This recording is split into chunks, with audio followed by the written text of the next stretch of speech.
Okay, welcome. We will call the March 11th, 2022 Volusia County Council meeting to order. We will start, as we always start every meeting, with an invocation, Pledge of Allegiance. So in just a minute, I'm going to ask you to stand, if you would care to stand, for the invocation and the pledge. And I will also reiterate, as we do every meeting, that if your faith group has someone who would like to participate in the invocation, just get in touch with Carissa Green. Email is kgreen@volusia.org. That's Carissa over there, and she will walk you through all the particulars, and we will get you set up to do it. So for right now, let's stand for the invocation by Reverend Rebecca Hivonen with Cross Creek Community Church. Thank you, Chairman Brower. Welcome, everyone. Thank you, Council. Welcome to everyone here and also online. Join me, if you will, in prayer this morning. Almighty God, everlasting Father, wonderful Counselor, Prince of Peace, we thank you that we get to share life together in a county where the leaders still want your wisdom, God. So we pray your blessings over each and every one of the leaders here and their families, their friends. We thank you for the beautiful place in which we get to live, and we unite our hearts together this morning to cry out to you for Ukraine. God, we just pray you would protect them. Together, we just lift them up to you, and I personally ask you to send down angel armies to help them. Lord, we thank you for your protection over this beautiful place and the beautiful people in it. And we pray now for your wisdom, your blessing, your favor, your safety and protection over all our law enforcement and first responders. And God, we pray a special blessing on all of our healthcare workers too, as they work so hard to take care of all of us. Move us forward in health and vitality and strength and joy and peace. In the name of my Savior, Jesus Christ, I pray. Amen. I pledge allegiance to the flag of the United States of America and to the republic for which it stands, one nation under God, indivisible, with liberty and justice for all.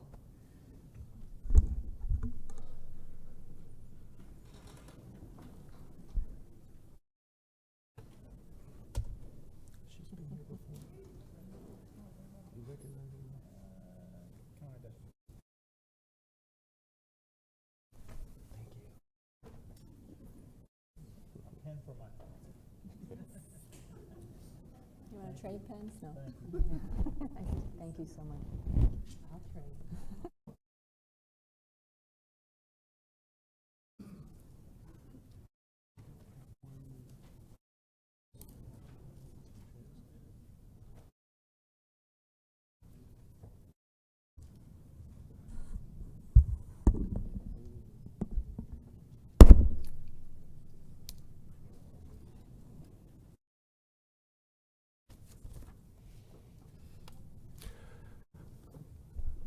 Forgive me, we have a lot of people who want to speak today.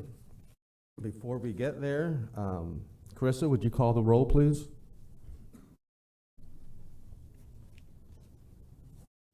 Mr. Johnson. Here. Dr. Lowry. Here. Ms. Post. Here. Mr. Robbins. Here. Ms. Wheeler. Here. Ms. Gertman. Here. Mr. Brower. Here.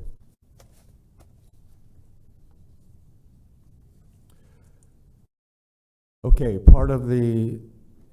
is Amy still in the audience? Yes. I still don't have a slip that we discussed, and I want to make sure he gets included.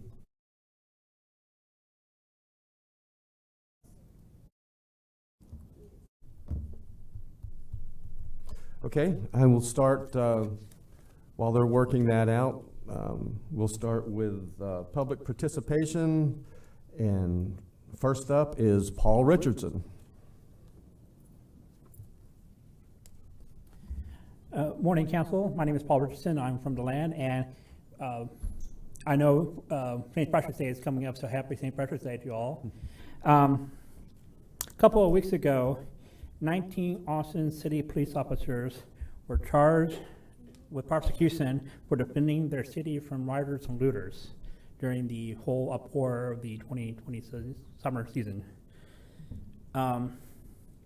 Now, Travis County, Texas DA Jose Garcia, I hope I'm pronouncing that right, is a police officer hating Democrat and a card carrying member of the Democratic Socialists of America, is leading this shameful prosecution.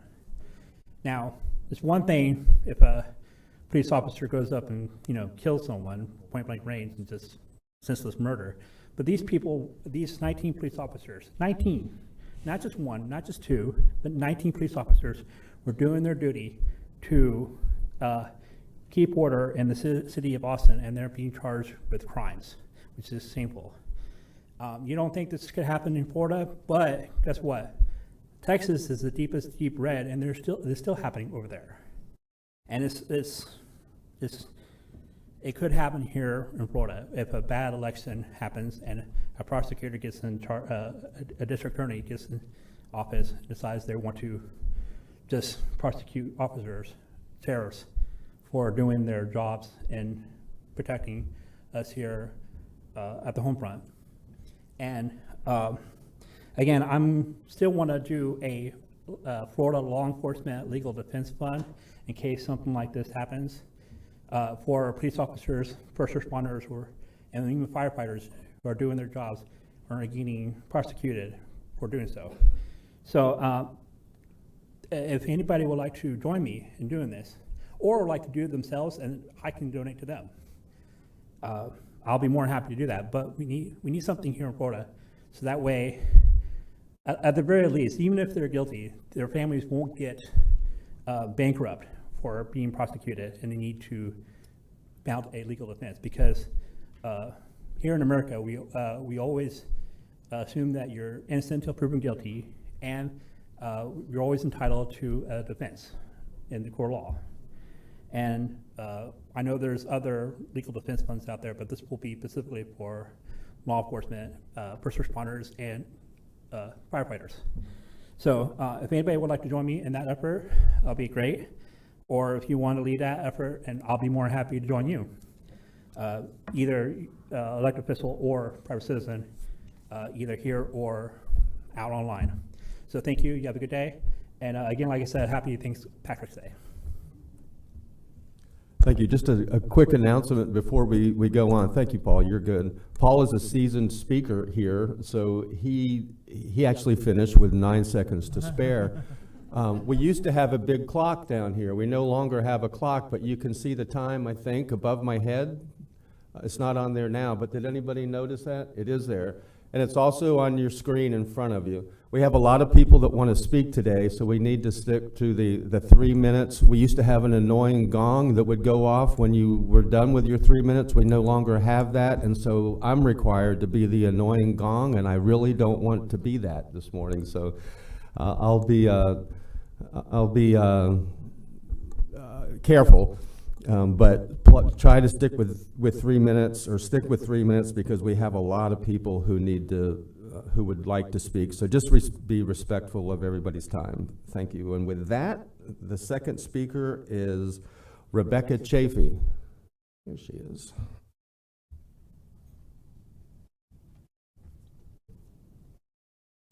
Hello, Rebecca Chaffee, New Smyrna Beach.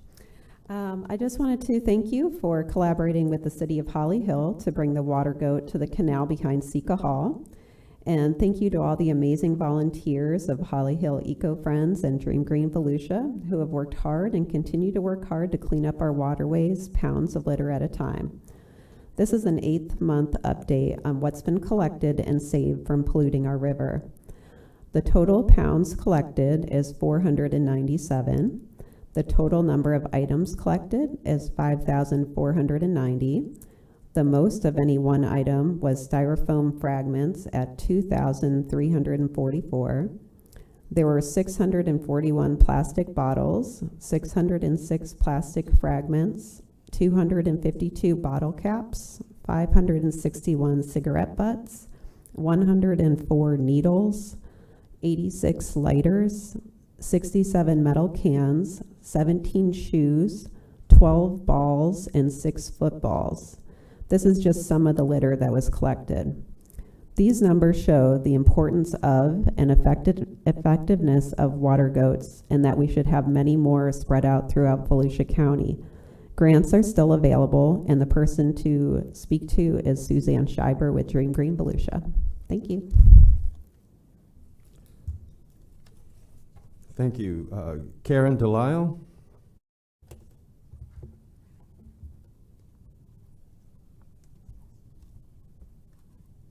I am Karen Delisle, mom of 3, Mimi for 16 grandchildren from 4 countries. I'm a retired psychiatric RN, a resident of Volusia County for 33 years, and yes, a member of faith, fighting against injustice toward harmony, representing 30 communities of faith across Volusia County. According to the liaison of homeless students for the Volusia County School District, there are 2,465 students who are homeless or housing impaired in Volusia County. Some sleep in cars, others in campers, motels, they are couch surfing, some sleep outside with no roof. A visual for you, a large school bus transports 88 students.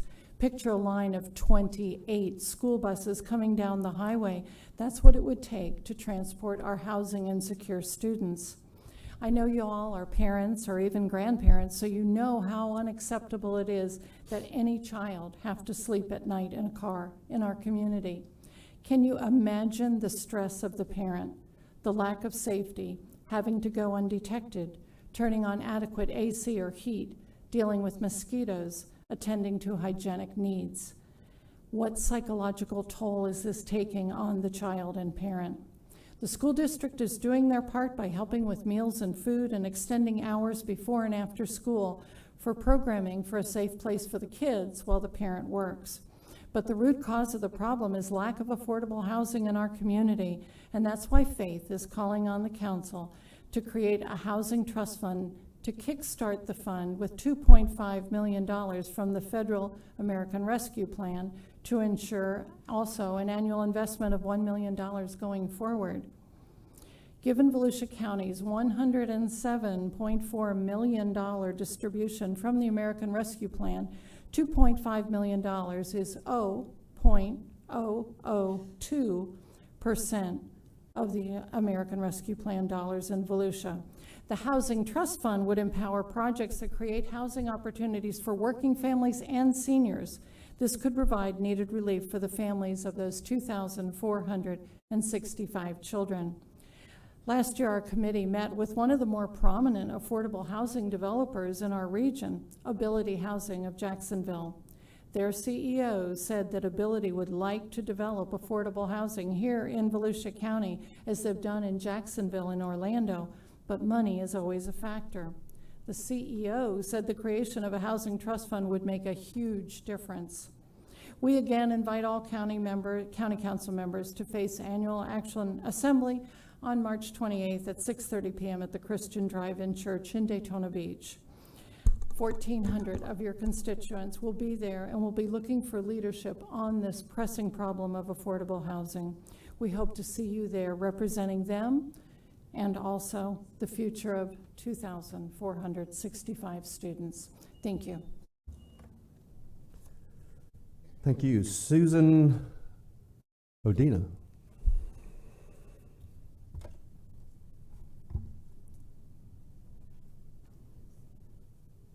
Thank you. My name is Sue Odina. I live at 716 North Wild Olive in Deltona Beach. I'm also the chair of the Deltona AHAC on the Volusia County AHAC, and I'm a member of the Deltona Beach Association of Realtors Housing Committee. I represent Providence Housing Solutions. They bought 5.5 acres 2 years ago. It's shovel ready.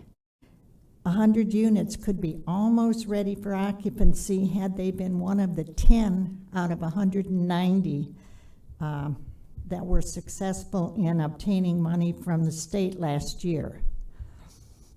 We had 4 apply from Volusia County. None of them got the money. You know, only 10 are likely to get the money each year. Only one per county, and if Volusia is successful this year, they won't get any money next year. Providence has had to reduce the proposed 100 units from 100 to just under 70 due to rising costs. They would gladly agree to keeping the units affordable for 30 years rather than the current 15 required. They just need the funding resources to go ahead and build. We needed 16,000 units 2 years ago for affordable housing. We need 18,000 now. CLTs are great. They have a purpose. However, Providence potential solutions, in my opinion, county trust fund, utilizing the CARES funds would be a great help with both rental housing and permanent housing for our people who need something that they can afford. Thank you. Thank you. Kathy Fletcher.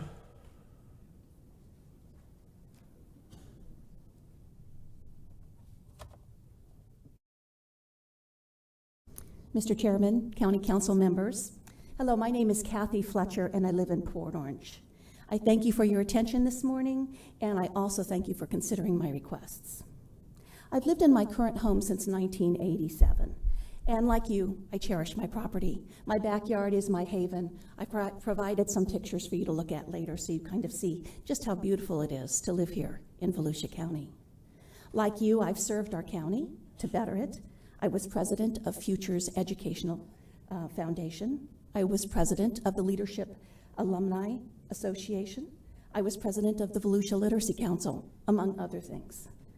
I owned my own business here, Sylvan Learning Center, until 2007. My children graduated from Volusia County schools. In short, Volusia County is my forever home. But now, I need your help.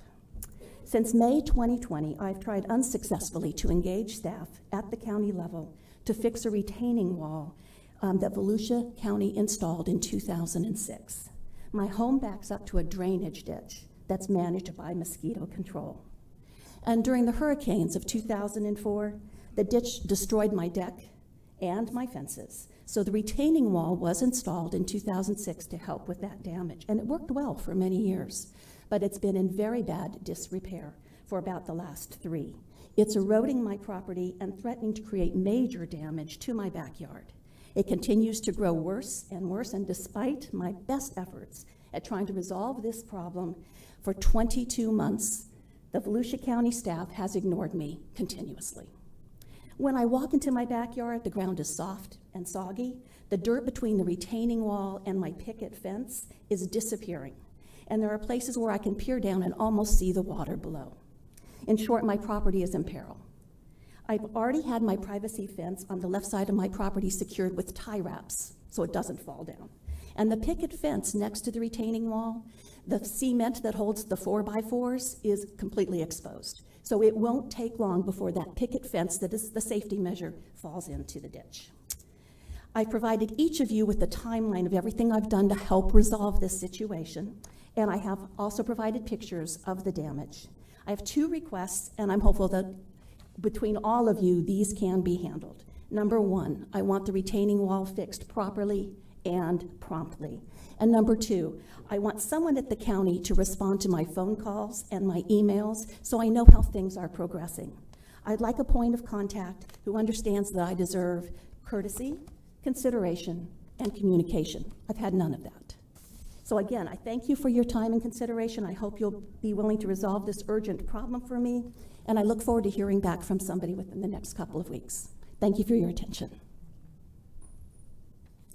Thank you. I have a feeling you'll hear back from somebody today. John Nicholson.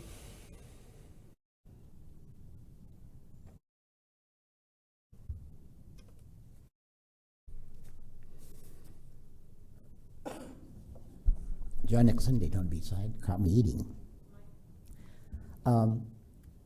Daytona Beachside. 2 things, well, 3 actually. 1 on affordable housing. Please be cognizant of the fact that when you take land off the tax rolls, we don't get tax money, okay? Public housing, community land trust, et cetera, will take money out of the tax roll. We are not even seeing the tip of the iceberg on the loss of tax money. When that Metro Rail or Sunrail comes in, you will see a big hit to your budget. So I'm asking you, it's nice to do all of this, but payment in lieu of taxes, if you're giving somebody a $500,000 house or whatever, they really should pay their fair share of taxes, all right? Secondly, there are ways to get money. It's true, we look at the state, or we look at the federal government for money to help with our housing. We are trying to look at the community land trust to see if we can help. There are tax increment funding if we created a CRA somewhere in the county, or there is rebates. There are other ways to raise large amounts of money to get a project done. Now, Sue gave you several options that were almost ready to build, but they didn't have the funding. Well, we have to find the funding. I don't care how you find it, but I don't mind a little extra taxes. We do ECHO and we do Volusia Forever. I believe if we ask the county as a whole, if you added an extra 25 cents or 5 cents or a penny on our bills, nobody would argue because they see the need. So there are ways to do it. It's not politically correct. I know you're going into elections. You don't want to raise taxes, but we see the need and the people behind me see the need. I'm just worried that we give away too much. There are, on the road to here this morning, there were 3,000 rescues last year, okay? We have these runouts, which are killing people. There is a solution, I hope. A gentleman several years ago came before the city. The mayor had a kitchen cabinet, and he presented these reefs that could be built off the coast, and it did like 6 or 7 beneficial things. He wanted it for surfing. I wanted it because it prevents runouts, because they're stationary reefs, and if you know runouts, it's when the land gives way and the water goes out. Well, if they're stationary, it never happens. So if we did this, and besides that, it would be absolutely free. I talked to Deneen. We make reefs all the time. All we have to do is shape them differently, and we could end it completely. So free is a good price. I would ask you to look into that. And lastly, the road.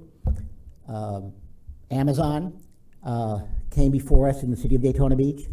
I've asked you several times to look at the Tomoka Farms Road intersection. They will be using that because the Amazon that we're building sends out trucks, like 600 a day. Some of them will be going down ISB to Deltona. So I'm asking you to look at that intersection. Thank you. Karen Clark.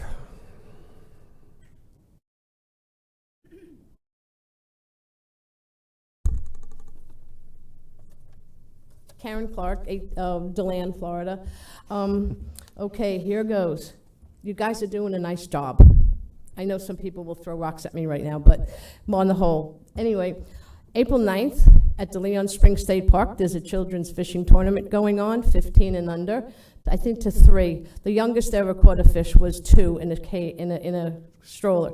But just wanted to make that public. And maybe one day next year, starting, you'll be able to put a little bit of money towards that tournament and other activities in the state park. I know you have nothing to do with the trails in there, but they're actually state roads. I found that out, and hopefully Mr. Renner will get down there. Okay, we need to start a moratorium on these massive developments with 3 feet between houses on top of swampland. And then the water's getting dissipated, and Margaritaville and the other ones, which will be about 9,000 new houses in about 3 years on swampland that's getting filled, and the water's dissipating now to Tomoka Farm roads and flooding it. So just keep an eye out for that, because that ruins roads. The speeding on roads, Grand Avenue and now Carpenter and Ben Nose, they just zip by. It's the NASCAR's training zone. So, you know, really need to work on that a little. And when people fill out applications to buy 40 acres like they are trying all over and then going to an agricultural transition to RA, so if it says it's 1 house on 10 acres or whatever, And the next step down is one house on 2.5 acres. That's a heck of a lot better to vote for than one house on 1 acre. Because number one, where's the water and everything else gonna come? And I just found out that I missed it. It was the one up on Fig. They're putting in one house on 1 acre, and you all voted for it, and except Ben. And you have to consider what it is. Glenwood in that area is supposed to be, I don't know, it's rural. Yes, we have 1 house acres, and we have it on up to 100 acres. So we're just trying to make it, you'll see more of us out here now on stopping the massive development. And I know one person actually said, well, I want more houses on 40 acres that I'm considering buying, because otherwise I can't make any money, instead of one house on 1 acre, which is adjacent to Rolling Acres, which is a beautiful community. It's nice. You don't have, Margaritaville, there's this distance between the houses. That's it. Anyway, thank you for doing all your work that you're doing, and road striping. Last thing, you got to do something about that. The white stripe, you just can't see it in any kind of rain. I rode halfway up on LPGA going north. Half my truck was in the grass and the other half was on the road because it was raining so hard I couldn't see anything. That's about it. Oh, and I retired from the president of the De Leon Springs State Park, and we have the new president sitting right here, Sharon Pinder, and please pay attention to her because she's going to be, being around and having a voice. Thank you. Thank you. We have a group that wants to speak. Before I start, Amy, your group, they're holding these until the items. Is that what you preferred? Okay, good. Stacy Cantu.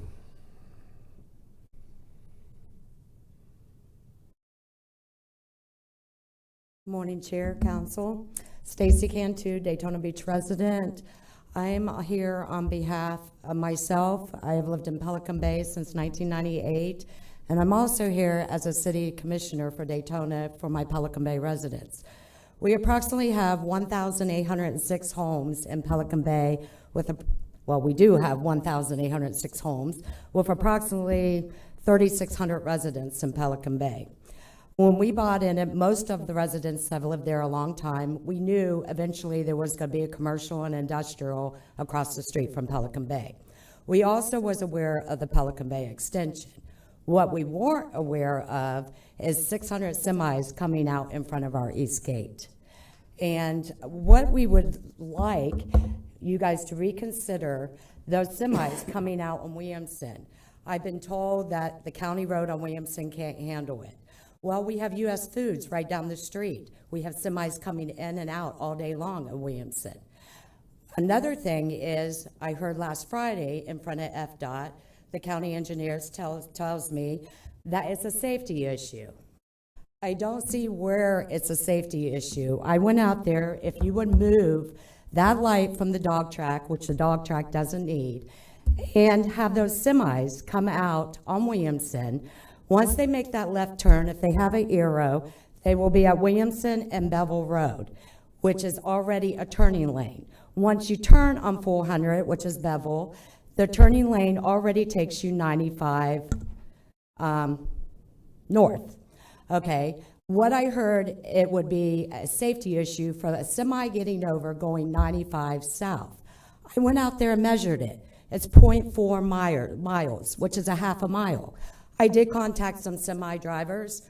They told me no one has a business, no one should be driving a semi truck if they don't have a half a mile, if they can't get over. They should have no business.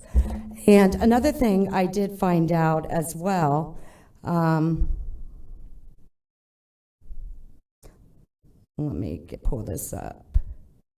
The Bevel Road east of Williamson is currently under capacity. The capacity is 39,800, and in 2019, daily volume was 30,500. The counts in 2020 were even lower. The 2021 will be published soon, but not yet adopted. So it's about 77% of capacity. So I don't understand if they adjust those lights at Williamson and Bevel, and then the semis coming out on Williamson, the turn, there should be no safety issue. So I wish you would reconsider having those semis come out on Williamson, because we have a lot of older people that live in Pelican Bay. I actually pulled the PD, the records from Daytona Beach PD of accidents. We've had actually 84 accidents in front of the West Gate within 5 years. 741 accidents between Williamson and Clyde Morris. So I just wish you would reconsider having the semis. We know we have industrial. We know Amazon is coming in. That's not our issue. And with those semis coming out, we're going to have probably another 3,000 vehicles as well coming out at that extension. So please reconsider. Thank you. Pam Jarvis?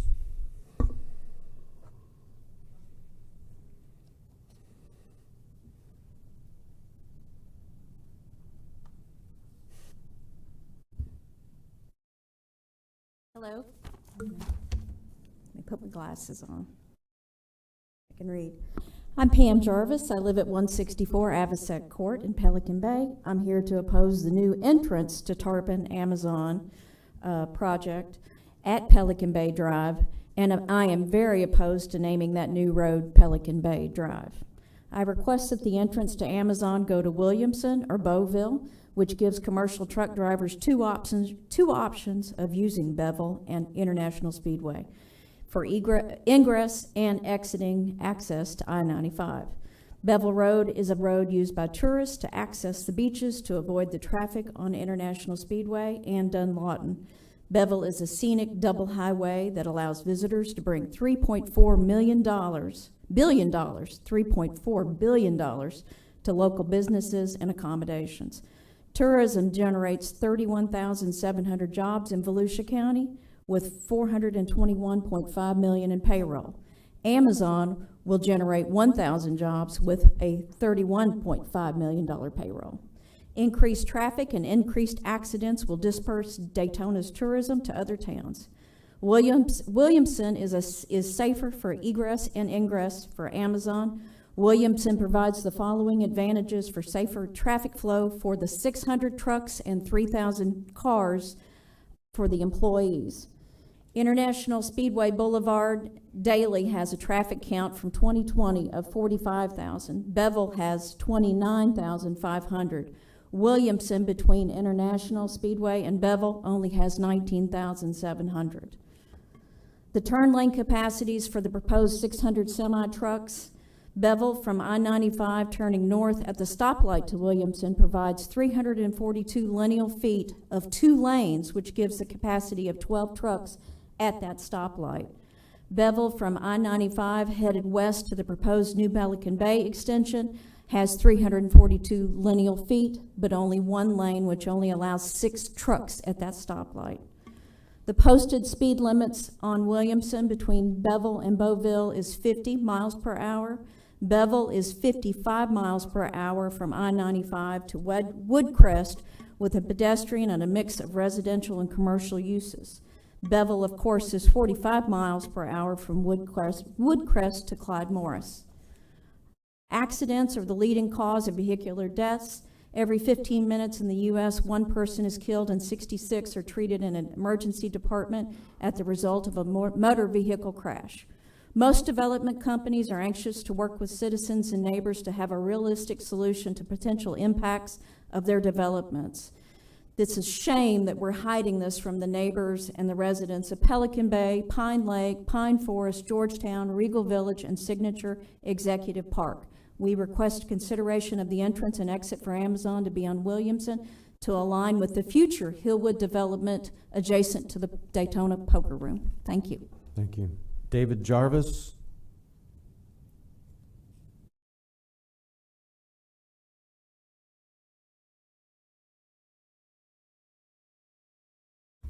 Good morning. I'm David Jarvis. I'm 164 Avocet Court in Pelican Bay, and I'm opposed to the entrance as well on Bevel Road at Pelican Bay Drive. I think the entrance on Williamson is much better suited to handle the 600 semis daily, the 3,000 cars that will be generated by the employees of the Amazon facility. There's easier access to I-95 off International Boulevard, and you can also access 95 from Williamson on a right-hand turn. If there's an article that was put out in the Dallas Morning News about the nightmare that Amazon causes on Highway 10 in Dallas. You can see that the trucks back up for miles. There's an 8 to 12 hour wait on Highway 10 for trucks trying to enter on to the entrance ramp for the Amazon facility. Bevel Road will be gridlocked. You will not be able to enter Bevel Road from I-95. This is the tourist mecca from Orlando. People coming from the parks, they come down 4 right down through Bevel Road. So this will be you won't be able to enter Bevel Road. The traffic noise, the diesel fumes, all of that's going to be directed right at the Pelican Bay neighborhood as we're directly across from this. Williamson is a much better suited street for industrial development as it has development now. There are no residences along Williamson Boulevard. There are hundreds of thousands of residents on Bevel Road. So we don't want to make the same mistake that Texas made. Now that they're rethinking the entire Amazon project. We know we can't stop Amazon. We know that. But we can work with the residents of Pelican Bay, residents of Daytona Beach, and we can put this entrance on Williamson where it belongs. This does not belong on Bevel Road. There's another article I want to bring to light. The Consumer Reports article about when Amazon expands into communities, it ruins communities. They have no business being in residential zones. They need to be in an industrial zone. So, thank you.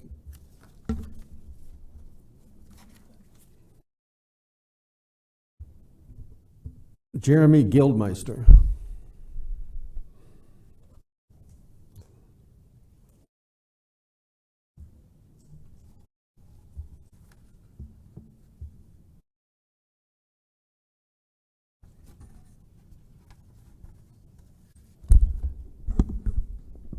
Good morning. Is this good? Okay. My name is Jeremy Gildenmeister. I live at 396 Brown Pelican Drive in I'm off Bevel Road in Pelican Bay. I've been a resident there for 6 years now. When I heard recently about what they were doing with Amazon, it appeared that some of the stuff seemed to be done at night instead of brought to light for the people of Bevel Road. I'm not only speaking for the people of Pelican Bay, but I'm also speaking about the people that live on the south side of Bevel Road.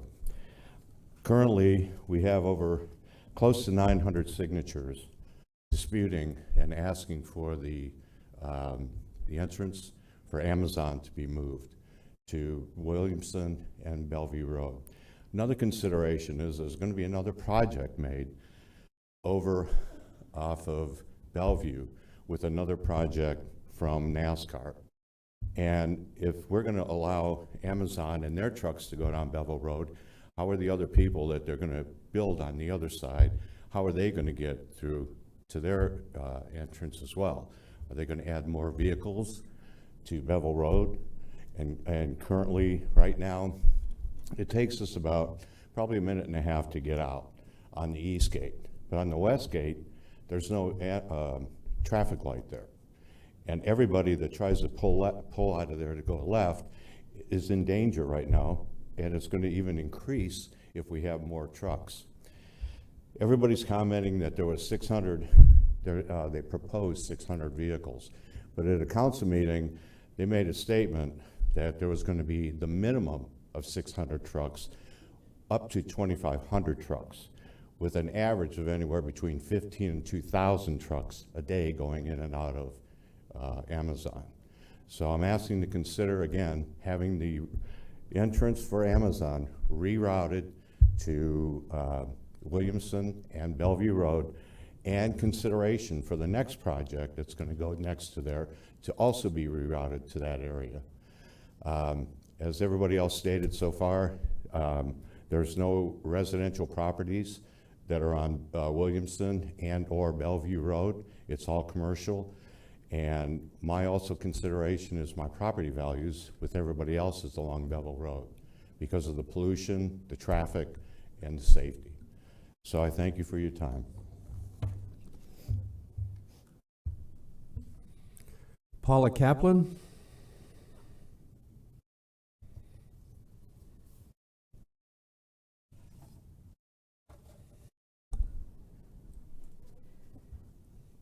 Morning, Chair and Council. Thank you for listening to all of us. Most of what we need to say has been said.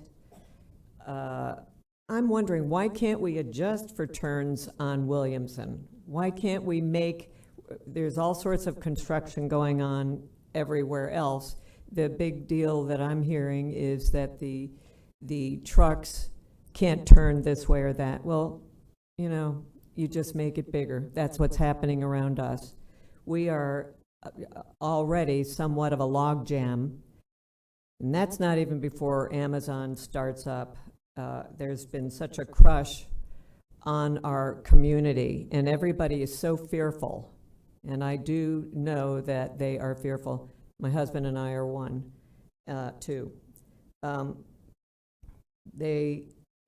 The last 3 days, the News Journal has been talking about all the pressure on the different roads and streets. We've already got it.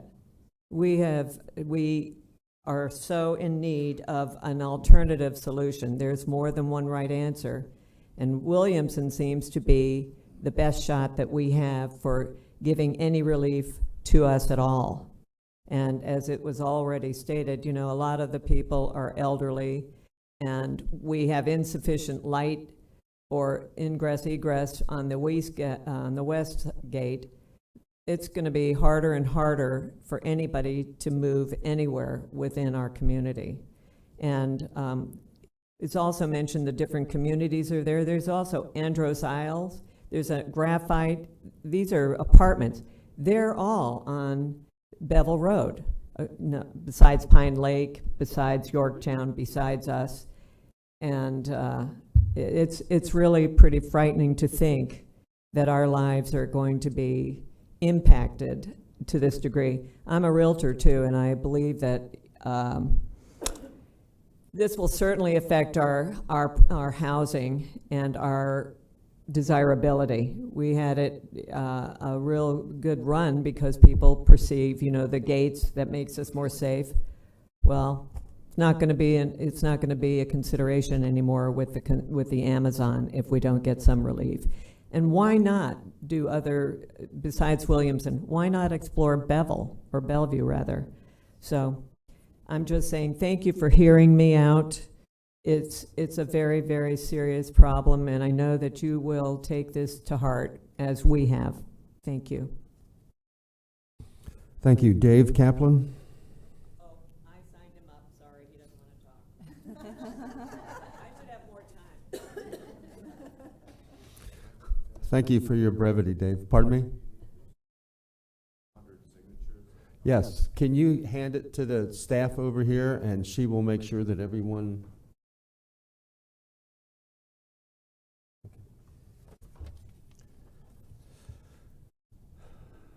Janice Griffith, did you want to speak? Thank you. And we've had different ways as you come down here, people telling us the city that they live in and the address.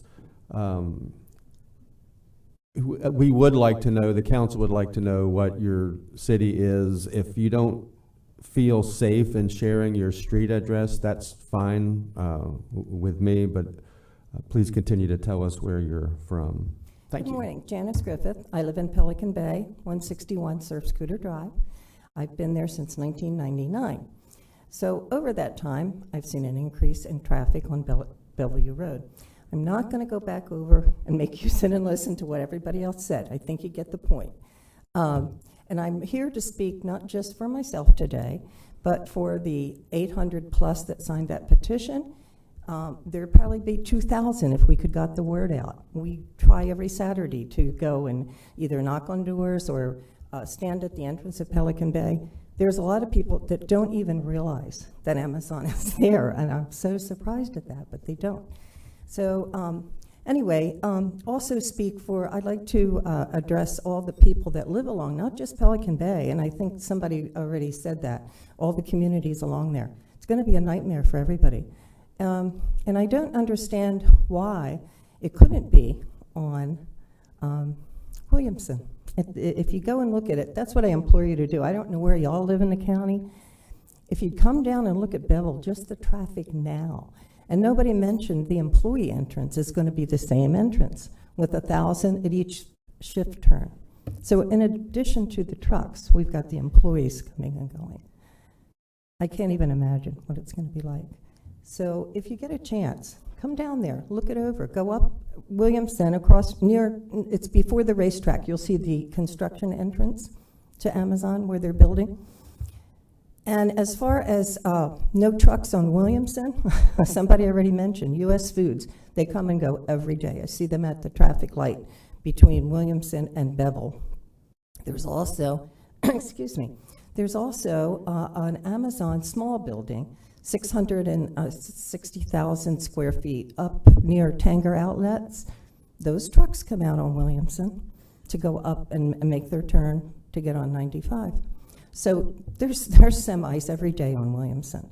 Another issue I don't think anybody mentioned is the we have our fire company right there, right at our entrance across the street from there. How's that going to affect emergencies? I don't know. You know, with all this traffic and trucks and the backup, like they he said about in Texas, that's a nightmare. And it looks like Bevel Road. It's a 4-lane divided with trucks just lined up. We're afraid. We're afraid. We're afraid for our property values. There's 1,800 plus homes. So all of those reasons, I hope you would take into consideration. If you get a chance, come out there and look at Bevel Road as it is now. Traffic all the time. Yes, we have a light, but the people at the West Gate don't, and they really have a hard time getting out as it stands. Thank you. Thank you. Diane Sanford.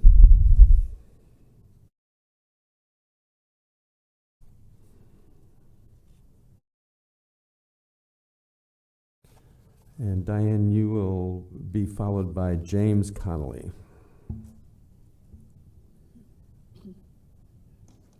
It's Dinah. Good morning. Thank you for your attention. Everything practically has, oh, I'm sorry. My name's Diana Sanford. I live at 180 Surf Scooter Drive, and I have lived in Pelican Bay for coming up 20 years. I'm one of those senior citizens that I'm very, very concerned about all of this, and I think you have heard our plea, and I'm not going to go over all the rest of this that you've heard, but I truly think you should consider changing that exit and entrance to Williamson.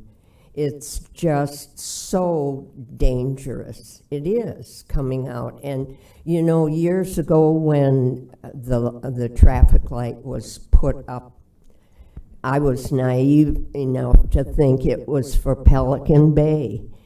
I knew there was going to be some construction across the street, but not in my wildest dreams did I think that it was going to create this. So I'm not going to reiterate anything, but I thank you for your attention. I hope you take this very seriously, and happy St. Patrick's Day. Thank you. James Connolly.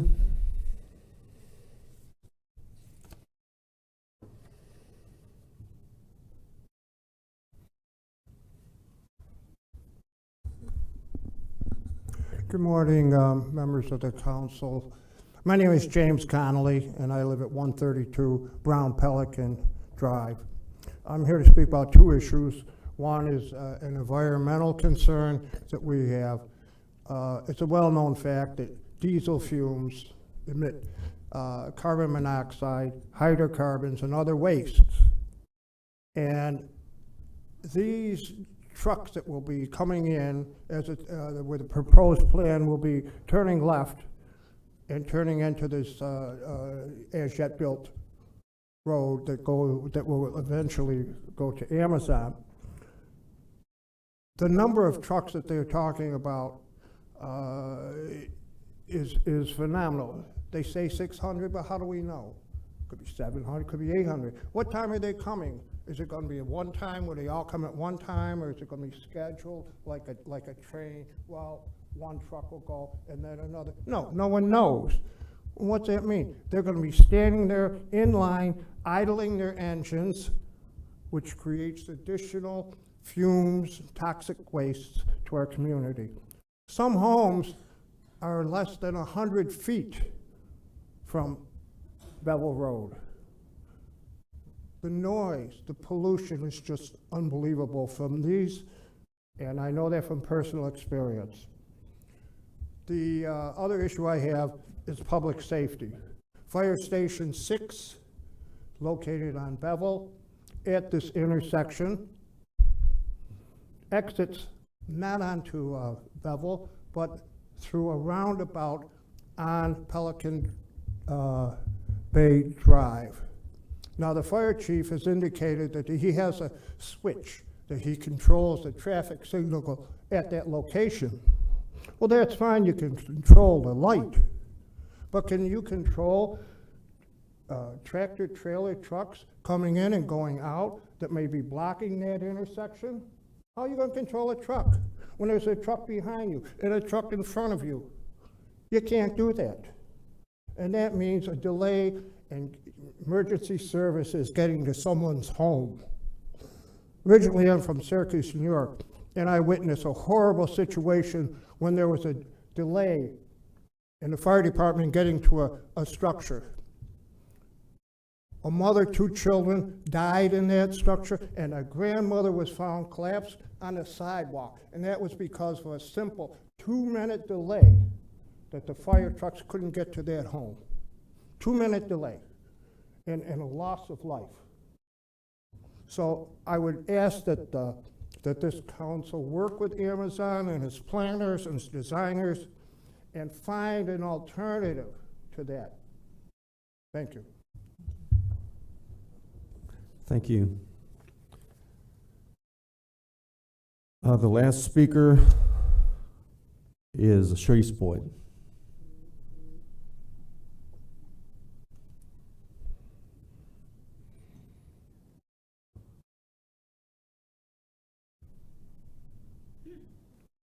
Good morning, everyone. Good morning. I'm Sharice Boyd, and I come from Deltona Beach. So I'm here for a couple of things. First, I want to thank the people who did come out and speak, and that's really important. But what one person or no one I heard say, or maybe I missed it, school buses. The school buses coming out there. Think about that. It's already going to be a problem. If it's a problem now picture school buses, Bike Week, and Amazon. Now picture your child standing out there. So that decision should be simple, I hope. Next is, I understand it wasn't you all's decision how it came about. This was, the sins of our fathers. We paid 4 people before made this decision. That is one of the issues that we're having. And for those who don't know, I am Sharice Boyd, and I'm running for county council at large. And that's why I'm here, and it's an example. The unrepresented, the misrepresented, you're not noticing. The children aren't here to talk for you. Those parents haven't come. Many of these people are residents, and they're thinking of safety in other ways, but that one minority that y'all missed is so important because they're our most vulnerable and valuable resources, our children. So please consider putting the entrance on Williamson.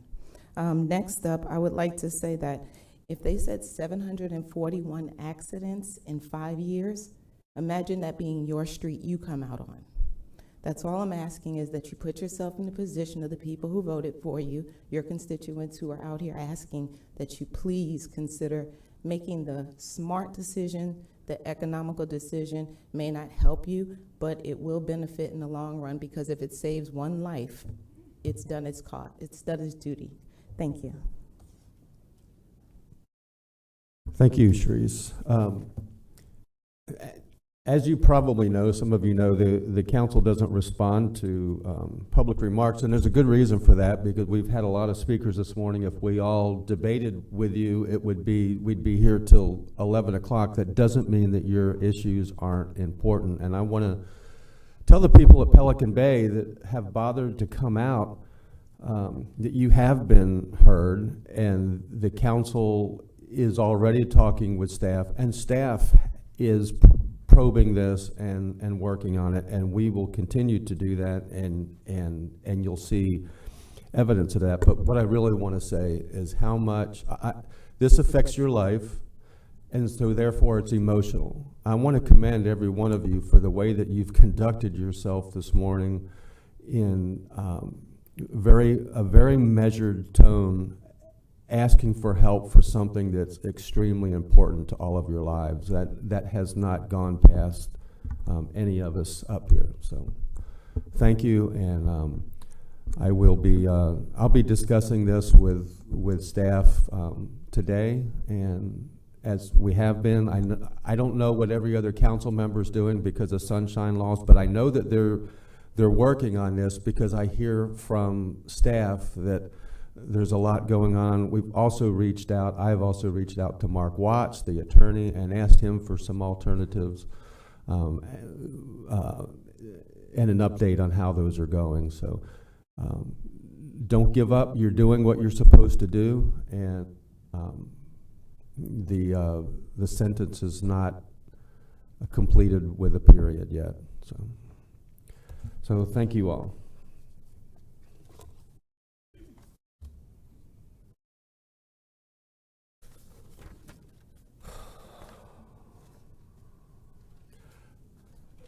Okay. That brings us to the item 1, the consent agenda, and I will ask council if there was Mr. anything Chair, that they want to pull. If I could just ask something. Because I know I also am talking to staff regarding this thing on Williamson, as well as FDOT, as well as Mark Watts, as well as the city, as well as Tad Casbear and everybody else under the sun.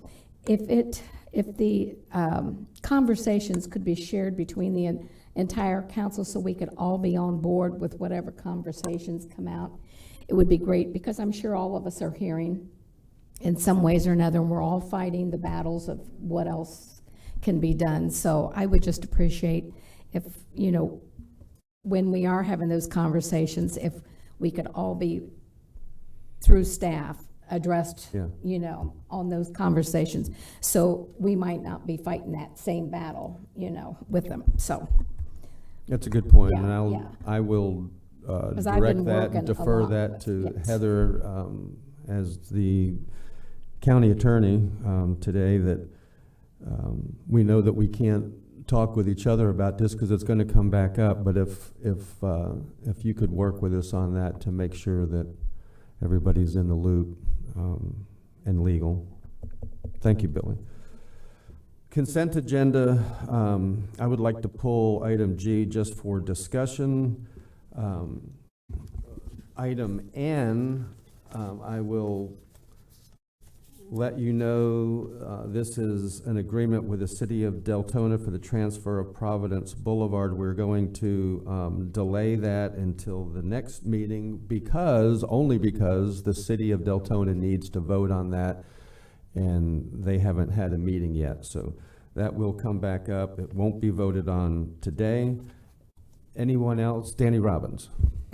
Yes, Chair, thank you. I'd like to pull items J and L just for discussion. J and L for discussion. Anyone else have anything? Okay, then is there a motion to accept the consent agenda? Move approval. Post. I think I heard a motion by Ben Johnson, second by Post. All in favor of approving the consent agenda, except for this discussion, say aye. Aye. Any opposed? Motion carries 7-0. That was with the exception of N. That's not going to be on With the there. exception of N, which has been postponed till the next meeting.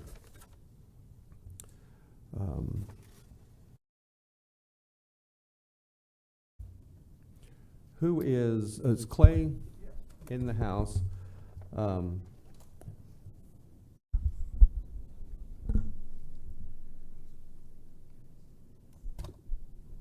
Oh, I'm still looking for you to come down here. On item G, I would, if you could just discuss that a little bit, and really what I want to hear and have the public hear is how much we spend on the entire turtle project. We have people in the north section of the beach counting nests, people in the south section. We have people helping, teaching proper driving, and so what's the expense? Yes, sir. This is one of two contracts we have for the implementation of the requirements of our Habitat Conservation Plan and the requirements of our incidental take permit.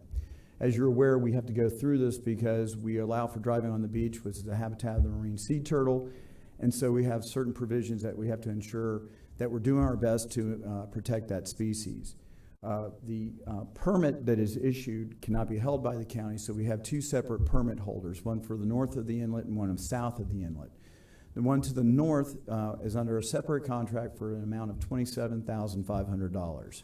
Their services are purely part of the activities that occur from May 1st to November 1st, where they're out there every night, or excuse me, every morning, very early, counting the turtle nests, watching them, monitoring and identifying those hatching, those that are going to, or impacted, and those types of things. So they are primarily just a data collection, and I won't say just, but are a data collection operation. The contract in front of you today is for the south side of the inlet, where they would be doing those same things, but they also provide us other services. Specifically, we were required to have a biologist full-time on staff so that way we can sit there and ensure that we're following through with both the federal, state requirements in regards to the Habitat Conservation Plan and the incidental take permit requirements. So that's first and foremost.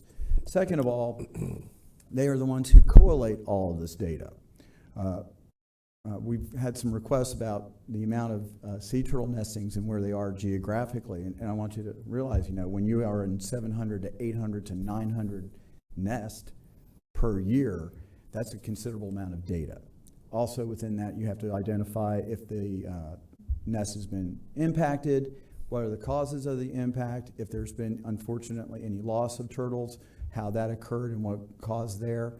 They also have to interact with the permitting agencies, as well as overseeing our overall operations to ensure that, as the chair referenced, we have to train our lifeguards and anyone else who is accessing the beach, including the non-driving areas, for safety and security, the proper methods of utilizing their vehicles on the beach. So that is all part of this total operation. So the total number would be $187,700. I do have to point out that the $160,200 in front of you is a not to exceed. That is based on whatever services they actually provide us is what we pay them for. There are some emergency things in here that may or may not occur. So this may be less next year depending on what happens this season. I have to tell you that the people who really know what's going on are sitting behind me, and if there's any very detailed questions, I will quickly run away and let them answer them. All righty? No, that answers my questions. I get questions from the public.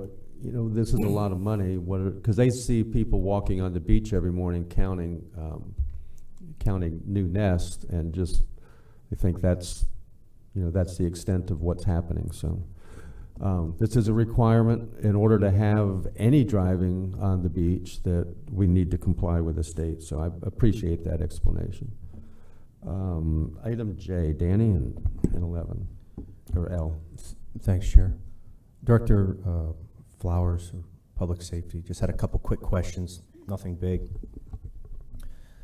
Item J, there was a recommendation for this revenue of just shy of $1 million, which is excellent. But what stuck out was the 5-year commitment and then a couple renewals. Now, with this subsistence fees policy coming up, will that affect it, and or should we still lock ourselves in for 5 years? Is that the subsistence fees? Is that going to throw a monkey wrench in this if we commit for 5 years? I'm just looking out. Are we going to get penalized if we have to renegotiate this, or should we lock it in for maybe a year? Thank you. Mark Flowers, Mr. Chair, council members. That is really the million-dollar question for us, because this is the first time that we've ever had subsistence fees in, in Volusia County. In our in our conversations with some of the other jails, they did not experience that. So really, we're basing our decisions to move forward on this on what the other jails in Florida that currently charge us subsistence fees. This is just an estimate. We really think that,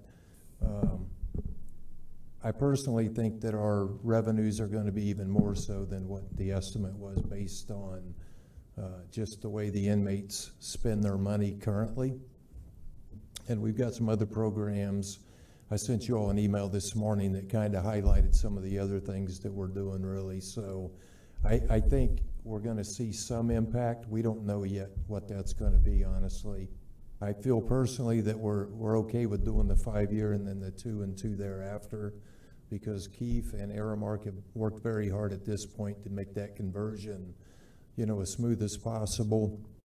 And we've had 2 or 3 conversations with Keefe in regards to that same exact question, and their understanding of the way we're doing it here, as well as other jails in Florida, it's not that, not that big of an impact on their commissary. Okay. So. Sounds good. That's it for that. Thank you. Is it okay for Elle? Elle, I had some notes here. There was, I think it was the 3rd or the 4th line down. In this bid process, to provide for unforeseen cost increases of and allocating an additional, or approving an additional $132,000 to be budgeted. Hey, good morning. Good morning. Sorry. My biggest question is how do we put another $132,000 into this bid process? At what point do we hold the contractor responsible? Under that 1.6.12, the anticipated labor and supply. I think we all understand things fluctuate and go up and down, but this is a recent bid. We're seeing the costs. I mean, what are we really doing here for this $132,000, and where's it going? Sure. This is for unanticipated issues. Contractor is ultimately responsible for building consistent with his bid, but for example, if you get out there and the ground on which you're building is not satisfactory for a structure of that type, that's not the contractor's responsibility, that's ours. So things along that line. We are building in a rather tight corridor. It's not just the building for the restrooms, but it's also the trail itself. And so we've got some considerations there with a parking lot adjacent to the trail at the south end, next to the intersection. So there are some variabilities in there that we could not account for appropriately during the design. So we've passed that on to the contractor. We've allowed for some variability in the price to be able to address that. So this is for anything that may not be foreseen to be accounted for without having to come back to council. Right, as long as it comes back, if we do have to, and I'd be comfortable, at the bid amount, but if anything goes over that, you're saying it will come back to council for this additional 132, or is this a carte blanche check where because how this goes, if people know the money's out there, they're going to spend it. As it stands right now, we have a $75,000 allowance to the general manager, or to the county manager, that we would use and authorize for any improvements that need to come up. After that, it would have to come back to council. We're saying that based on our experiences on projects of this type, that we wanted more initially so that we didn't have to come back to council, because there is a delay time that it takes. And what we've seen with construction is any delay at this point in time in terms of obtaining the necessary materials means quite a rise in the value or the cost to the county. It can, but it can also go the other way as well. And what I'm getting at is it hasn't recently. Well, that's what I'm telling you. So. It can. I don't like personally, and it'll be the will of this council. I can go either way, but I don't really like leaving that sum of money out there just to, what I'm saying, to spend it. What I will say about this in particular is that this is at the discretion of the staff. It's not the discretion of the contractor. Okay. So, and the staff, obviously, I would think, makes good decisions with regard to expenditures of money. We don't just write checks anytime the contractor says we want something to go up. It has to be justified, and we work very hard to make sure that the county's money is spent very well. Okay. Thanks.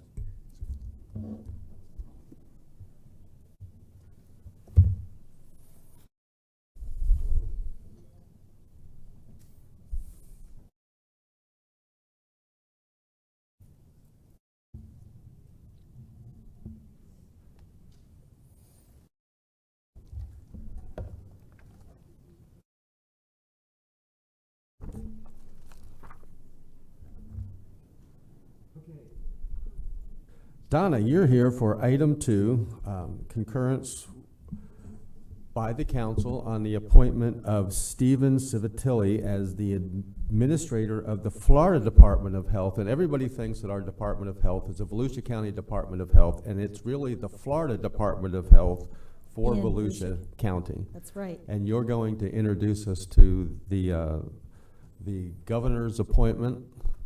So I have 2 things to do. One is to introduce you to the interim deputy secretary for county health systems. That's Mark Lander. But before I bring Mark up, and he's going to actually introduce to you Mr. Civitelli, I wanted to thank Aaron Kistler. Aaron's hanging out there in the back. Stand up and wave, Aaron. Aaron is actually the Lake County Health Department Administrator, Florida Department of Health Administrator in Lake County. But he has been your interim administrator here in Volusia County, so I didn't want to go by without giving him thanks and appreciation. And then he's also going to be working with Mr. Civitelli as kind of a transition as well. So with that, Mr. Lander. Good morning, Chair Brower and Vice Chair Gurdon. How are you all today, and council members? My name is Mark Lander. I'm the Interim Deputy Secretary for County Health Systems, which really means just over the 67 county health departments, but I'm also an administrator, such as this position for Marion County, so I'm your neighbor to the west. Very excited to be here today to bring Stephen Civitelli in front of you all. He was been through an extensive interview process at your local level, at the local level as well as at the state level, which culminated with a final one-on-one with our state surgeon general, and then bringing in our chief of staff as well to go through the interview process. Very excited when I got to talk to Stephen several times. You know, we say yes, Florida Department of Health in, you know, Volusia County or whatever county, but the reality of it is it's the, you know, Volusia County Health Department. And I've been with this department 31 years, all in North Central Florida, and understand of the relationship between your local county and that health department. You're one entity when it comes down to, as we all see, when emergencies happen, we're here together. So I think that's one of the things that I'm really excited about Stephen. In my conversations with Stephen, he understands the importance of collaboration and partnership. And what we're doing today, I'm going to bring Stephen up real quick for any questions, and then we're just asking for a concurrence vote from the board so we can move forward with the process. So, you know, it's not my show, so Stephen, I want to bring you up and introduce you to the council. Good morning. My name is Steve Civitelli. It's a pleasure to be here with you today with county leadership and the residents of Volusia County. I'm humbled and honored to be put forth as a candidate for this position of health administrator. I look forward to working with county leadership, residents at large, our community partners, as well as the amazing work and continue the amazing work that Florida staff have done over the last several years. So if there's any questions, I'd love to try and answer any as best I could at this point. Vice Chair Barbara Gertman. Thank you, Chair, and thank you. I will, I'm excited to make the motion to approve you. I also want to say that I'm happy to hear that part of your strengths is collaboration, partnership, and connectivity throughout the community. I think I also mentioned to you, I'm hoping for some innovative programming and just moving us forward through the health and wellness of our community and recognizing those needs. So I'm excited to have you here. Absolutely. Collaboration and communication is how we're going to function moving forward. I think that's really important. So thank you, and I look forward to, again, connecting, communicating, and collaborating. Absolutely. Thank you. Now, you've made the motion to approve, as Billy Wheeler seconds it, and Heather Post. Good morning. Good morning. So welcome.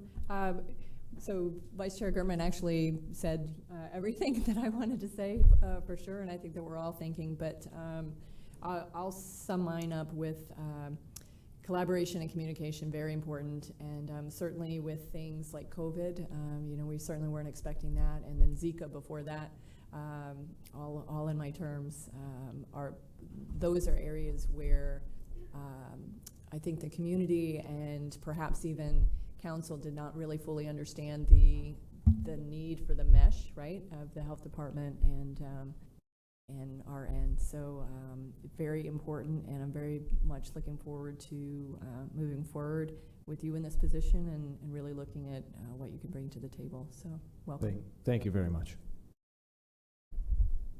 Thank you. I think I understand that you're a Southerner, right? You're from the southern half of Connecticut? Correct. Okay. Correct. Good. Well, welcome to Florida. You're going to love it here, especially Volusia County. It's a great place to live. Is there any other questions from council? With that, we will we'll vote on your approval, concurrence from the council. We have a motion by Gertman, second by Wheeler. All in favor say aye. Aye. Any opposed?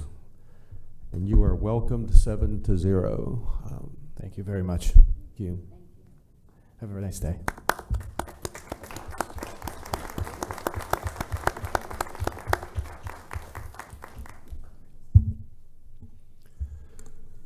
Takes us to item 3, proclamation, which will be first introduced by Kevin Captain, and he will hand that off to Councilwoman Billy Wheeler, who will hand that off to Vice Chair Barb Gertman. We've got everybody involved. Thank you, Mr. Chair, honorable members of council, Kevin Captain, Community Information Director. As the chair indicated, item 3 is the presentation of 3 proclamations. The first one is Joe Sullivan Day, March 15th, 2022. It is sponsored by Volusia County Council Vice Chair Barbara Gertman to honor the Chief Professional Officer of the Boys and Girls Club of Volusia Flagler Counties. District 2 Council Member Billy Wheeler will present this proclamation.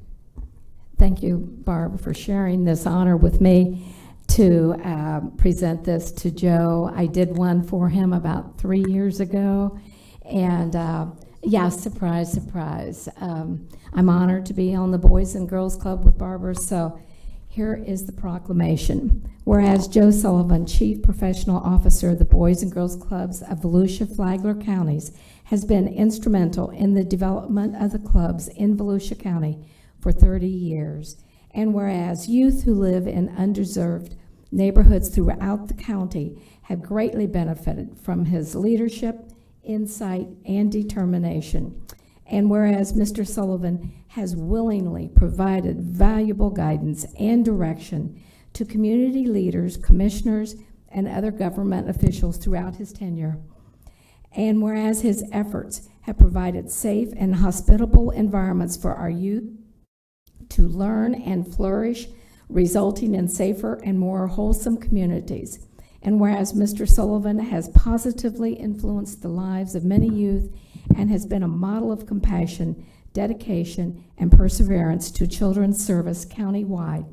Now therefore, we, the County Council of Volusia County, Florida, do hereby proclaim March the 15th, 2022 as Joe Sullivan Day in Volusia County, and urge the residents to honor this outstanding man whose selfless dedication and compassion help undeserved children in our community to realize their value and self-worth and become successful citizens. Dated this 15th day of March 2022. It is signed by the Chair, Jeff Brower, Barbara Gertman, Vice Chair Ben Johnson, Danny Robbins, Dr. Fred Lowry, Heather Post, and myself, Billy Wheeler. And I just want to make a real quick comment. His attire lately has been impeccable. Just saying, he added some good things. I had to say that, Joe. Thank you very much. Yeah. I was gonna wish everybody St. Patrick's Day, happy St. Patrick's Day, but that's in a couple, but you know what today is? My staff love me for this. Today is the Ides of March. So I feel I got stabbed like Julius Caesar a little bit with this surprise, so thank you very much for this. It was in a good way. Thank you, guys. We want to get pictures. Thank you all. Thank you all. I'm so proud to be a new member on the board. And I would love to have Joe Hearn, the president, who actually made this happen today and spoke of the surprise that we wanted to have for you, to recognize so much of your hard work and commitment from the very beginning. And just to hear your story, it just really makes me really emotional, because I know how much you've sacrificed for our community. Thank you. And I was told to be here today because it was going to be Althea Ross Shaver's Day. So, no offense, everybody knows she's my favorite. Get some over here. Get some over on this side. So it would come of no surprise, because every day is the beautiful Althea Shaver's Day, so.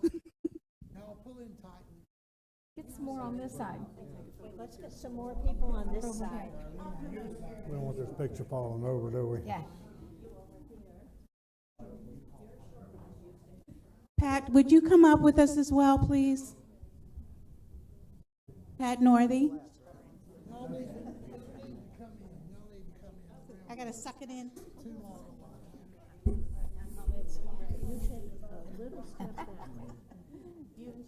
Folks, you still gotta come in tightly, that's too long. Good, everybody here, 1, 2, 3, 1, 2, and 3, once more, 1, 2, and 3.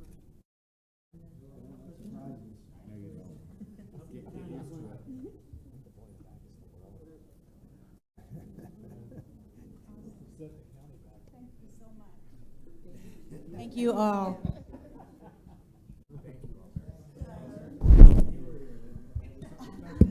Barbara, do you want to give this to anybody? There's 2 of them in the club. Yeah.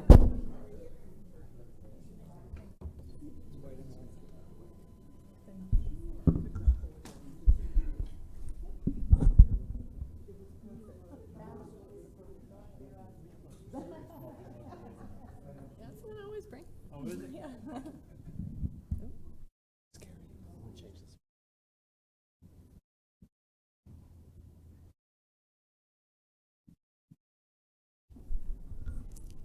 Okay, are you going to introduce the next one? Yes, sir, Mr. Chair. So Kevin Captain, Community Information Director. Our next proclamation is Women in Construction Week, March 6th to the 12th, 2022. It's requested by Volusia County Council member Heather Post of District 4, who will sponsor and, I believe, read the proclamation. Ms. Post?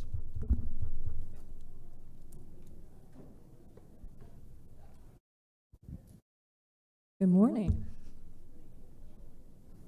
So we have this proclamation here this morning, and we have the president of NAWIC, Kelly, and Pat Walker, who is the committee chair, yes, for Women in Construction Week.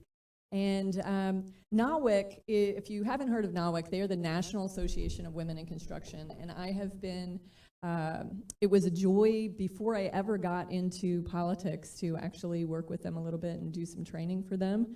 And I got to know Barbara Che in our county.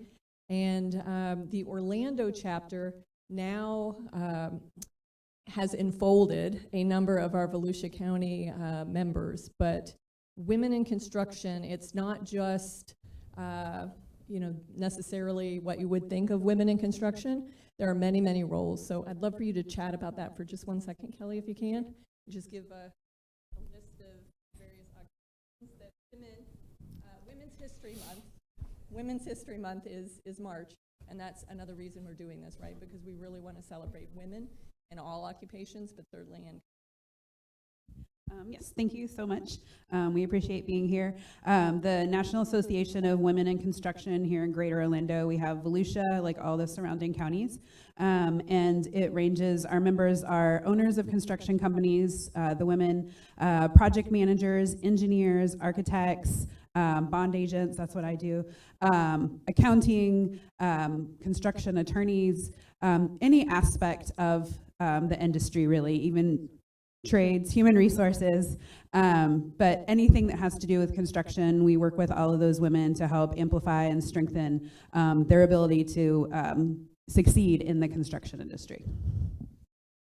Thank you. And so we have our chair is going to read the proclamation for us, and we have this to present to you and to NAWIC. So thank you for being here. Thank you, Heather, for that, for this honor. Whereas the National Association of Women in Construction, and I'm going to insert right here, Heather, that one of the reasons I'm really glad you asked me to do this is because I have 3 daughters out of 5 who are excellent carpenters and designers and planners. So this is fun.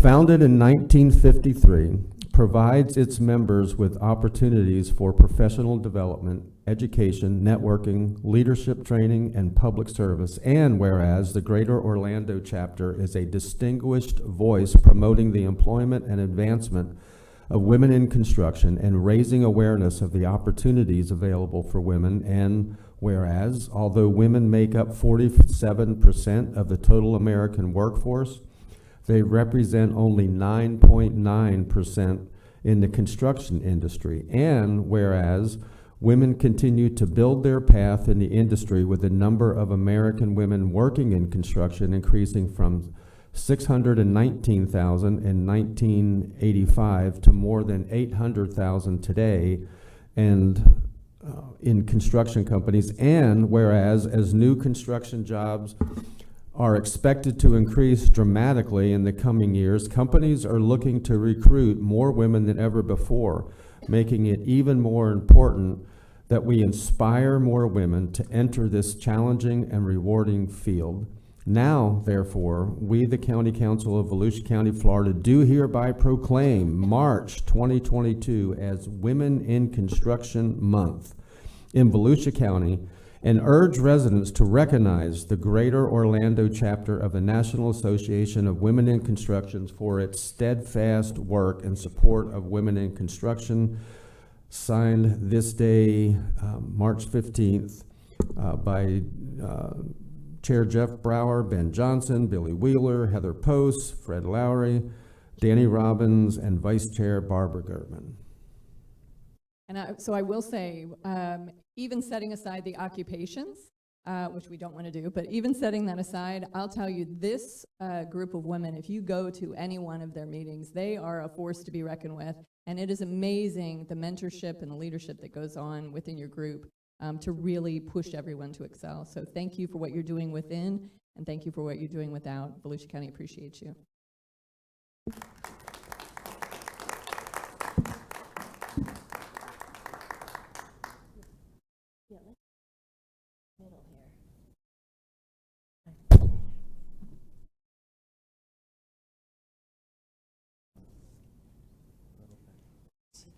Big step that way. Okay, that's good.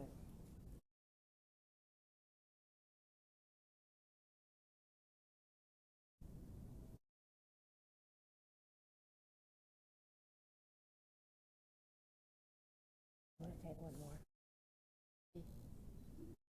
Okay.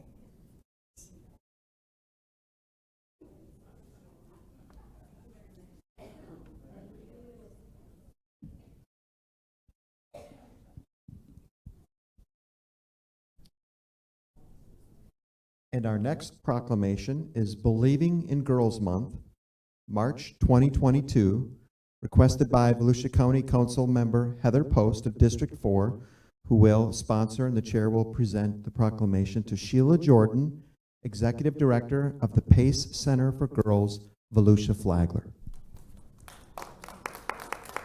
Good morning.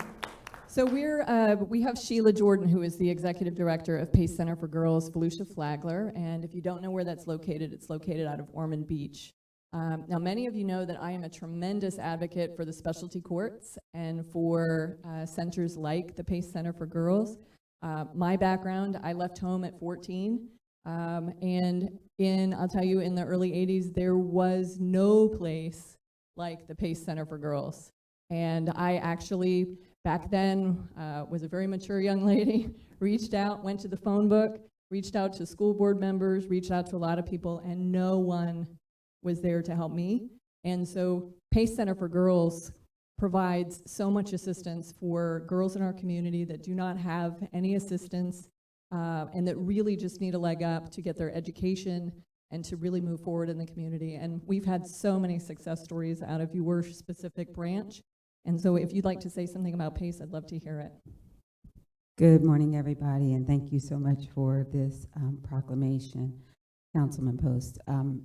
This month, I guess, in PACE, Volusia Flagler has been here for 25 years. We celebrated 25 years just last year, and we didn't have the hoopla because of the pandemic, but we're going to have it this year. So 25 years in Volusia County, we have served just over 3,500 girls. 50 girls at a time, so in a very small setting. They are all young women in middle or high school who have experienced trauma or are living with a mental health challenge. So our center provides them a full academic day with certified teachers, just like a school district would have, in addition to an assigned counselor who stays with her the length of time she's with us for biweekly counseling, parent engagement monthly at least, and then also group counseling with other girls. So there are staggering numbers. We all know of what's happening with girls in our community. I want to just bring to light that there was a recent study of 27,000 Florida middle and high school girls. 9,000 had been arrested for basically a status offense, or it was determined that her issue happened because of unaddressed trauma. So programs like PACE are serving those girls to help ensure that they get the support that they need and that we have less issues and less reasons for needing a whole Believing in Girls month.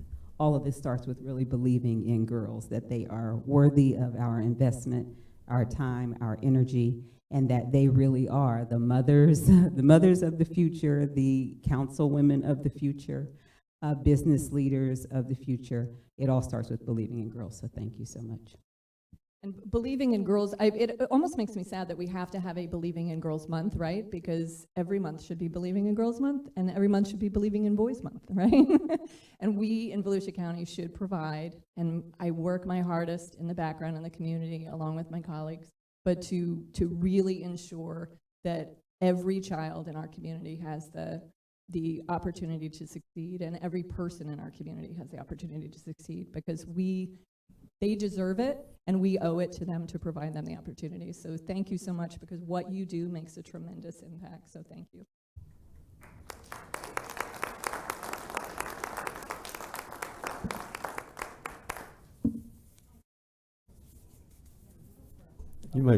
You might want to take a seat.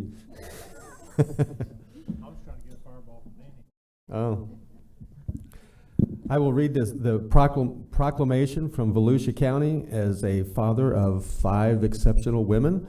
Whereas PACE Center for Girls is a prevention, diversion, and early intervention program that serves more than 2,000 girls each year throughout Florida in 19 locations, including Ormond Beach, and whereas since its founding in 1996, PACE Center for Girls of Volusia Flagler has provided counseling, education, training, and advocacy to more than 3,500 girls, and whereas because of PACE Center for Girls, Volusia Flagler's successful programs, 90% of its girls have no involvement in the criminal justice system within a year after leaving the organization. 98% improved academically while at PACE, and 90% were enrolled in schools of higher education or employed upon leaving the program. And whereas in honor of Women's History Month, PACE has declared March to also be Believing in Girls Month, recognizing that strong girls become strong women, and every girl deserves to live in a world that celebrates her existence and believes in her limitless potential. And whereas Volusia County joins PACE Center for Girls, Volusia Flagler, in recognizing the need for prevention and intervention programming, and believes that every girl deserves the opportunity to find her voice, achieve her potential, and celebrate a life defined by responsibility, dignity, serenity, and grace. Now therefore, we, the County Council of Volusia County, Florida, do hereby proclaim March 2022 as Believing in Girls Month in Volusia County and urge all residents to thank PACE Centers for Girls Volusia Flagler for its dedication in empowering so many girls and making it a profound difference in their lives. Signed by this entire Volusia County Council, March 15th. Congratulations. And Sheila, I'm just going to ask you to come up here. If you could give the website for someone to donate or Yes. volunteer if they'd like. Yes. Absolutely. It's easy. The website is www.pacecenter.org. And then you'll get to locations, and we are Volusia Flagler. We're at the end only because of the V.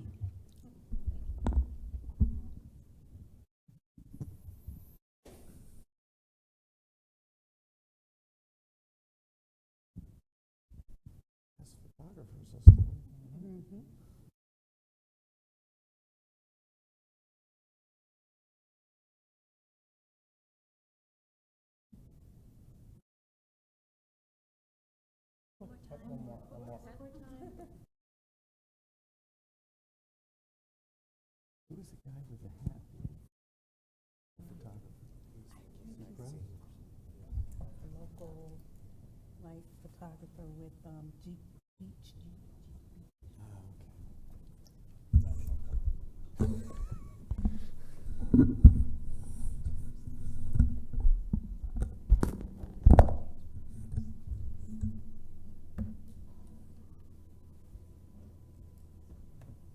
And so I'll make the motion to approve the proclamations.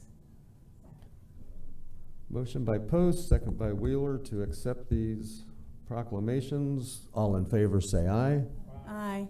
Any opposed? Motion carries 7-0.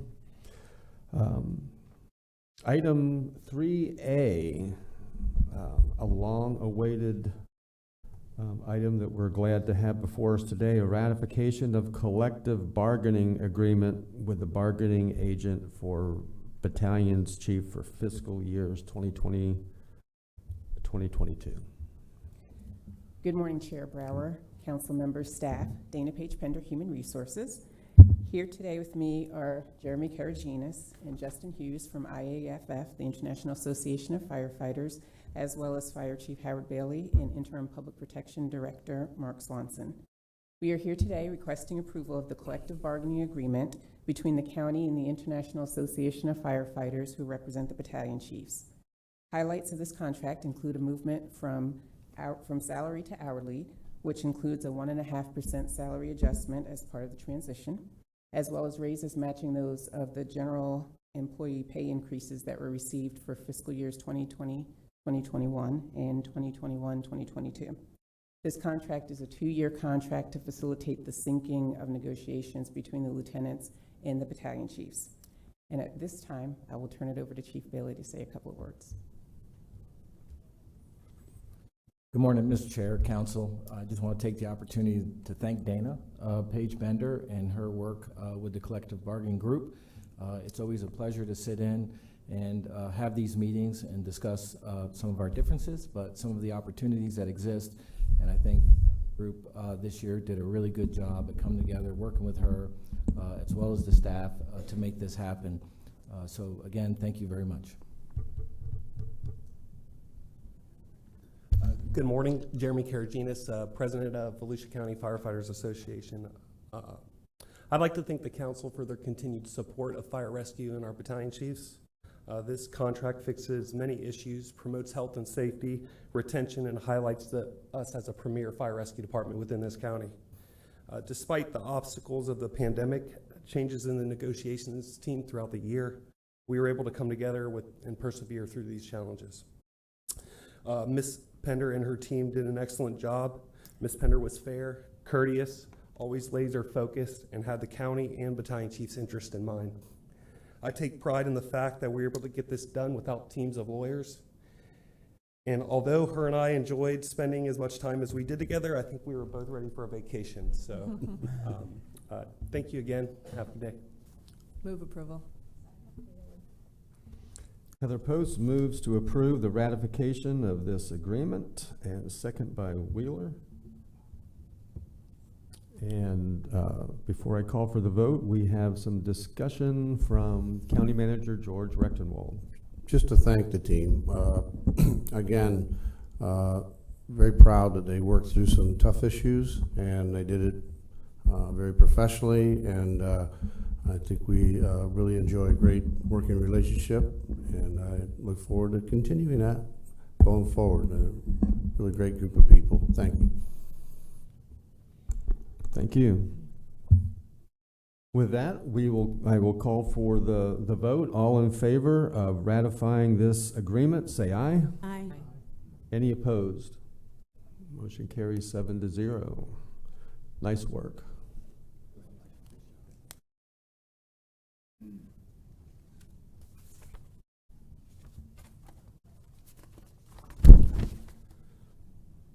That brings us to item 4, a beach special event permit for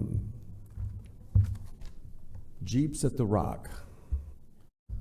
Good morning, Council Chair, Council members. Mark Swanson, Interim Director of Public Protection. Excuse me. I'm bringing to you item number 4, which is a application for a Jeep Beach event that's going to take place on April 28th, 27th, and 28th. Their request is to have a static event on the beach in front of the Hard Rock from 9 to 3 during the day. And they're also asking that just be limited to people that are in the static display. Nobody else will be in that area. And I have Charlene Greer and Andy Etheridge from the beach, if anybody has any questions. Billy Wheeler. Motion to approve. Motion to approve by Wheeler, second by Lowry. I do see Ben Johnson. I think you need to make a little bit of a clarification. You said no one else will be in the area. That's no other vehicles in the area. That's correct. No vehicles outside of the static display will be in that area. Okay. I'm probably going to be the lone vote against this. I can feel it coming, and I want to explain why. I'm glad that the Jeep Beach event is here. I appreciate the people that are coming and enjoying our community.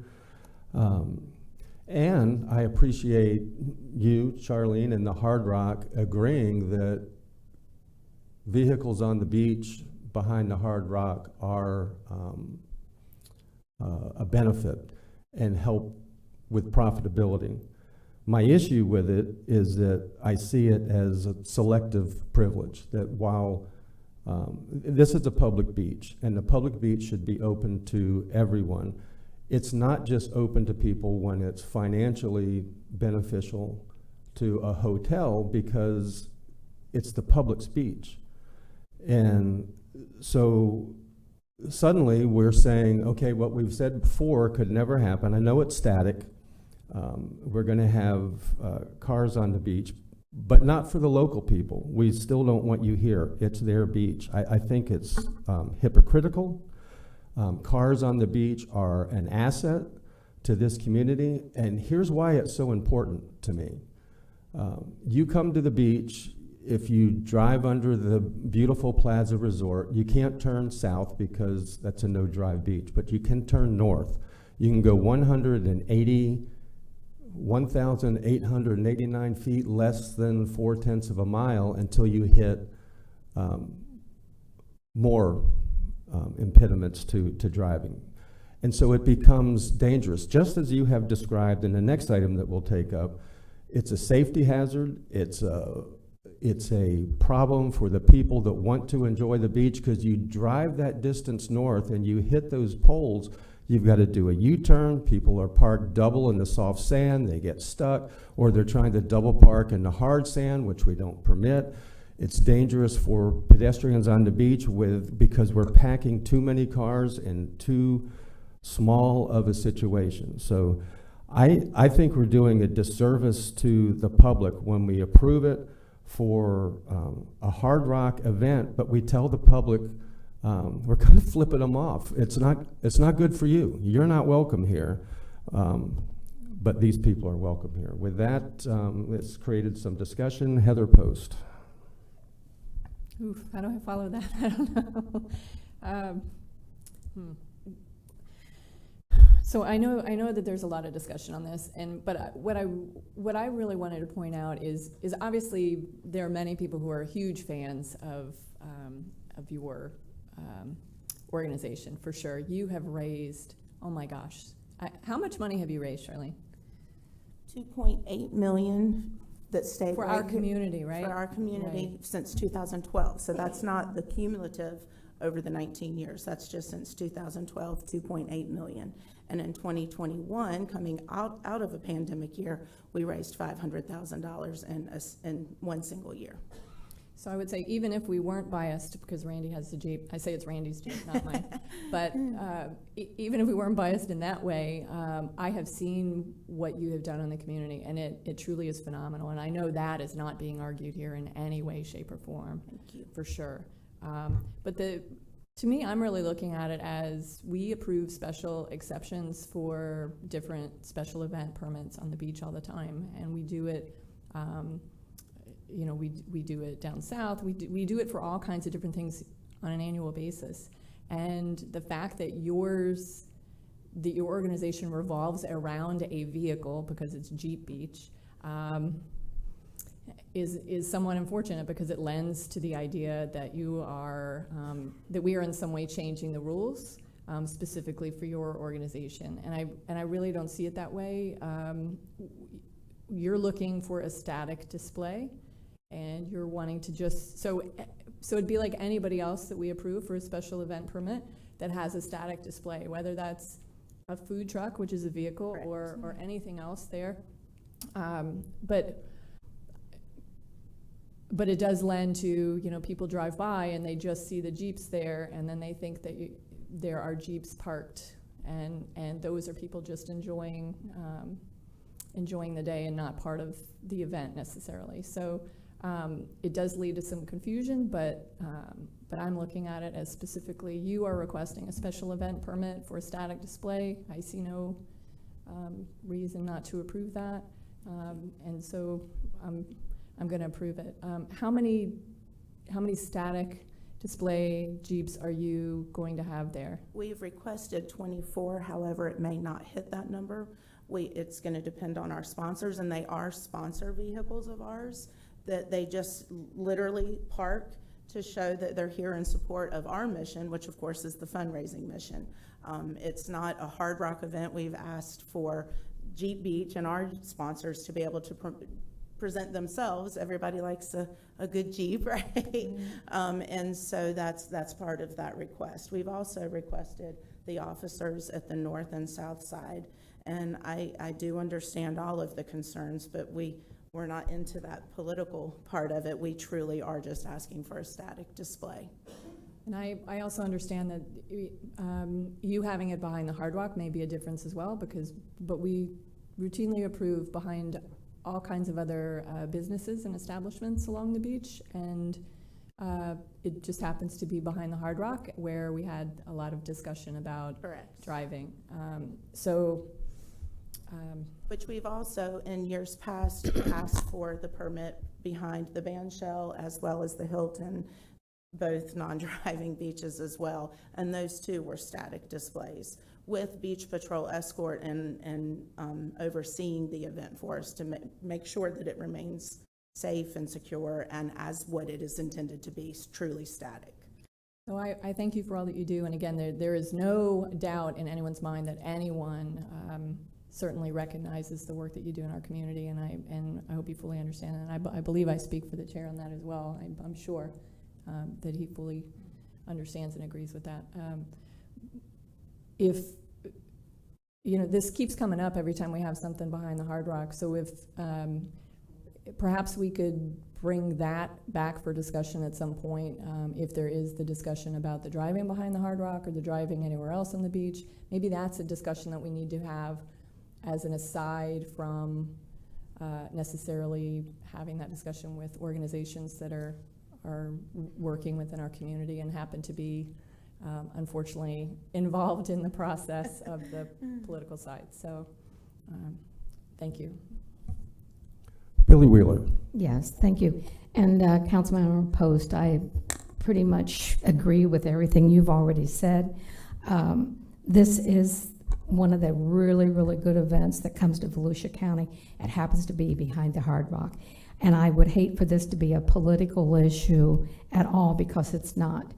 We do have static display events that we approve every single year at the Ocean Deck, and I love Ken Botts, so Ken, I'm not anything, I've approved your group, and you've come to me with adjustments before, and I've been able to get them for you, as well as the Legends Parade.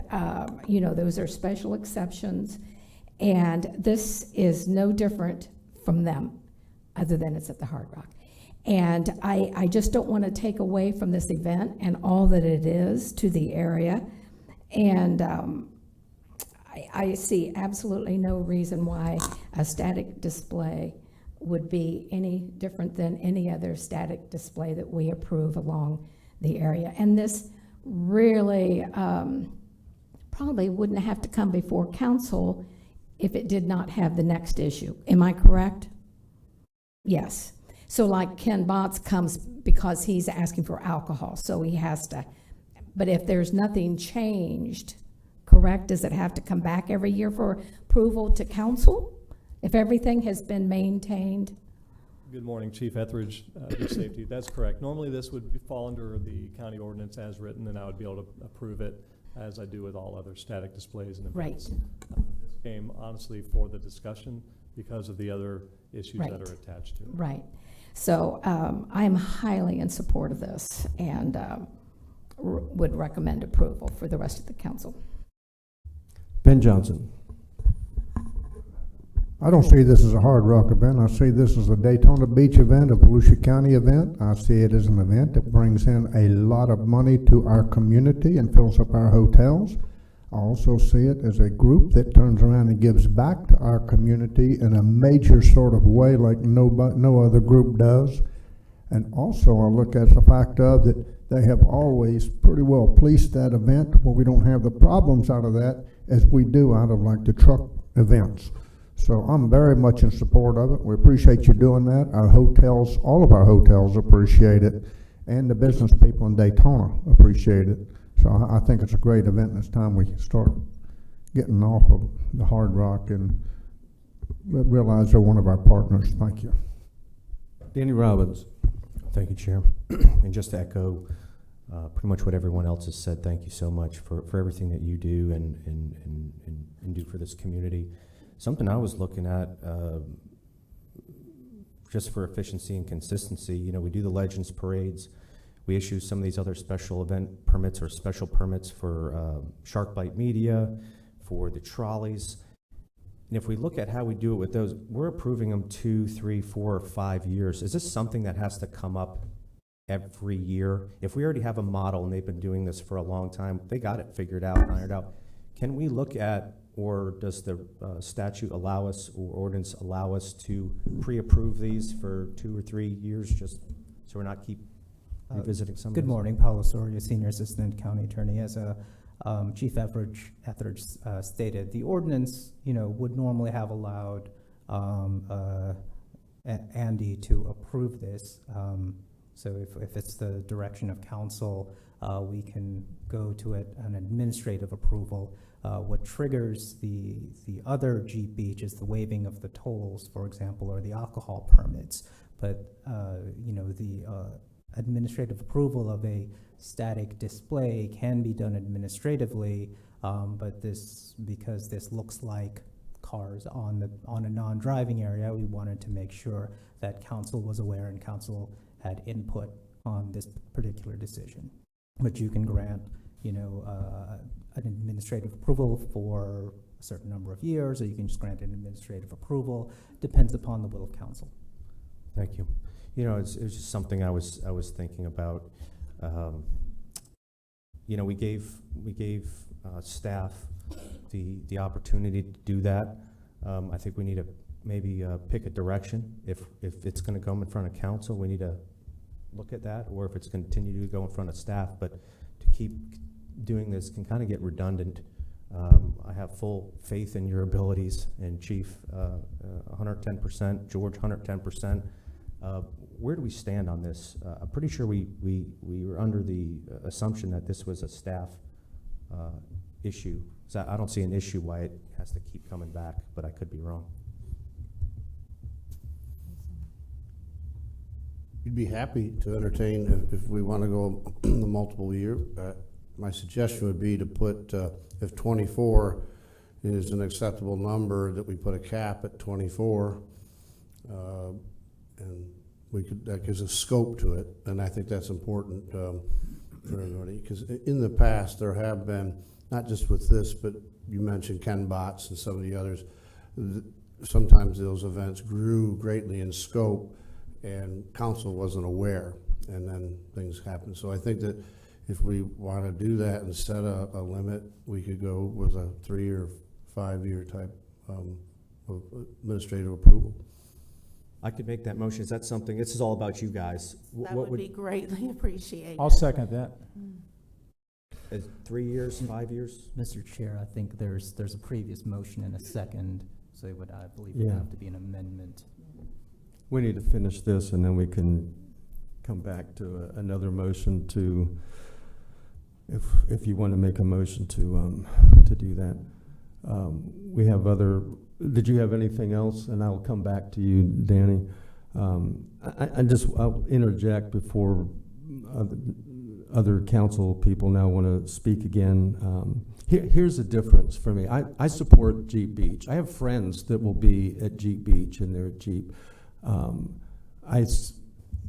I think it's fantastic, the amount of money that you're raising for a community. That has nothing to do with this. What it has to do is that everybody's talking about other things that we approve. The difference is that the other things we're approving for the North Turn, for Ken Botts at the Ocean Deck, is that they never asked for driving to be taken off of their beach. It was done to them. And so for survival, they ask for special events where cars can go back on the beach, because they know that access to the beach, it's already been established, beach access is beach driving. It helps them be profitable. It's good for the community. So I think I'm perfectly consistent here. And there is a difference between what you're asking us to do. This is billed as a celebration of vehicles, partially, to drive on the beach. And yet it's held at a location that asked that we have no driving on the beach, and created a bottleneck there for cars that are trying to head north. And it's political. I was elected to represent the people that voted for me. And the majority of the people that I hear from that voted for me said, we feel like we're getting the finger stuck in our eye. It's not good for us, but it's good for them. It's hypocritical, and it's not fair. If you want to, what I wished you would have done is gone to, because of the nature of your event, gone to the Hard Rock and said, would you consider opening this section of beach? Let's let the Jeeps drive back and forth all day, and the residents to be able to enjoy it. I'd vote for it in a minute. So, Barbara Gertman. Thank you, Chair. For me, this is Jeep Beach request. It's not the Hard Rock. And whatever those concerns are, I understand the chair's concerns. However, that's not who you are. That's not what you're representing. And I just think it's interesting how you follow our recognition of Joe Sullivan. You're also on the board for Boys and Girls Club. You know, the contributions and the support that you give to the community and others, and Matt as well. So I think it's an awesome organization. This is about the organization and your request to be able to position the best you can for sponsorship and recognition. I'm in support of it. So I thank you for all you're doing, and I also support an approval of more than 1 year. Heather Post. So since you are, it is Jeep Beach, and since you are about driving on the beach, right? You're about driving everywhere. Consistently over the last few years, there's been discussion about the beach passes that you have. And I know when you send out your registrations, you do things well in advance, like a year in advance, to get people to come to our county for the following year. And you say, pay this much that we are now going to really turn around and put back into the community. And part of that is a beach pass. And Actually, we do not collect the beach passes. But you ask them. Yes, we tell them they need to get the beach passes. Yes. You provide them with the opportunity to get a beach pass to come to our beaches. And I was wondering, so every year I've thought about this, and then every year it's been too late to do it. And again, this year I've discussed with staff, and it was way too late, right? Because you're already getting in stuff. But I was wondering if council might want to include in this amendment to allow for your members as you come in to not have to pay for a beach pass in order to come in and use our beaches for the week. I think it would be a very small, a very small thing for us to do to really add a lot of impact. It would certainly add value. However, I don't go into the political field, so I would allow our council to speak to that, but it would definitely be added value and more opportunity to raise even more, so.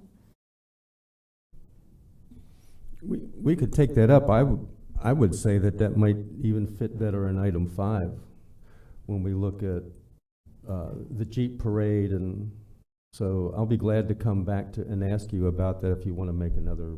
Well, I think probably in this one only because we're thinking of doing the parade for several years in a row, but this way if we did that for a few years, anything for Jeep Beach coming in, for Jeep Beach Week, that it would incorporate in there somehow, and I'm sure staff and county attorneys would be able to figure that out, but. Okay, so you want to make a motion that we amend the motion that's on the floor to allow just Jeeps to drive on the beach without paying beach tolls, or any vehicle? Well, I don't think that anyone should pay to drive on our beaches, and I know we've had that discussion many times. So, but and I really don't want to get into that giant discussion, but since we have Jeep Beach here and we have this this organization in front of us coming in to do an event, I think it's certainly a good idea to start looking at some of these events and saying, if we're not in fact going to completely take away the tolls on the beach, that certainly for events that bring in large monies into our county, that we start looking at that kind of stuff, and it's certainly a great start. Paul Osoria, Senior Assistant County Attorney. If you would direct the county attorney's office and staff to look at that particular situation, the issue you run into is with the state statute, is that when cars are allowed on the beach, there comes with it that there is an allowable reasonable access fee, and in our charter that fee must also be uniform and reasonable. So we have some statutory constraints from being too arbitrary about charging, one type of person or one type of vehicle versus another. So you're saying the state requires that we pay, or that we charge? We have to charge a reasonable and uniform fee. Now, whether or not you charge is a completely different decision, but the moment you do decide to charge something, you are constrained by reasonableness and uniformity in the amount you charge. So that's something that we need to look at, of whether we can accommodate a different or modified fee for a special event. Okay, I'm gonna withdraw my motion at this time, because it seems like we're getting into a big quagmire, and it might be a little ridiculous, but we'll certainly bring it back. We'll have for no discussion. amendment to this, but I want to clarify what you just said. We must charge, or we can charge? You can charge, but if Okay. you do charge, Thank it you. must be reasonable and it must be uniform. Words are important. Okay, Heather Post, you're done. Ben Johnson? I have some issues with a couple of these things. One, where does it end? We give her a multi-year, then we have to give others, and I'm all for Jeep Beach, you know that. But you're kind of opening a can of worms. You start opening up all these things, and the one thing we can do right now is year by year make adjustments how we need to make adjustments. It comes in front of us, and it's our decision if we need or have to make any kind of adjustments. I think we need to keep doing it as we have been for years. We look at it every year. I won't be here, but I still think that the council needs to be able to look at it and see, were there issues, what do we need to address, how do we need to address it, and not only that, if we do it for Jeep Beach and these others come up, this is kind of a hammer over people's head to make sure that they stay in line so you don't lose it. The next thing is the tolls. We keep whittling away at our revenues. We still have to pay to clean the beach. We still have to pay to service the beach. We keep whittling away at the revenues. At the end of the year, people say, well, we want rollback. Well, eventually, when you do this, when you whittle away at your monies coming in and you go to rollback, you're going to have to cut somewhere that nobody's going to like. You're going to have to start cutting pure services, whether it's not cutting your parks as much or other services.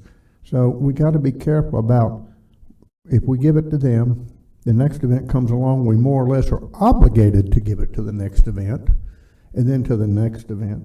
And so it's a real issue. Inadvertently, we have put ourselves into a bind, not meaning to, but put ourselves into an economic bind and putting ourselves into a position that we have to do something because of precedent. Yeah, Ben, you're speaking to the motion that may come up after this one, but it's a good point. I was thinking the same thing. We know that there's the council's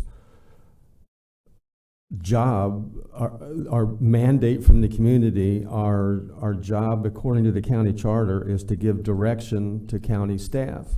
And so we may be voting on whether or not we rob future councils of that vote to give staff. We already know that 4 members here aren't coming back next year. So we're going to have a new council. We're going to have 4 new members next year. And I'm not comfortable in telling them that you don't get to vote on this. But we have 3 more people that want to speak so that we can vote on the amendment on the motion on the floor. Danny Robbins. Thanks, Chair. I'm still in support of doing it for maybe a little bit longer than a year, just for some consistency. We have a couple events that we know are going to happen. This one, the one on the south end with the Legends Parade. They've been going on for a long time. They're great. You guys police themselves. I don't have to sell this anymore. You guys do a phenomenal job. You have to take off work to be here. But I'm looking at going forward with this and simplifying some of the bureaucracy with a lot of this. But I don't want to go backwards. I want to go forwards. And you know, we gave the powers to the staff, and I hate to have you tied up in this because of the political end of this mess. But we gave the power to staff to make this call, and yet here we are again. And what I don't want to see is this council get pitted against each other for something that we already gave staff the power to do. I don't want to keep flip-flopping on this. I know it can be contentious. I just want some normalcy and simplicity so we can plan this and make their jobs a lot easier. That's all I got.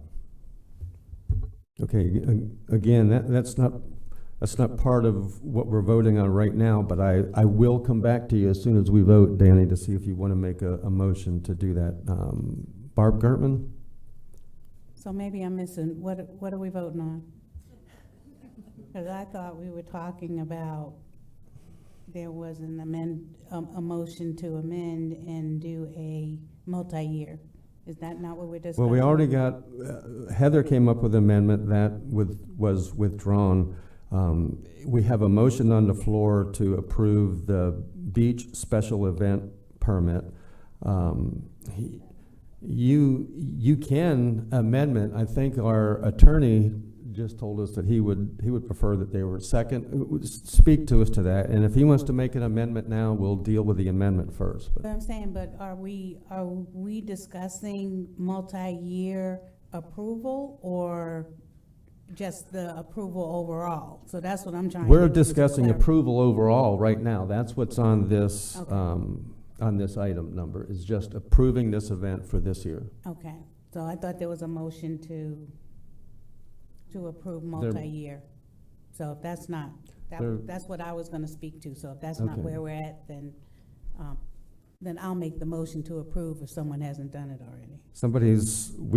Billy Wheeler has done that. Fred Lowry has seconded it. Okay. And, pardon me? Okay.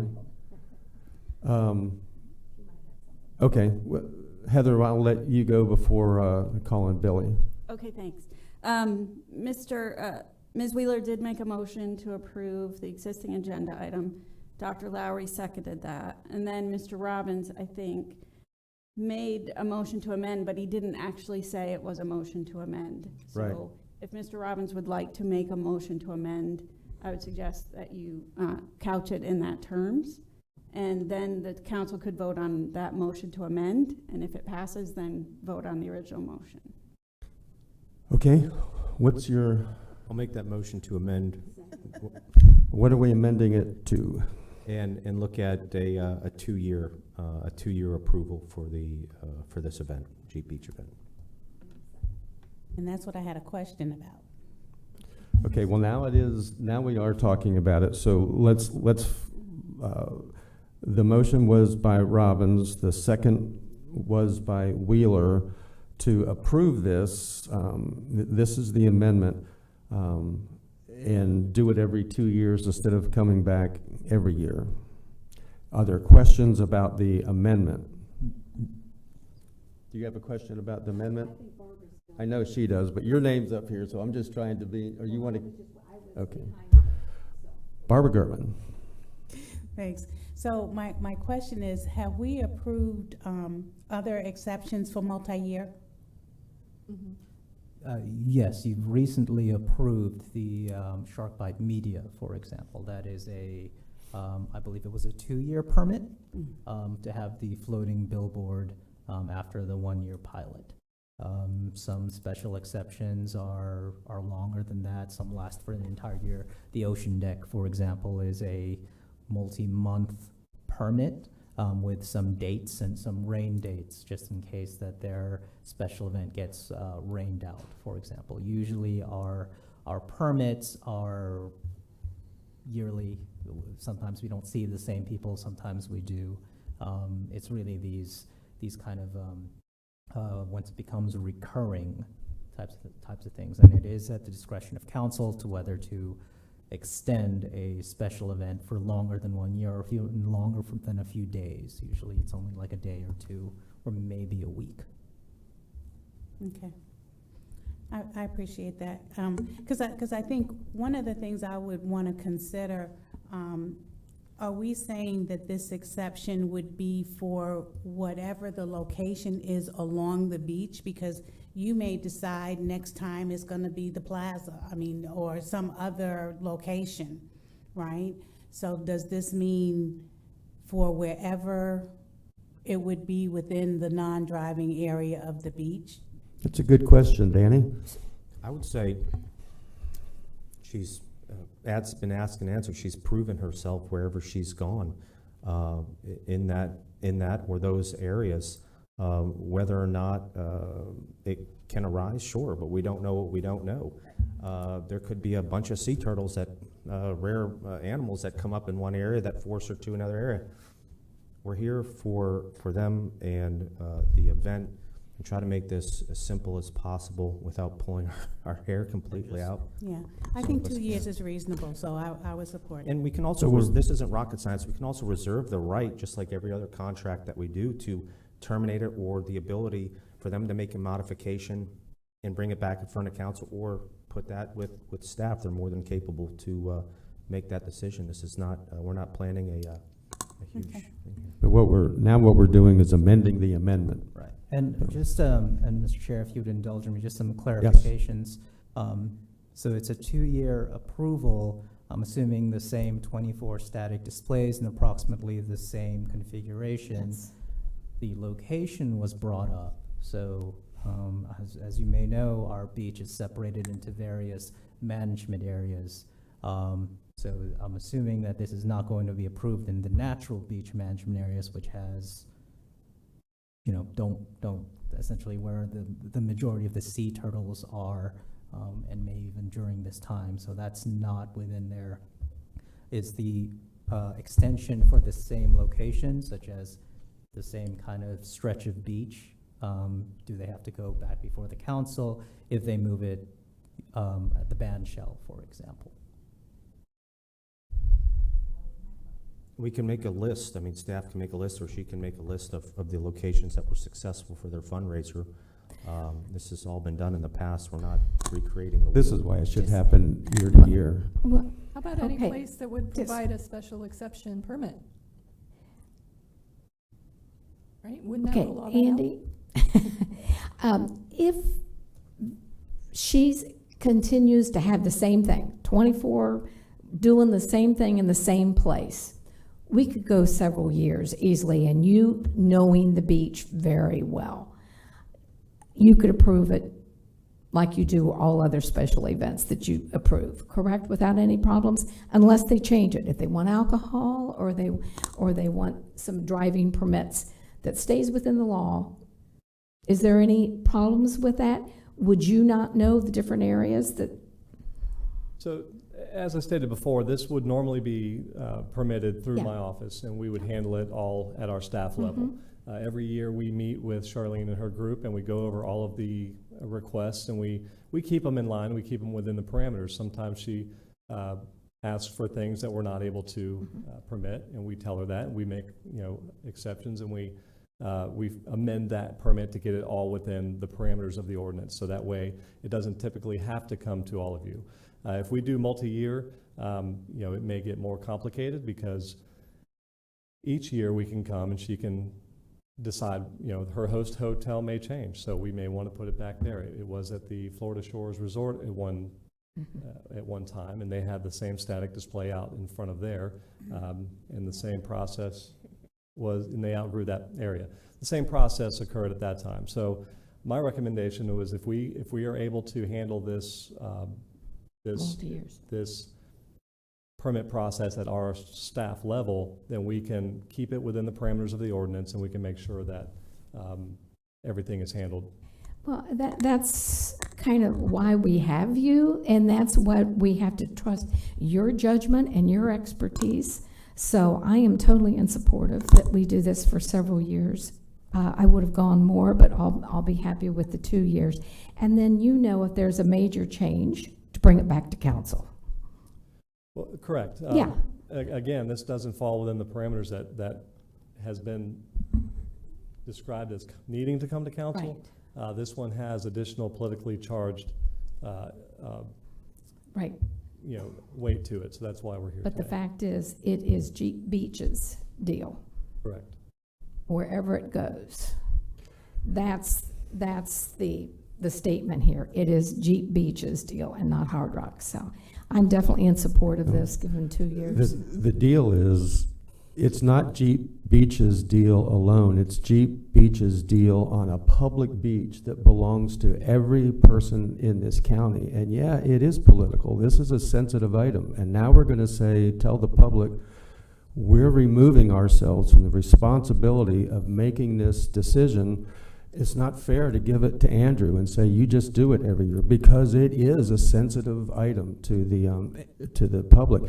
And if anybody up here believes that this decision was made in a vacuum outside of the knowledge of the Hard Rock, I fail to see that. But Barb, are you speaking to the amendment? Not anymore, huh? There you are. Okay. So, Danny, I want to restate your amendment before we vote on it. Is the amendment to extend this 2 years on this location or any location? The amendment would be to do it for a period of 2 years on the locations that are worked out between her and staff, and put this where it probably should rightfully be with the staff, because we've already approved that process and they know it better. They're in the mix of this 365 days out of the year. They know it the best, and they're more than capable to make that decision. And I just don't want to micromanage this thing to death. That's my motion. Okay, so we have a, you made the motion, and we had a second by Wheeler. You're okay with how he just stated that, what we're voting on? So let's vote on that, on this amendment, and then we can come back to the item 4. All in favor of having this be approved for 2 years at a time by the staff in their communications with the organizers of Jeep Beach, of wherever that location may be. All in favor of that, please say aye. Aye. Any opposed?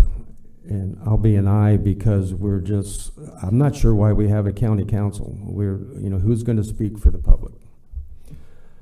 Okay, so the amendment passes 6-0. You voted against it? I'm sorry, I should have called a roll call. Motion carries 5-2 with Brower and Johnson voting against it. All right, that brings us back to the beach special event permit 22-020, Jeeps at the Rock. Any more discussion on that before we have a motion to approve by Wheeler, a second by Lowry? Did we already have a motion? But I will make the Yes. motion. No, Yes, we had a okay, motion and okay. a second. Krista, would you call the roll on this? I don't want to miss anybody this time. Yeah. Yes, this is the original. I don't know if you want to call public participation before you call the vote. Was this for that? Correct. Yes, this is a public hearing. We have one person, Suzanne Schreiber. Thank you, Carissa, for bringing that to my attention. Suzanne Schreiber, Ormond Beach, Florida. Actually, the vote just happened. I wanted to speak before that. What does the term special exception mean? I mean, does it have a meaning? It's on the agenda and it says special exception. The boat was a special exception, and I stood up and spoke against that. Is it a slip of the tongue? Is it a typo? Does it not mean anything? I'm curious. You just voted for 2 years on the second special exception. Why call them special exception? It's meaningless. If it's a special event, special exception, I don't even know what else you would call it, but you just gave a 2-year approval, and you did it before on the boat. And I'm sorry, but no one knows what's going to happen next year or the following year. I mean, no one. This is frustrating. It's the second time I stood up here and spoke against giving special exceptions more than 1 year. It really is turning meaningless. Okay, you don't have anybody else? Then I'll close the public input and call for the vote. Since there's nobody that, no other council wants to discuss this, would you call the roll on we're voting on the main item now. Mr. Johnson. Yes. Dr. Lowry. Yes. Ms. Post. Yes. Mr. Robbins. Yes. Ms. Wheeler. Yes. Ms. Gertman. Yes. Mr. Brower. No, and motion carries 5-2. 5-1. Oh, I thought Heather said no. No, I said yes. Okay, Yeah. I'll change that. Okay, that takes us to item 5, another beach special event for the Jeep Beach event, a parade.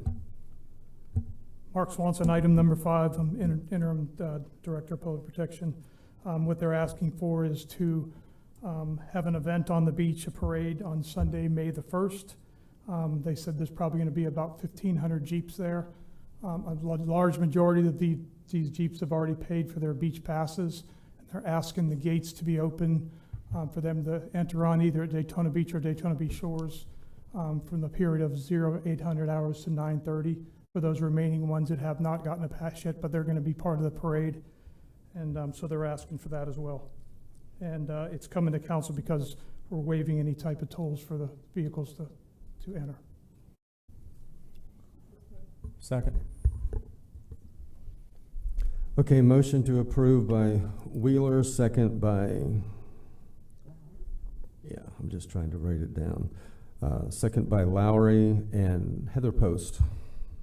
Well, we know I'm for removing the tolls, so you definitely yes.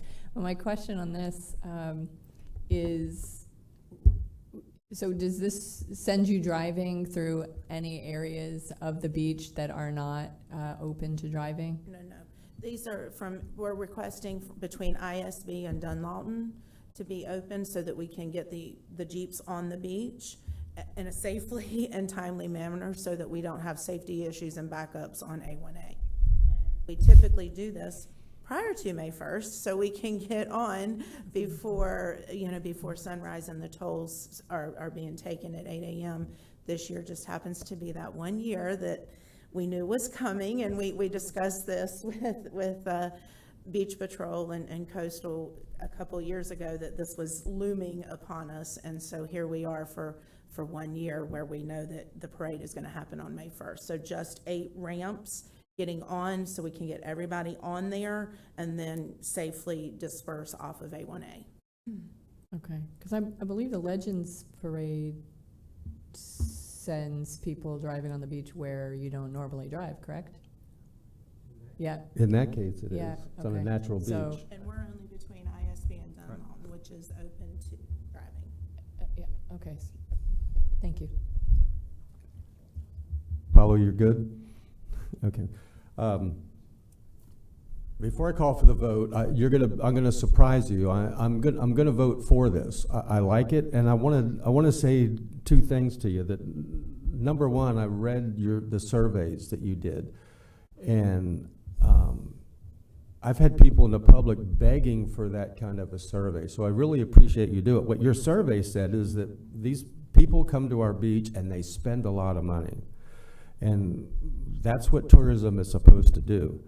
We've had other local people do surveys that have told us that's not true. The day trippers and the people that drive in here, they don't spend any money. They get a cheap cooler and buy cheap beer and bring sandwiches from home.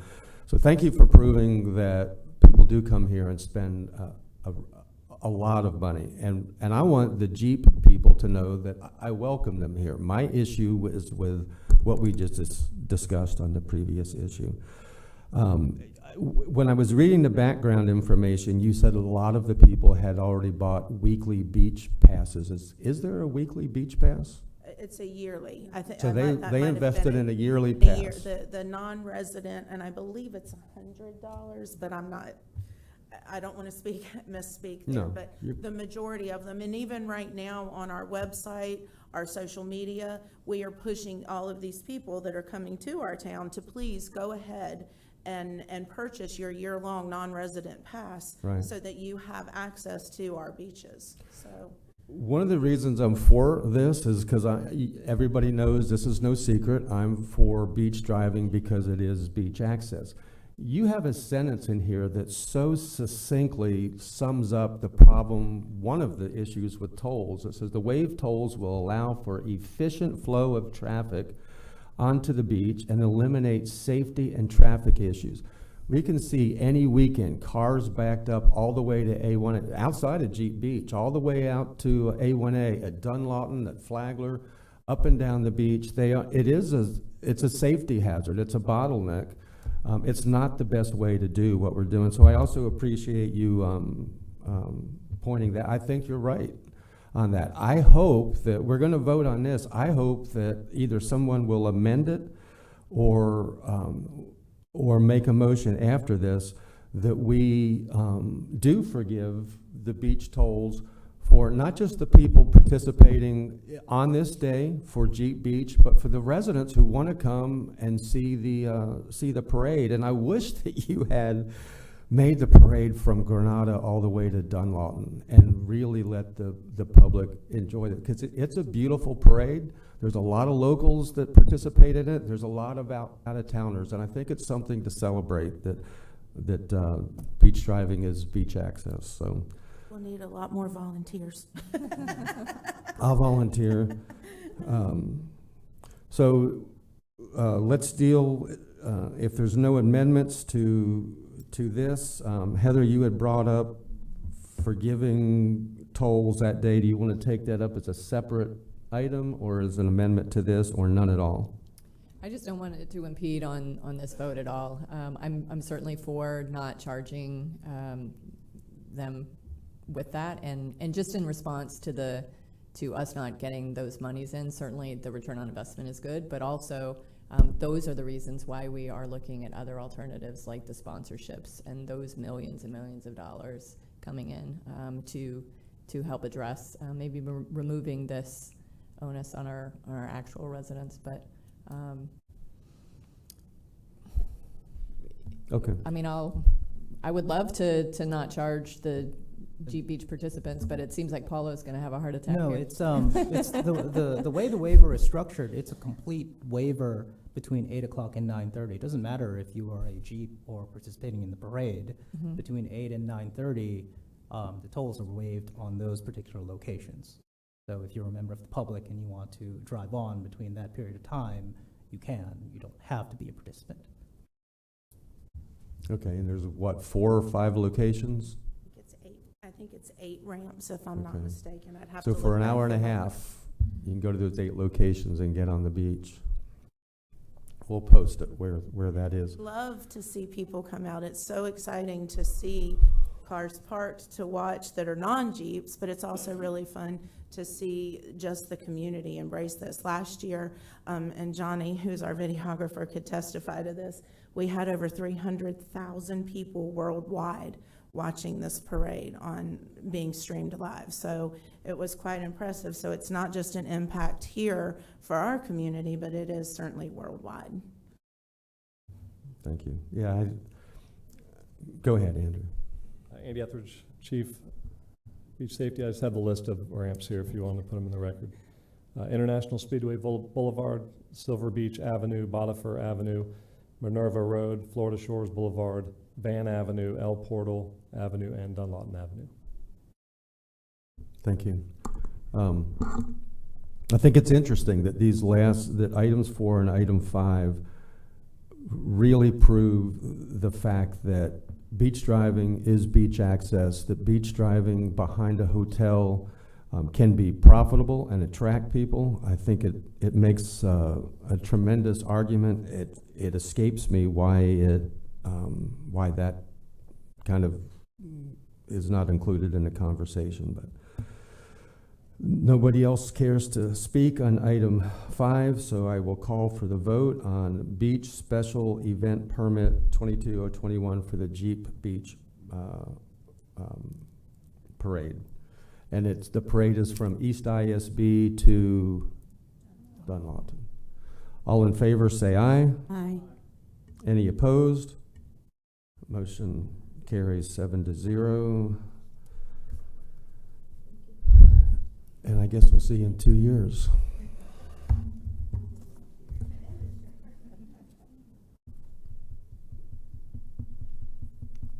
Okay, item 6, award of contract to the Superlative Group, Inc. for sponsorship and naming rights consulting.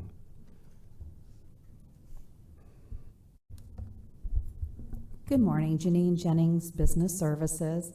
And this is the contract that we brought forth, and now we have negotiated a contract. There were a few pieces that we needed to iron out, and I just want to quickly go over those. The first is the commission rate.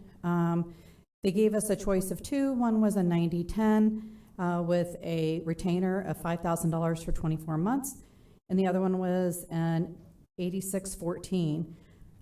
We did a lot of research. Ryan helped also with this. And looking at what we've already seen of the superlative group, we felt like it's in the benefit of the county to do the 90-10 with the 24-month retainer at $5,000. The break-even point for us was $3 million, and we felt, looked at their history and what they proposed, that $3 million plus was more than attainable for us over 5 years. The other piece of it is, if you remember through the presentation, they also talked a lot about programs. And we really didn't address the programs, so we added that into the contract so that we would take commissions off of any programs that they sponsored. We also added run-out language. A lot of the contracts are long terms that would exceed our 5-year contract period. So we did run-out language that would basically say that if they sold a $10 million contract over 10 years, that even if the contract ended, we would all take our own money, and contractually they would be responsible for paying us. Other than that, it's a 3-1-1, and they're excited to get started. And the first phase is the valuation, and that should take us 3 to 4 months to do that, and then they'll start selling, and we already have people contacting us ready to meet with the superlative group. Thank you. Heather Post.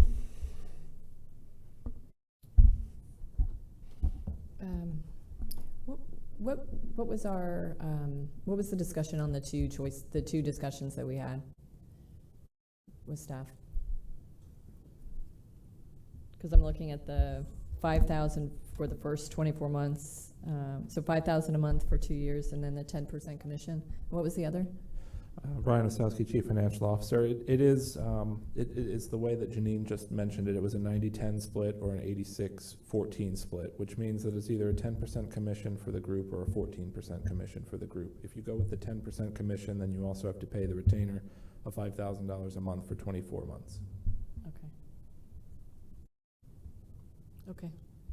Move approval. Heather Post moves for approval, and was it Wheeler on the second? Any other discussion? All in favor say aye. Any opposed?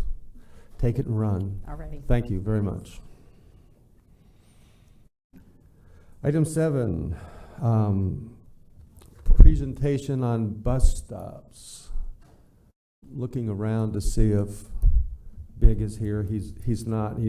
I hope he gets to listen to this online. Okay. And we do have, this is a public hearing, and we will have one member of the public who wants to speak when Donna is complete. So. Oh. I'll come back to him.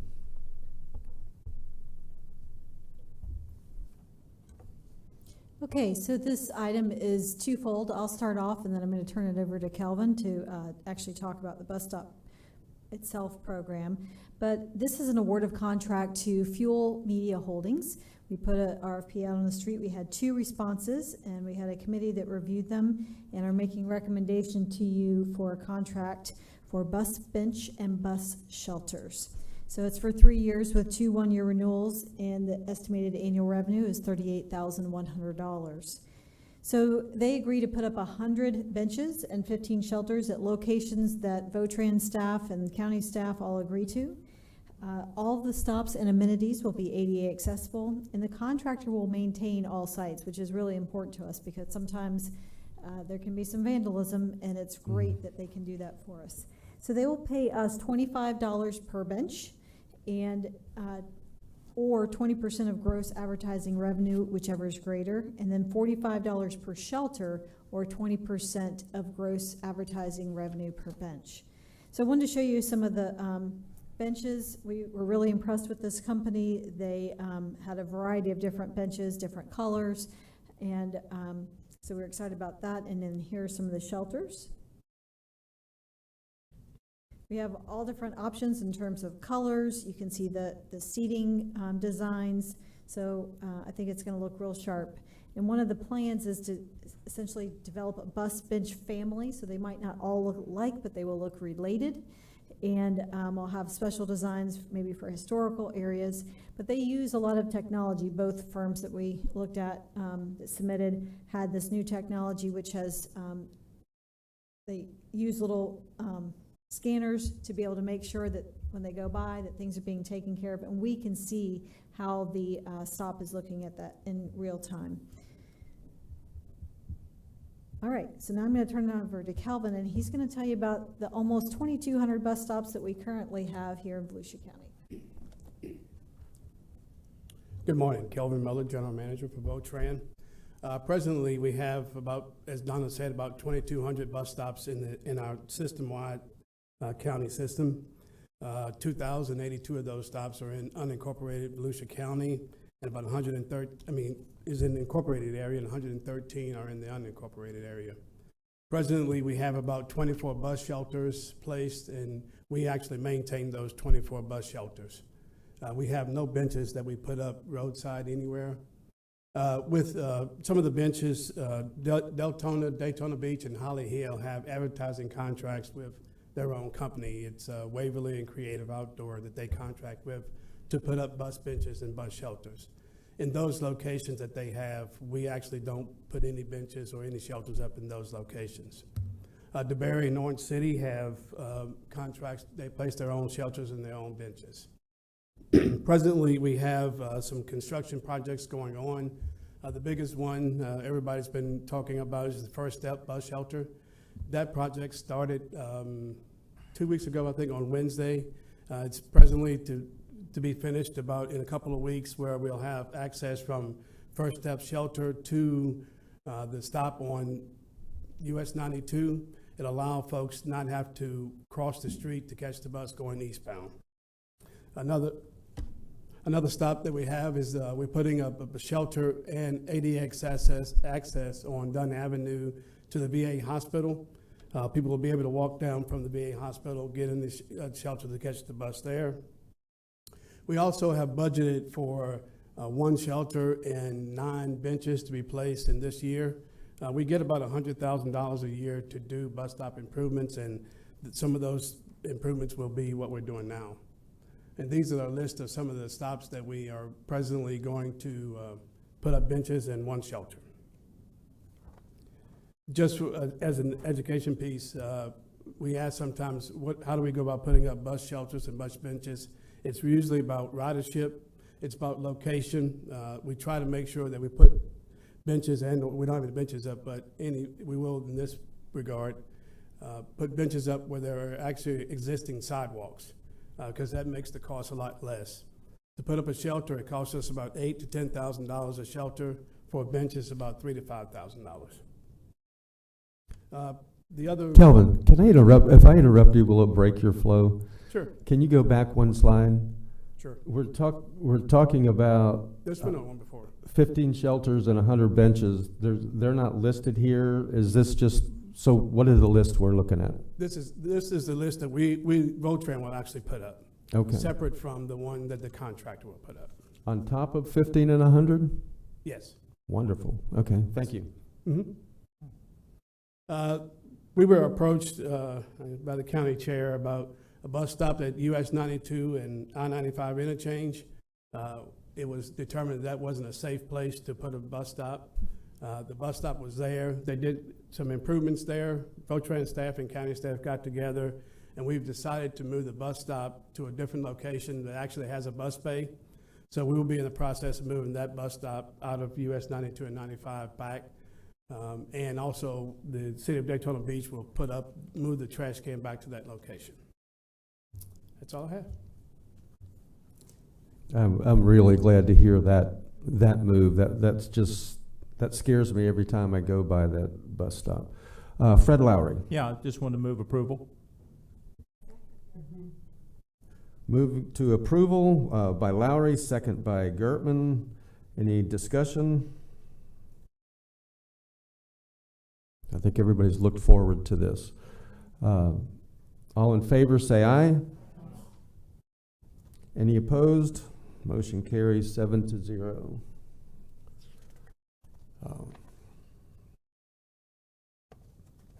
Item 8.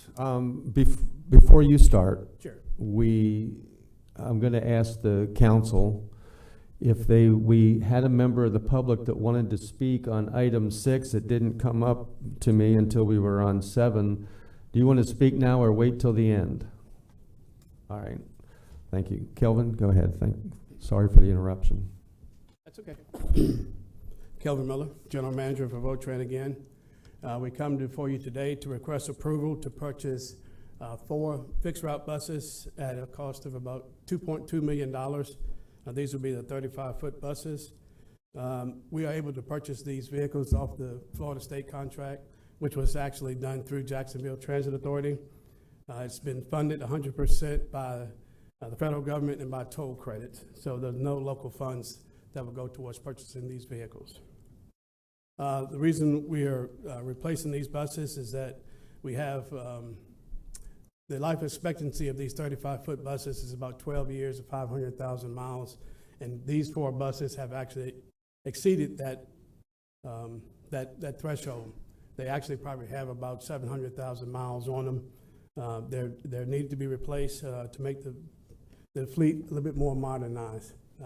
Presently we have 73 Gaelic buses in our fleet, and this will add on to the fleet that we have, but it is a replacement, so we'll be getting rid of 4 buses that we have in the fleet. The 35-foot buses are designed to handle heavy stop-and-go traffic service. We usually, these buses are put on the main roads. They stop pretty much anywhere that there are bus stops.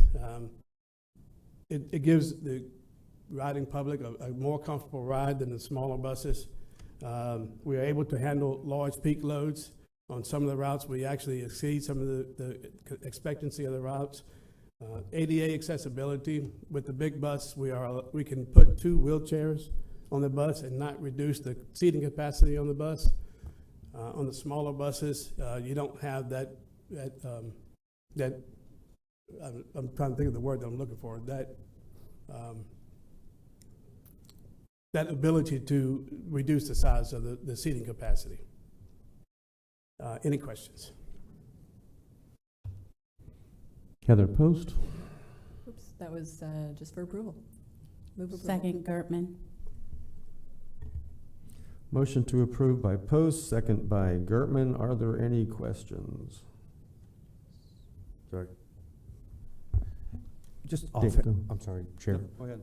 Just offhand, do we know how much it costs yearly to maintain those great big buses? Right off the top of my hand, I don't know the exact figure. We spend about $1 million total in parts on the bigger buses.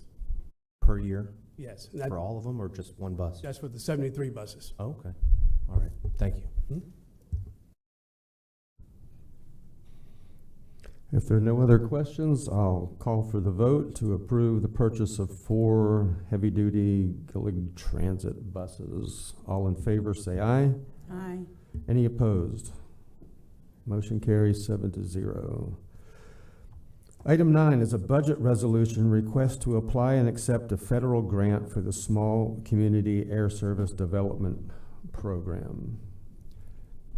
Before you start, I will add too, the last item, the expenditure was from grants as well, which is still from taxpayers, but from a broader pool. Cyrus, go ahead. Good afternoon, Mr. Chair, County Council, Cyrus Callum, Aviation and Economic Resources. So this is a budget resolution, as you said, a request to apply and accept a federal grant for a Small Community Air Service Development Program. Last year we applied for the $1 million grant and we were unsuccessful. And so the strategy this year is we're going to apply for $500,000 because it's a very competitive grant program. We're competing with other similar sized small community airports. And so what's very important to receiving this grant is to have a variety of support from the community and also from the airlines. So we received a support letter from American Airlines, which will pledge, should we receive the grant, service to Chicago O'Hare, which would be great for our community, and also received support letters from Senator Tom Wright, the CEO of Business Alliance, the CTO Realty Growth Group, Embry-Riddle University, and the Lodging and Hospitality Association. Now, another very important item to be considered successful for the grant is financial support from the community. So we have received, which was budgeted, the Volusia County Economic Development, $75,000. The Deltona Beach Convention and Visitors Bureau, $50,000. New Smyrna Area Visitors Bureau, $10,000, and West Volusia Ad Authority for $1,000, for a total of $136,000 to go towards assisting us with that $500,000 grant wish. So, are there any questions? Motion to approve the Second, budget Gertman. resolution. Motion to approve by Wheeler, second by Gertman, and so I just want to make clear with the entire council what we're voting on here, because our package says million. Right.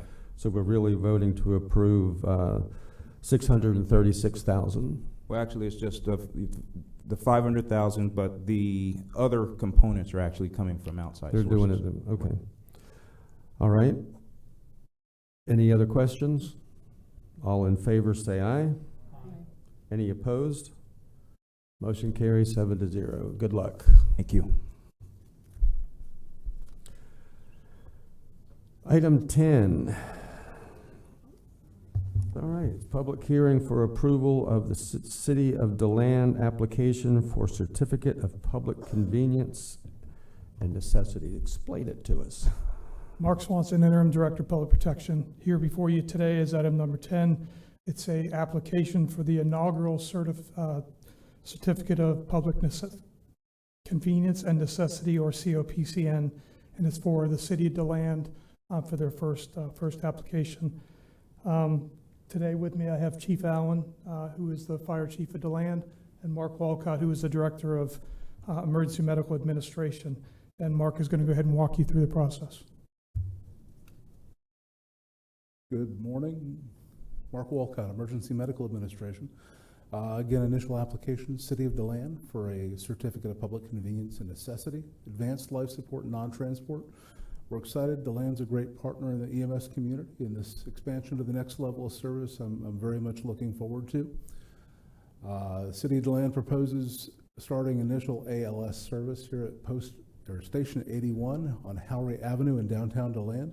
As they get staffing ramped up, they'll expand that to Station 82 on the north end and 83 on the south end. With that, the application's been reviewed. It meets all the requirements, and staff is recommending approval. Okay, do we have a motion, Heather? Or a question? First, I just want to say, very glad to have DeLand coming in on this and taking this seriously. Obviously, you do, and it's public safety, but very glad to hear that you're looking to expand your ALS system and really get involved. So move approval for sure. Second, Gertman. Motion to approve by Post, second by Gertman.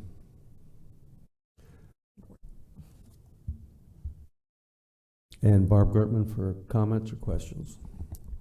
You know, Todd, I just want to say what a great addition you've been to the community since you've been there. It's just impressive, and thanks for your connection, collaboration, and communication throughout. So it makes a difference. You're welcome. Seeing no one else with caring to speak, I'll call for the vote. All in favor of approving the applicant's Certificate of Public Convenience and Necessity, say aye. Aye. Any opposed? And the motion carries 7-0. Thank you.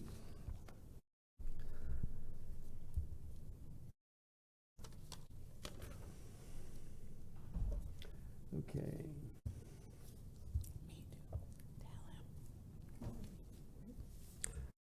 A break? Okay.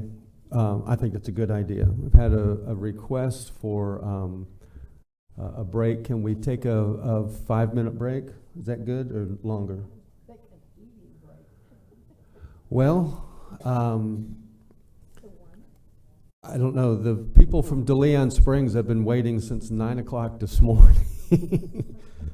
Let's power through those and, okay. And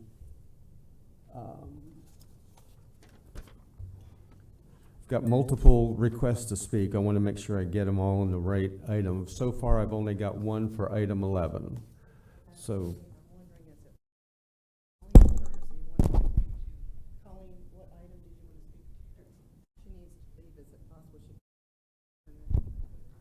Sure. They're all related. Yep. So why don't we let it be introduced first, since you're up here, and then we'll have public comments and. Well, yes, thank you, Mr. Chair, council members. Mike Ulrich, Water Resources and Utilities Director. And again, this is a special day, and the folks that have come to specifically talk about DeLeon Springs, this outstanding Florida spring, as well as the community. It's a wonderful story, and I hope that you're able to hear some of the stories that they wish to tell. This is really about them today. We're just facilitators of this spring as our responsibility, and so with pleasure, we're very happy to have them all speak so that they can get on with the rest of their day. So thank you. Okay, then are you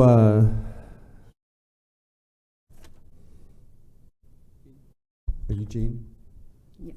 Okay. Thank you, Mr. Chair, Vice Chair, council members. My name is Colleen Kersey. I'm a resident of DeLeon Springs, Florida, as well as a PTA board member at the local elementary school, McGinnis Elementary, and a board member of the DeLeon Springs Community Association. I just wanted, the other members here are going to share their experiences. I wanted to share really quickly why I would like to support and request that you approve item number 13 for the water and wastewater infrastructure for our community. Most importantly, I have 2 children in school at McGinnis Elementary. Last year, and forgive me, I'm a little nervous. Last year, on a number of occasions, we would get a phone call, and within the last couple of years, from the school principal, please send your children with water tomorrow to school. The water at the school is not potable. That is unacceptable. Our kids at the very least need to have clean water. So on a few occasions, I was able to go take some bottled water for some of the classrooms, but we want to make sure that we can get this water and wastewater through so that our children at our school have clean water access. So thank you for your time. Thank you. That was Colleen. Amy, what is? That's fine. Somebody just tell me a name, and I'll take it out of the stack. If they want. Did you want a break? No, we're gonna go ahead and get through this. Okay, go through item 11. Okay. Thank you again. Well, I thought we were going to go through the public comments. No, we'll wait till our items. The rest of us can wait. Okay. Do you want a break? She wants a lunch break. They've been waiting 10 years. They can wait another one. So. Okay. No. Council, you want to push through this or take a lunch break now? Because there's really 3 of them together, 11, 12, 13. Yeah, I think we can get through them pretty quickly. So, Okay. I mean, we're all on the same page that they've been waiting a long time. So, yeah. Well, terrific. Again, Mike Ulrich, Water Resources Utilities Director, and it really is a privilege to speak on these next 6 items, though we may want to split them up. The first 4 are on DeLeon Springs. It reflects a strategy dating back just 3 weeks ago when we were talking about water quality, and we were talking about the accomplishments that have been done. We talked about collaboration. We talked about advocacy. We talked about all of the terrific things that are happening right now. And, as a result of that, this is just another example and a path forward. And if that's my phone that's actually going off, which maybe it's DEP giving us more money, I don't know. But in any event, I wish. Not the case right now, but we'll work on that too. Again, it's collaboration and again, path forward is what we're discussing today. And with my colleagues here, Ginger Adair and Lori Kuntz, we've all been involved in these water quality initiatives, as well as, it extends beyond just our staffs, and it also includes the county manager's department and the legal staff and the purchasing and contracts staff and chief financial officer. We're all engaged in these types of things.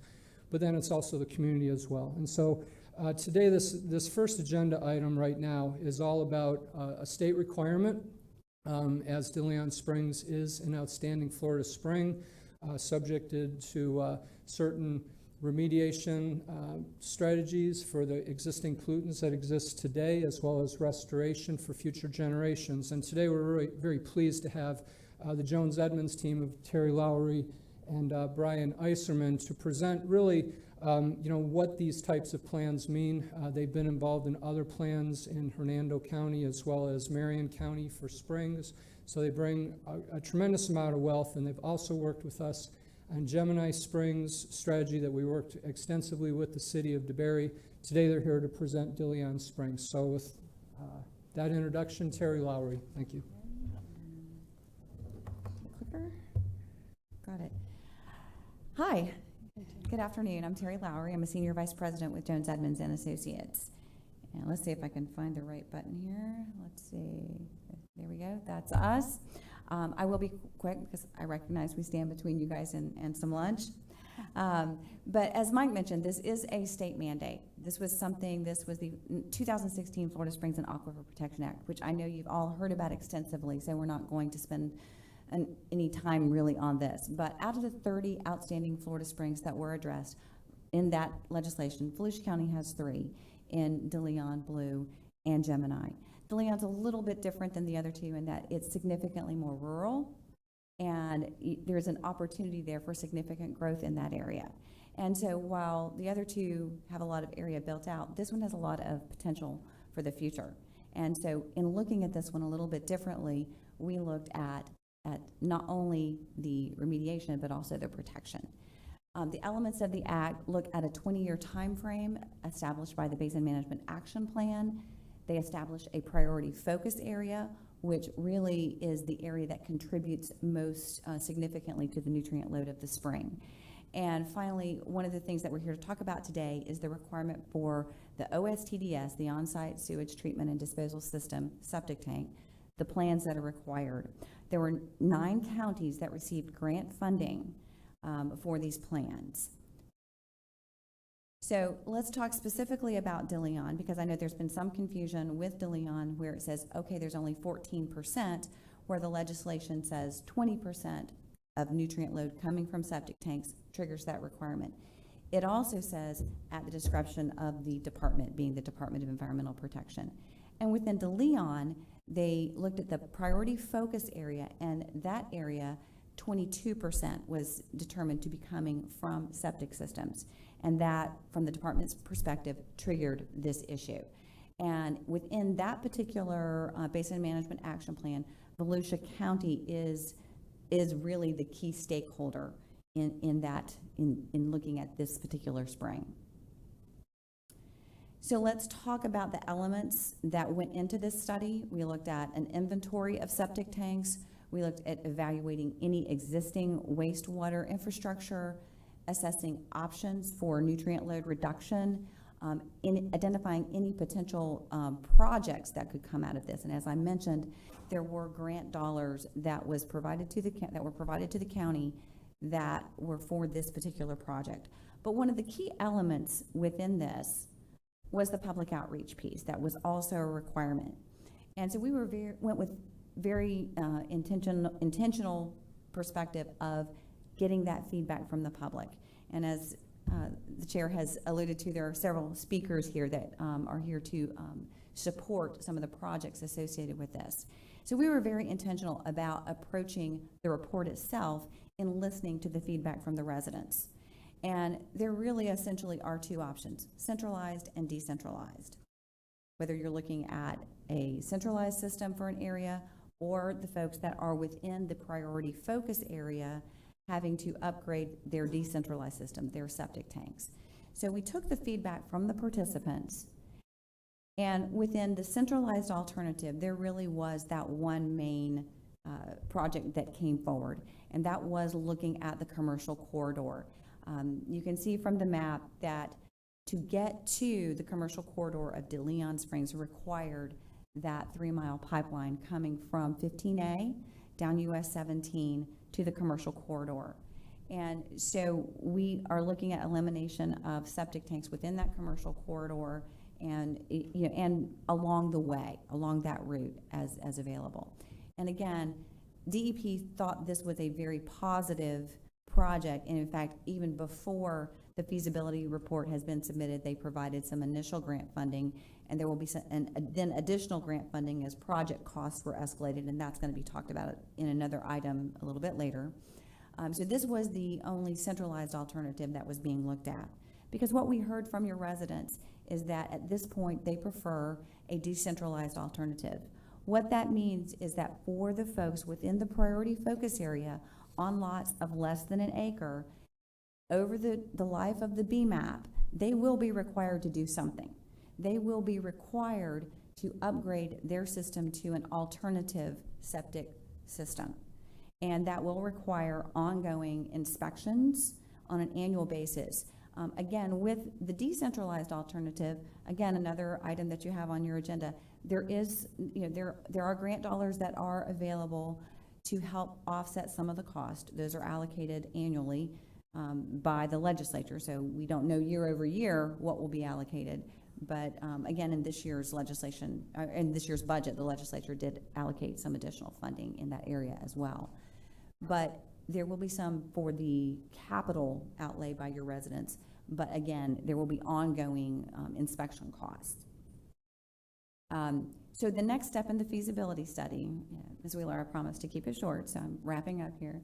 The next step in the feasibility study is a submission upon your approval to the Department of Environmental Protection at the end of this month.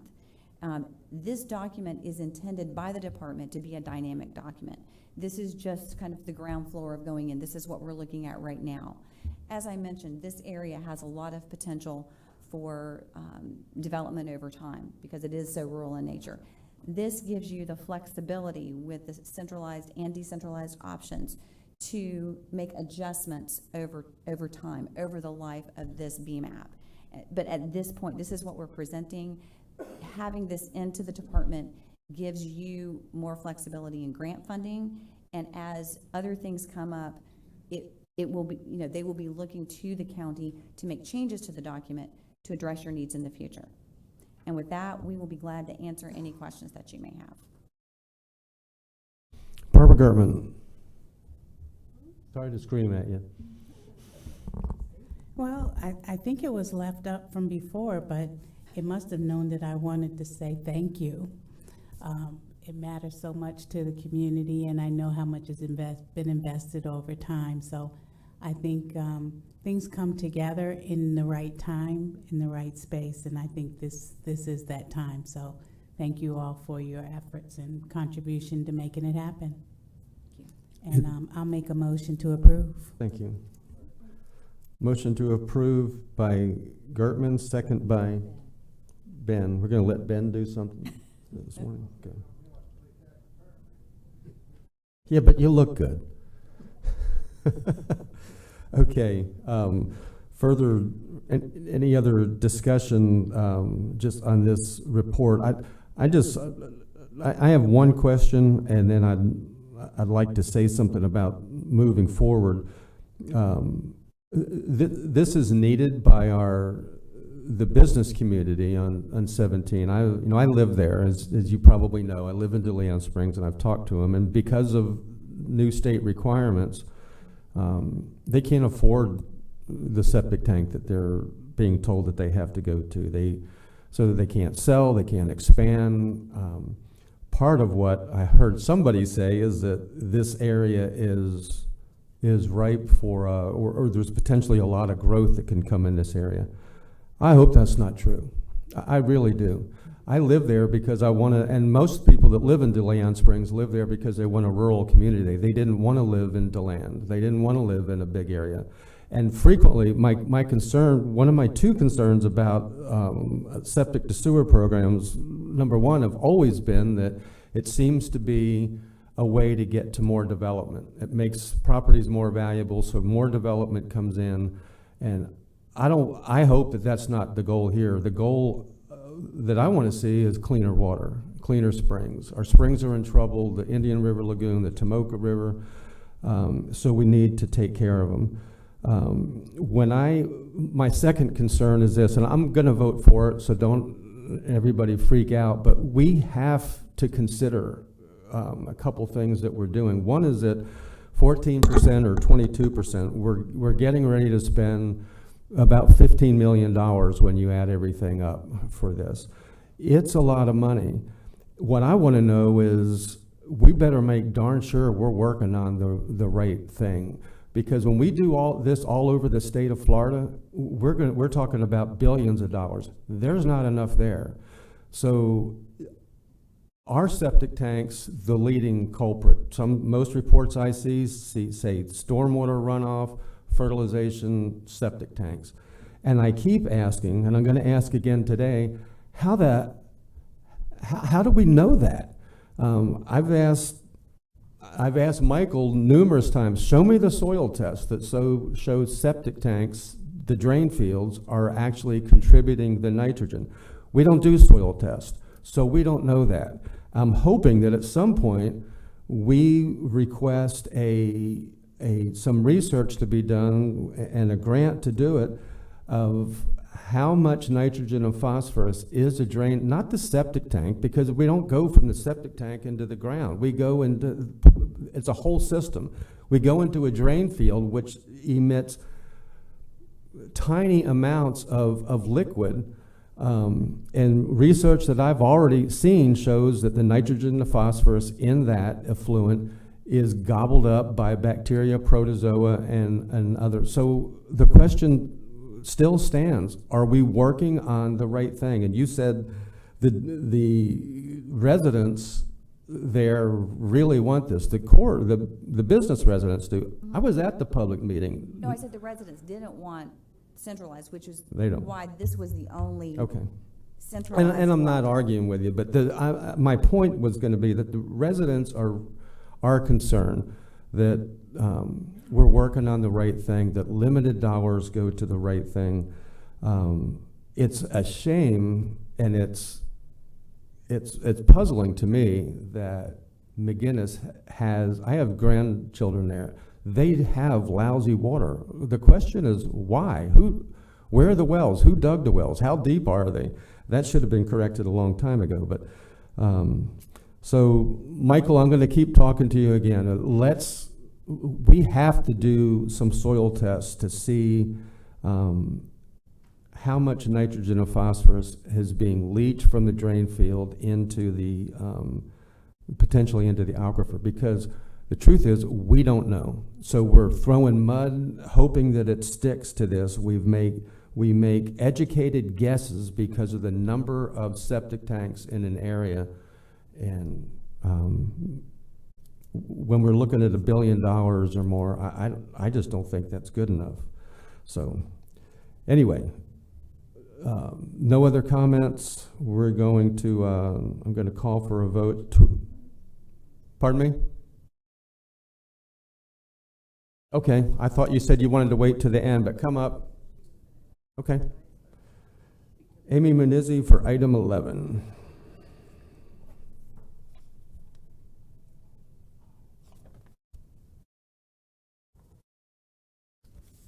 Thank you. Amy Munizzi, De Leon Springs. I apologize for contributing to confusion here, but we are passionate about this. We are extremely fortunate to have Terry and her organization doing this analysis for us. I was so intimidated when I first met her because she's so intelligent and she knows exactly what she's talking about, and she knows why she feels what she feels. But when you get off to the side with her and talk with her one-on-one, you find out she's a fifth-generation Floridian. She loves this state, and she's passionate about what she does. And so she's not so intimidating when you get to her heart and realize why she and her team do what they do. I can take you back to a little bit of the history, because 13 years ago, I was tasked as a volunteer, just someone coming to DeLeon Springs. I was tasked by a merchants group that looked at the downtown and realized they were in serious trouble. Their businesses, because of the four-laning of Highway 17, their business parcels were now very small. They could not comply with the constant code changes for separation of well from septic system on their own parcel, and then, of course, their adjacent parcels. They understood that they were falling into a case of decay, and they could not climb out of that. And I could not say no to a gentleman named Don Momberg. If you knew him, you knew nobody said no to him. And though I knew nothing about utilities, I signed on to check into what it would take to get water and wastewater utilities to the downtown. I went to Volusia County. They said, go to City of DeLand. That's your area service provider. We went to City of DeLand, and they said, well, you need an engineering study. We said, we're volunteers. We don't have any money. So my husband, a general contractor, I roped him into the deal and said, can you provide free services to us, which he did. He roped his friend Mike from EPI Engineering into it, and Mike said, I'll do all the engineering for free if you, Amy, will go to FDOT and do all the research. So we started working our tails off. We went to Astor and said, how did you get these services? We learned so much from them. We went back to Volusia County, who sort of treated us like the Wizard of Oz, go back and get the eye of newt, the leg of lamb, the witch's broom, trying to make us go away. And we said, we are not going away. This is critical to us. And so we did everything they said. You need a special assessment district. You'll have to have 51% of the people that want it. We got those signatures. We did everything to comply with what our council and our city manager at that time wanted us to do. County manager, I apologize. And the economy tanked and the whole thing fell apart. The BMAP came, and suddenly we're back on the map. We have hope for our downtown to thrive again. We have hope for our spring to be protected. And we have hope that McGinnis Elementary School can not only have clean water, because their well is unacceptable, but they can have acceptable services to take care of their waste, because right now they have a package plant that 10 years ago was falling apart. And then when our thing fell apart, they were just hanging on. So we thank you so much for your consideration of this. Thank you, Amy. If no other questions, I'll call for the vote to approve this feasibility analysis report. All in favor say aye. Aye. Any opposed?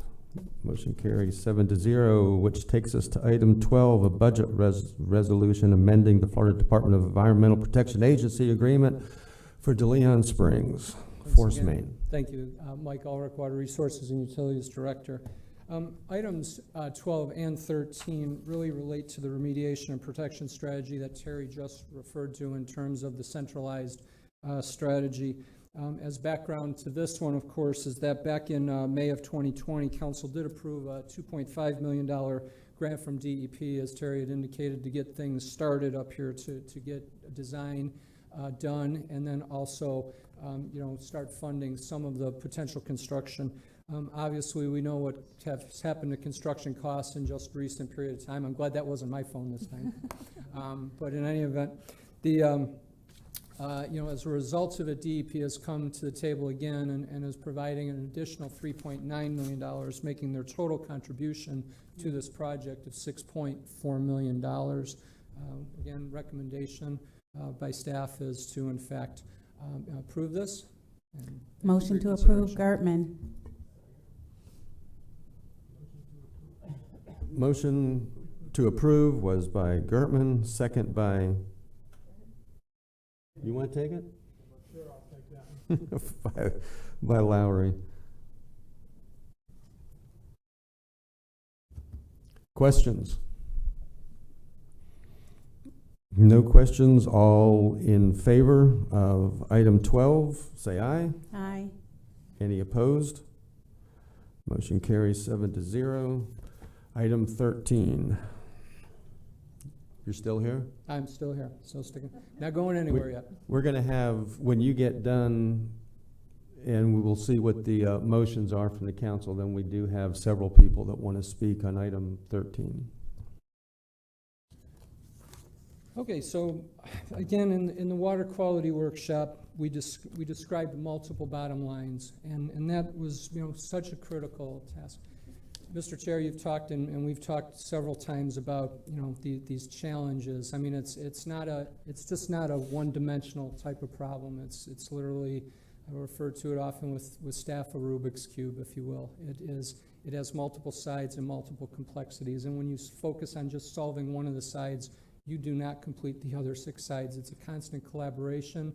It's an exchange of ideas, and it's trying to come up with the most unique and beneficial strategies that you can for these very individual types of springs. And so, you know, in this type of situation, we went with a strategy for central water and central sewer. And again, while the requirement for under the BMAP was to remediate for wastewater, and thus the DEP put in money for the wastewater extension, we also realized that water is a critical element into this community, as you've just heard. Water is from a standpoint of economic prosperity for this community, but also in addition to the fact that as you consider the fact that, you know, we've talked from time to time, and we've talked about Blue Spring and Gemini Spring, and we talked during that discussion as what we know today versus what would have been nice to have known in the past. We have this opportunity to put this infrastructure, this modern infrastructure, up into this area so that if growth does occur, and growth will occur, is can we manage it? Can we still, it's not the utility that causes the growth, it's the laws that allow for the growth to continue to occur. The utility infrastructure takes into account, boy, if things are just going to continue to go that they are, we better get some infrastructure into this so that we can prevent the proliferation of more septic tanks, so that we can prevent the proliferation of more wells even closer to the spring. And that's the one opportunity that we've got, that 22% that exists right now with more urbanization, that could be 40% someday, that could be 50%. And that's exactly what we're facing in Gemini and Blue Spring. And so it is a challenge. There is no doubt about it. It's a challenge that exists throughout the entire state. And as we continue to learn, not only as a group here, but with our colleagues across the state as to what we're doing, you know, I feel very strongly about this because again, we're achieving multiple bottom lines in this situation. We're taking into consideration our economy, our public health. We're talking, and also the protection of the spring, at least for future generations. So there's plenty of other tasks that need to be done, but again, from this standpoint, I just wanted to, again, present this opportunity. The state has provided 6.4. Local governments will be tapped for about $4 million currently. We'll continue to work on these things. It could be the county that will run this system, or we may in fact work with the city of DeLand, as well as the school board, and some of the contributions that might be possible along here. But anyway you look at it, this is still, to actually be able to put this infrastructure in place, it's still going to be far more cost effective to do this than to try to remediate the problems in the future. So again, thank you very much for your consideration. Fred Lowry. Yes, I just want to move approval for item 13, contract with Warden Smith. Motion to approve by Lowry, second by Wheeler. Mike, just a quick question. Where are the wells that the city of DeLand is pumping from? Where are they located? Oh, gosh, I don't think I know enough about their system to share today, but I'd be glad to find that out.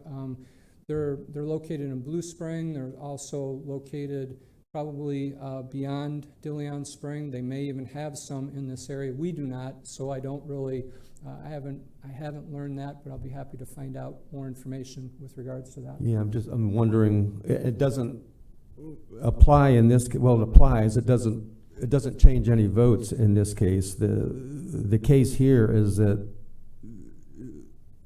wells close to septic tanks aren't working. We're strangling the people that have businesses and homes along Highway 17.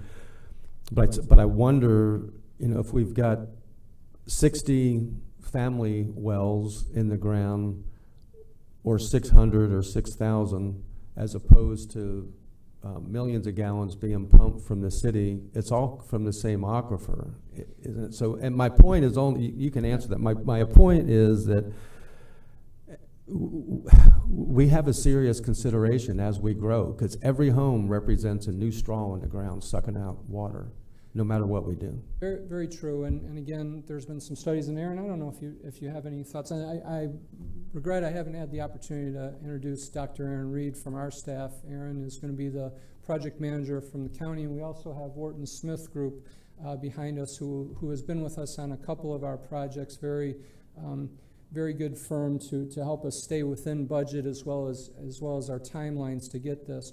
You know, one of the things that will change when you can get the water for free, it's unlimited. But when you are getting municipal service, at least, you know, it has to be paid for. It's, you know, the per capita consumption.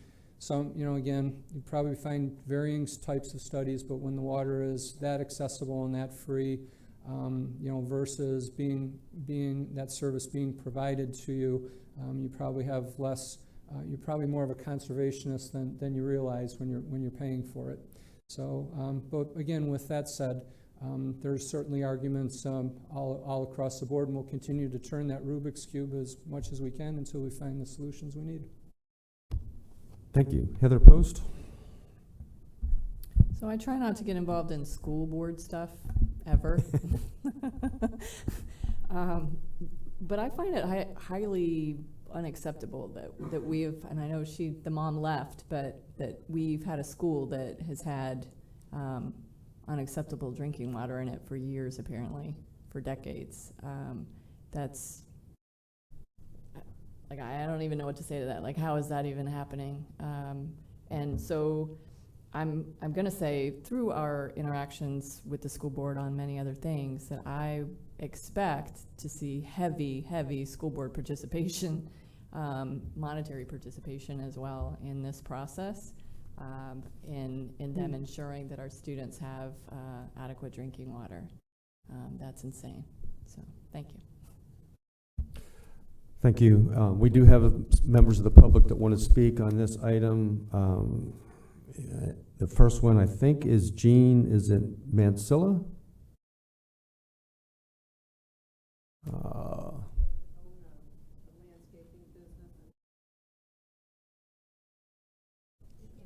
We can't hear you. You need to speak at the mic. That's Juan and Lucy Mansilla. They stayed for about 3.5 hours, and then they had to leave for a doctor's appointment for her mother. He owns a landscape business in De Leon Springs. He's also a pastor, and they are building a church on Ponce de Leon Boulevard right now. But they apologize they had to leave. I'm sorry we missed them. Sharon Pinder? You've been sitting here for 3 hours, too. It's my first county council meeting. It's been very interesting. Well, be relaxed. We're a friendly bunch. I noticed that. I'm Sharon Pinder. I'm newly elected president of the Friends of De Leon Springs State Park, and I'm also a resident of De Leon Springs. And I'd like to thank you all for the work and progress that you've already accomplished on this water and wastewater line that's going to go to De Leon Springs. We are very concerned about and protective of our beautiful spring there. And we know that if our springs become polluted, it's almost impossible to get them back. So I think we're all on the same page on that. And I love De Leon Springs. As most of you know, it's a lovely, peaceful, almost magical place. And I think it would be a tragedy for the springs, and our town is named after it, and that's what we're well known for. If it became polluted by sewage systems and other causes of pollution, I think this water and wastewater project would make a tremendous impact in this regard. So again, I appreciate you for supporting this project and for all you've done to make it a reality. Please approve this contract with Wharton Smith and all the other items pertaining to the water and wastewater lines to complete this project that will help change De Leon Springs for the better for now and well into the future. I thank you. Thank you, and congratulations on your position. I think some of these other people have left to Georgia Turner. Oh. will come up and speak to us. I think you all know me. I'm Georgia Turner, and I'm the Executive Director for the West Volusia Tourism Office. And this is definitely a subject that's very important to tourism. Just in the DeLeon Springs area alone, we promote the St. Johns River to Sea Loop and the excellent trails that are a part of it. The DeLeon Springs State Park, of course, for the springs and the pancakes that I love. Chuck Lennon Park for mountain biking trails like Woodruff National Wildlife Refuge, River of Lakes Heritage Corridor, which is now a National Scenic Byway, and all the other assets in that area that bring tourists to the area. But I'm here today really as a proud member of the DeLeon Springs Community Association to support this construction project that's going to bring modern water and wastewater infrastructure so existing businesses can benefit, and also that the tourism can thrive, because you know that ecotourism is a huge part of what we do. And so that's one of the reasons that I want to just thank you for your consideration and for having me here today. Thank you. Thank you. Colleen Kersey? Then I'm holding you till 14. Okay. Then that's all of the public comments on this item. We have a motion and a second to approve item 13. All in favor say aye. Aye. Any opposed? Motion carries 7-0. And Billy, I think you're one item away from a lunch break.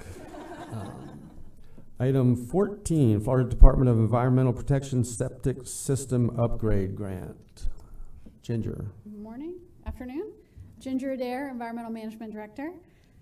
I am presenting to you an opportunity that we have now that you have approved the feasibility analysis in item 11. We now are eligible to apply for $1.1 million for grant funding from the Department of Environmental Protection to assist residents in the DeLeon Springs priority focus area with the conversion from their traditional septic system to a nutrient reducing septic system. So as Terry mentioned, other than in the decentralized area, folks in the priority focus area on lots less than an acre will be required to upgrade their systems within the 20-year Basin Management Action Plan timeframe. So this funding would be available for up to $7,000 to assist them with that upgrade. The funding will go directly to the installer, not to the homeowner, and it'll be a partnership with Volusia County Environmental Management. We'll manage the program if we receive the grant funding. We'll work with the health department when the folks are getting the permit for that system. And we are proposing to hire a consultant to do the management. This grant, the $1.1 million, includes the ability for us to pay for the implementation of the grant out of the grant funding. So there's no county match required. So once the report that you approved in item 11 is submitted, then we can submit this grant application with your approval. Motion to approve. Second. Were you done? I am done. Motion to approve by Johnson, second by Lowry. Was that right? Yep. So there's Barb Gertman. I'll let you ask the first question. Thank you. So is the 7,000 the number because that's the average? No, ma'am, that is included in the DEP criteria. They will not pay more than $7,000. And depending on the type of nutrient reducing system you install, $7,000 may cover it or nearly cover it, the upgrade. So there are systems that are passive systems, which means an upgrade basically to the drain field, and you put that nutrient reducing media in the drain field. And so those are relatively inexpensive. If your site doesn't support that type, you have to do what they call an ATU, which those typically involve pumps and recirculating the water to do the denitrification process. Those are somewhat more expensive and require maintenance and an annual permit and those sorts of things. So it's not likely that the $7,000 will cover the entire cost of the upgrade, but it will certainly get folks pretty far down the road. Okay, and this is once they start to have a problem, nobody's gonna be forced to it. Well, so yes and no. Okay. At least right now, if you're one of the residents that has to upgrade, you have to do that within the 20-year plan period at some point. So if your system started to fail and you went to the Department of Health, well, the DEP contracts with the Department of Health to do septic system permitting. If you went to get your permit for a replacement, they would say, oh, you have to replace with this additional, nutrient reducing system. So you wouldn't be able to get a permit for a new traditional system in this area. So at that point, you would be forced to convert. If you never need a permit, say for instance your system works well or whatever, you never have a failure and you never get a permit, at some point in the 20 years, you will be required to do that. The mechanism for that is not real clear to me. So for instance, is the DEP going to notify folks, hey, it's been 19 years and now you got to go? That's not been made clear. But what the rule says is that within that time period, everyone on lots less than an acre in the priority focus area must convert. So how will residents get that clarity to understand what that expectation will be? So as part of this grant opportunity, what environmental management will do is a campaign, an education campaign to get out into that community, the folks that are eligible, and let them know that the funding is available now and that at some point they will have to do this work. And if they did it now, then they'd be eligible for the funding, and maybe some folks would voluntarily do that. Maybe they know their system is aging or something. So we will do that work as part of the grant. The ultimate 20-year requirement is the responsibility of the DEP to figure out how they're going to notify everyone and at some point compel folks to switch. Our role, at the county right now is to help people as much as possible, give them as much information as possible, and participate in the grant opportunity. Thank you. So the DEP 20 years, nothing that we're voting on here can change that. It's there, it's in place. I mean, it's a state rule, right? Right. The state legislature, I suppose, could change the rule. The rule right now is that within the 20-year time period, they have to do this conversion. And so the people in the priority focus area, there's $1.1 million we're getting ready to vote on, and that's it. So it's kind of first come, first serve. It could be reauthorized, like Terry said. These are annual budget appropriations, so next year the legislature could appropriate more money toward this.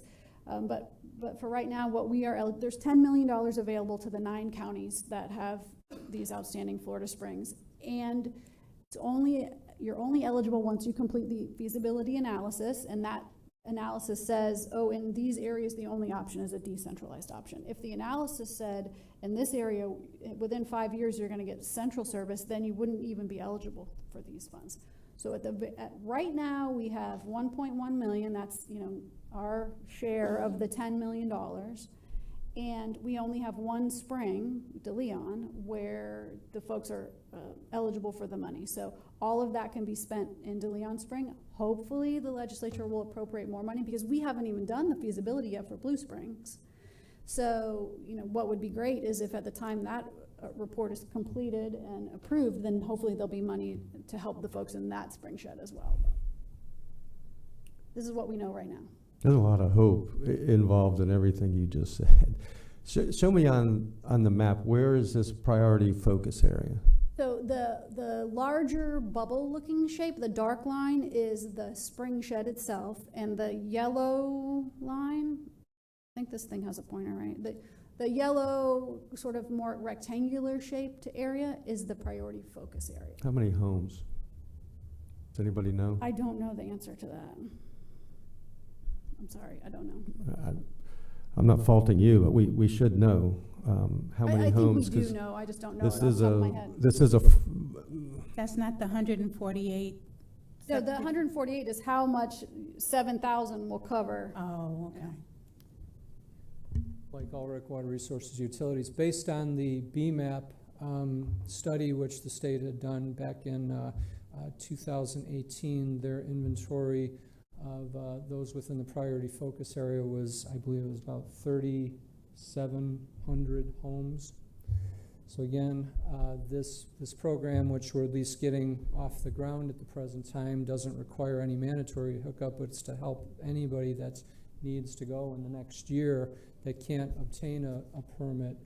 So as we've talked about and we mentioned during the water quality workshop, we said, and just as you said, Mr. Chair, these problems are being assessed in the billions, and yet only millions are being made available. And so this is still a major issue, not only within this county or the 9 counties with outstanding Florida Springs, but it's a statewide issue.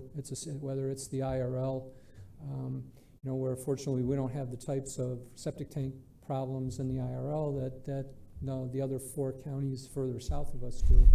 But each one of these requires strategies, and certainly it's certainly an uphill climb. But because these problems do not just exist in this county. 3,700 homes and $7,000 per home. That's $26 million.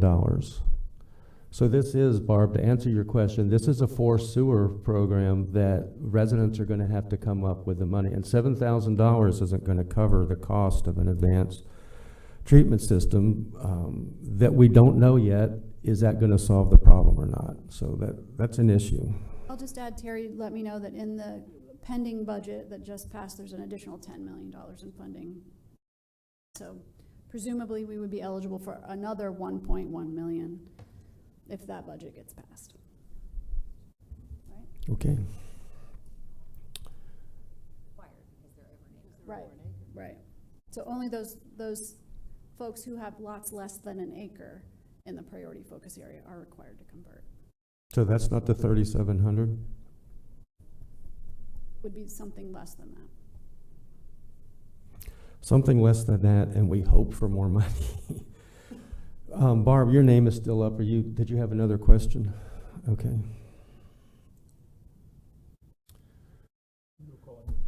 I know. I don't want to speak anymore. Okay, if there's no other questions, I'll call for the vote. All in favor? Pardon me? Oh, I thought it was 14. We are on 14. Mm-hmm. Amy Manizzi, would you please come and speak to this item?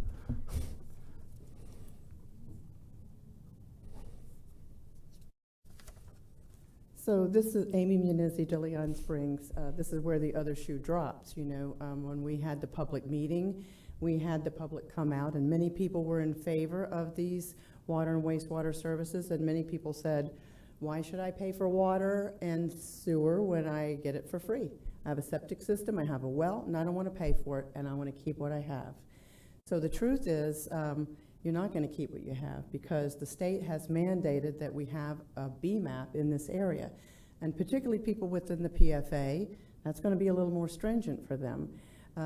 And so this grant really helps those people that say, I don't want any changes in my life. Because the changes are coming, they're coming. And they don't want central water and wastewater. Well, now they're going to have to change their septic systems. And that's just a fact for everybody. We have to deal with that. So the good news is we have this wonderful environmental management division here in Volusia County that's fighting for us, making sure that we have money so that some of our older, more modest citizens can afford to continue to live in DeLeon Springs. The other great thing is that this only applies to people that are less than 1 acre. We have a lot of large parcels in DeLeon Springs. As our chairman said out in DeLeon Springs, we fight for our privacy, we want our big parcels, we want squirrels and deer for neighbors. We don't want tight subdivisions. We don't want to be DeLand or Port Orange, as beautiful as they are. And so we are fighting. We've already talked with Clay Irvin and his division, saying we know that development is coming our way. We are going to be all the more beautiful once we get these services. But we're already beautiful. We have, the state park. We have the mountain biking trails, some of the top trails in the state of Florida, bringing people from all over the world. We have, of course, Lakewood National Wildlife Refuge, and now DeLeon Spring Trail, which is part of the Spring to Spring Trail. So people are coming left and right, and they're seeing how beautiful that we are, and they want to live there, they want to move there. So we have already, rung the bell with Clay and his division, saying we want to keep our 10-acre minimum lots. We want to protect what we have. We want to remain rural. We want to remain agricultural. And so we want to keep a certain lifestyle out there. And we want the county to know that. But we just don't want to be decrepit. You know, we just don't want to be decrepit. We want to be pretty, but we want to be quiet. And this is why we want ecotourism, so that they come in, they spend their money on our new businesses that we're going to have, and then they're going to go back out. And those that find us are going to be on large lots. Thank you. Barbara.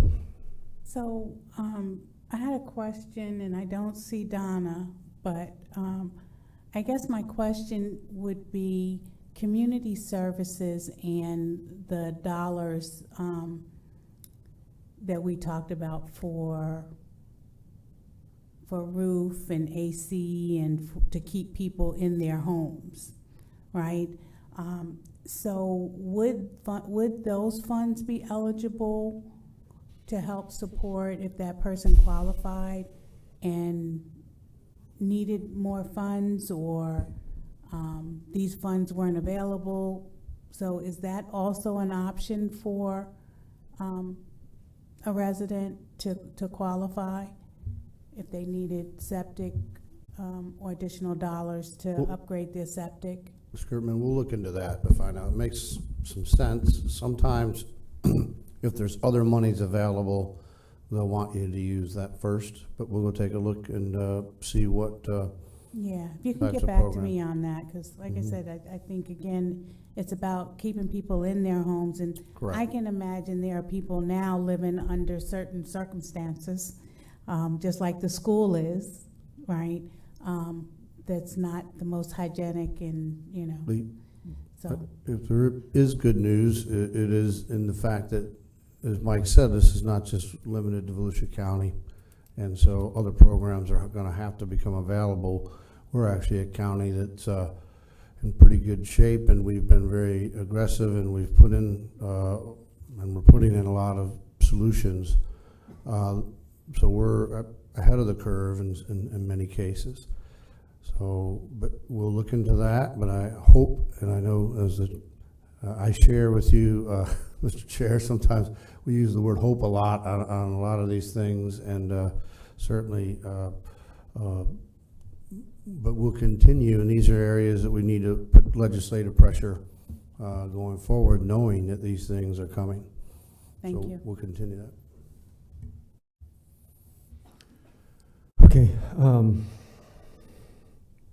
I don't want to mischaracterize what was just said, but I want to make it clear, because I live there and I know the people in DeLeon Springs.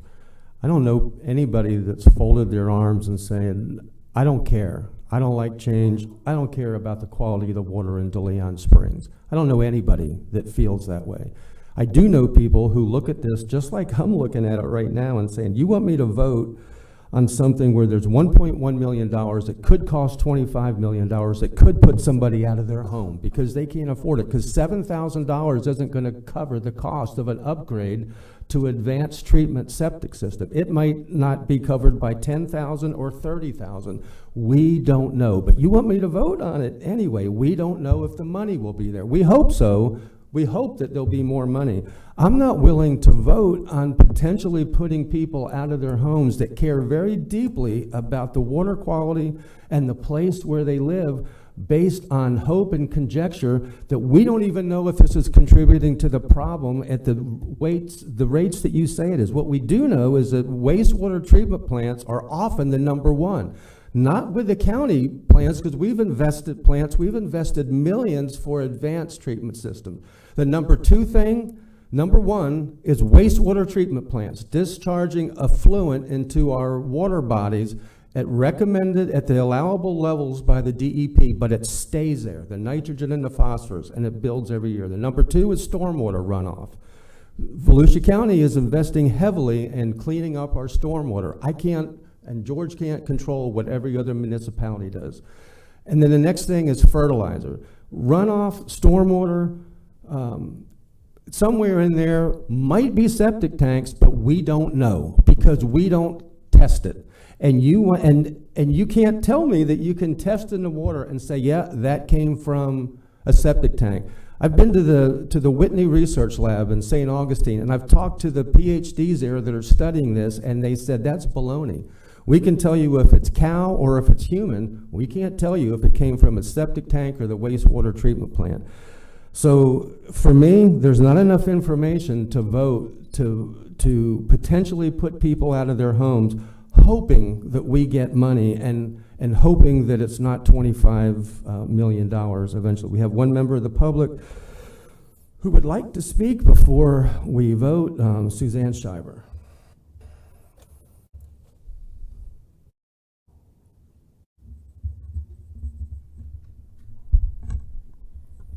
Suzanne Schreiber, Ormond Beach, Florida.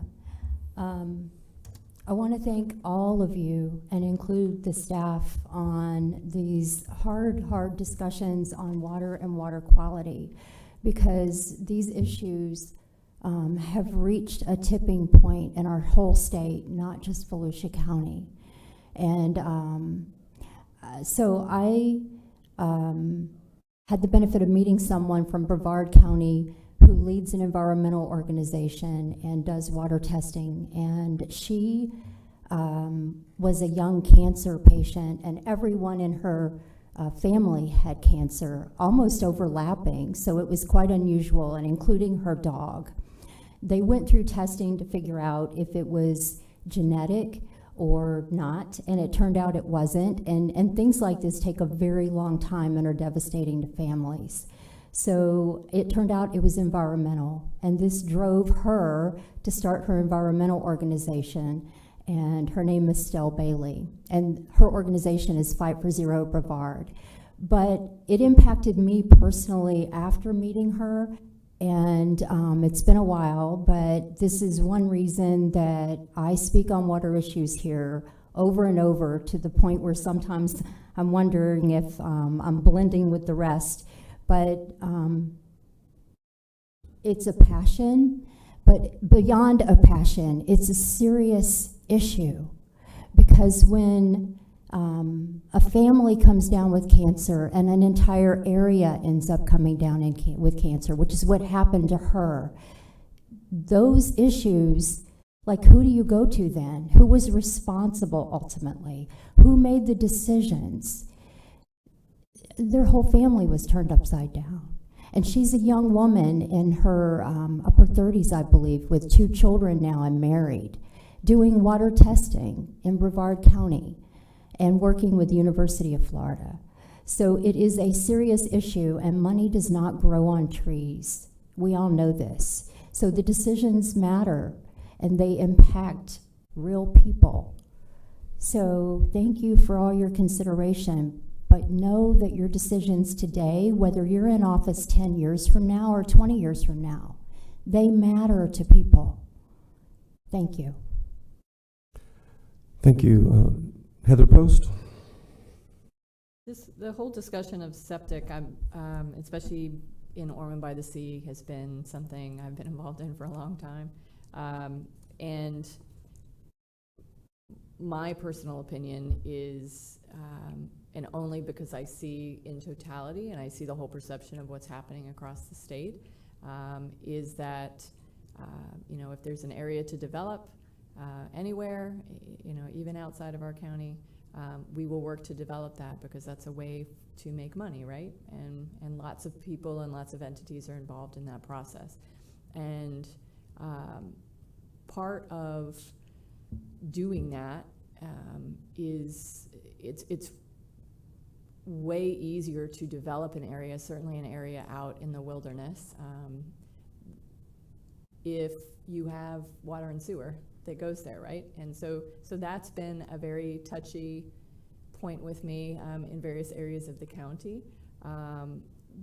But in our discussions on that kind of stuff, we are seeing the push, right? We are seeing the push saying that it's going to happen. We're gonna make it mandatory that you have septic or water and sewer in these different areas. And mark my words, Oak Hill is going to be in 15 years. But it's happening, and these are the regulations we're seeing across the state. St. John's Water Management is putting things through, DEP is putting things through. All of these entities that are in place to guard our environment are also putting a lot of rules in place that are allowing these things to happen. And it's sort of a, you know, we're consistently doing this. And one of the big discussions in Ormond by the Sea with this same idea was there's a lot of residents up there that cannot afford to pay to get to attach to sewer. And so then the discussion, there was lots of discussion about, well, who's going to pay for it? Well, it's up to the residents. And to me, that's not acceptable, right? Because we're looking at minimum 13, 15, typically. It could be 20 or more $1,000. And when you have a small home that's built many decades ago, and that's literally all you own, it doesn't matter if the price of your home has gone up. If that's all you own, that's great if you want to sell it and move elsewhere, which I think might be the push, right? Okay, so if you don't have any money, sell your home to us and move, and we'll wipe it clean. But for people who actually want to stay and live in their homes, we have to really look at these areas and take care of them, because the state is requiring, they're starting to require all of these things to happen that aren't necessarily in favor of the future of our environment. And when we look at building up these giant areas, I understand you know, progress has to happen, but I also understand that when you look at septic and you look at fertilizer runoff and you look at all these different things, when we talked a great deal about the stuff going into our rivers, and the main thing going into our rivers was looking at runoff and looking at fertilizer. And so where do we weigh that balance of saying, okay, we're gonna allow enormous areas to be developed, which are now going to provide fertilizer and runoff, et cetera, to go back in, which is actually more of a detriment. So are we really robbing Peter to pay Paul? But in the long run, the point is it's happening. There's no doubt in my mind it's gonna continue to happen.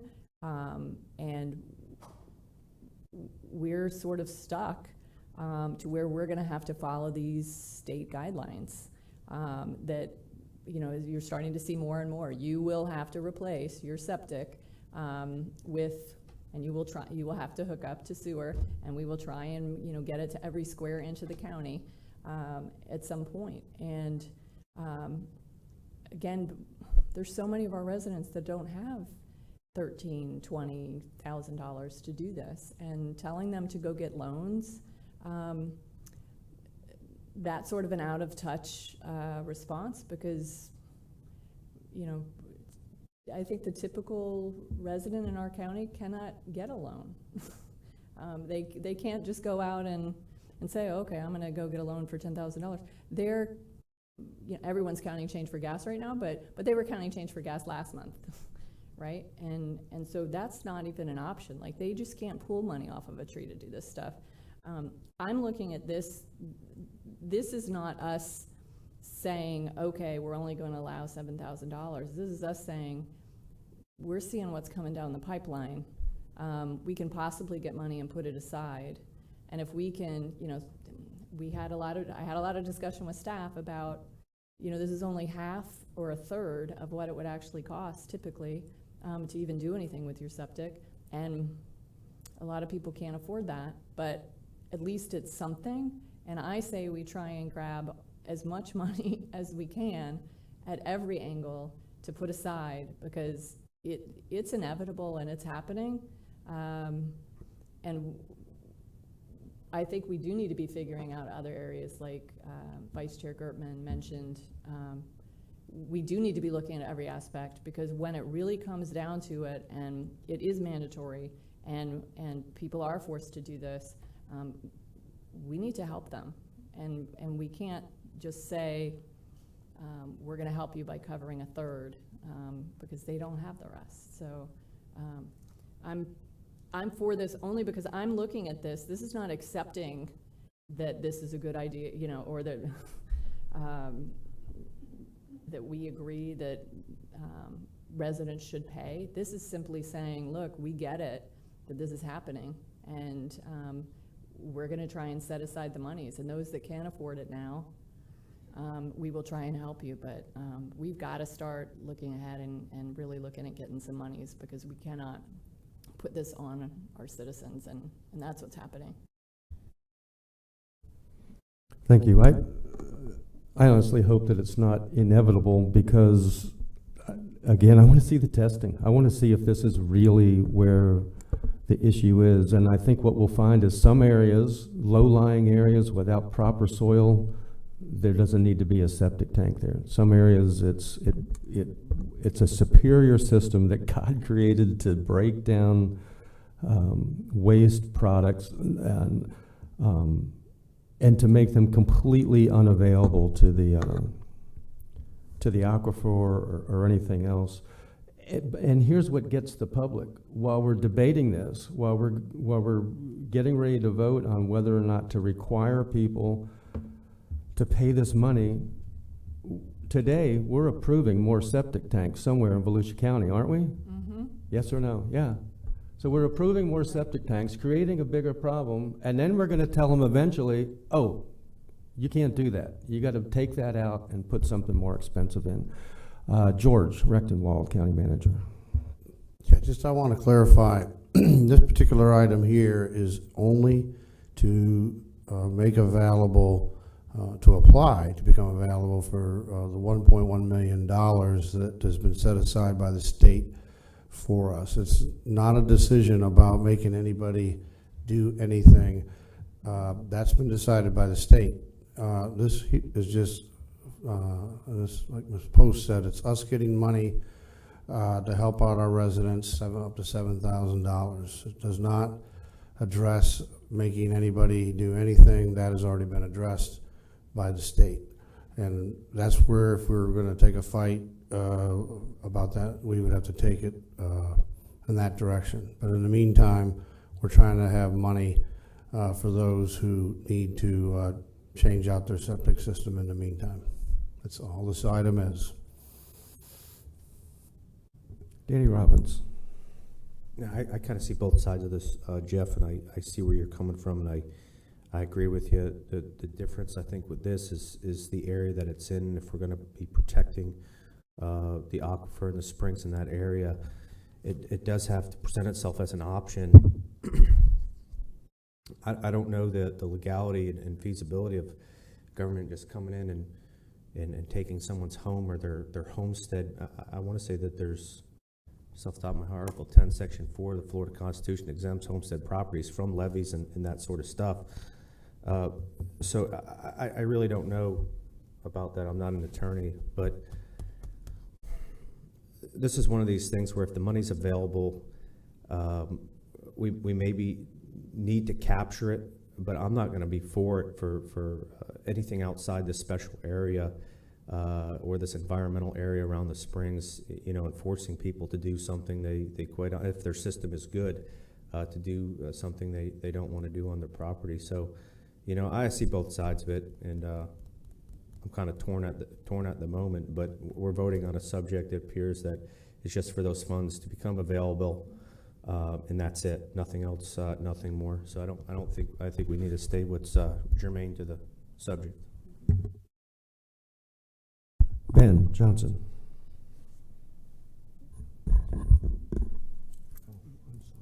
If this was saying that we were mandating the people to do it, is one thing, but we need to take, anytime we have monies that can help our citizens, if we don't take it, somebody else is going to.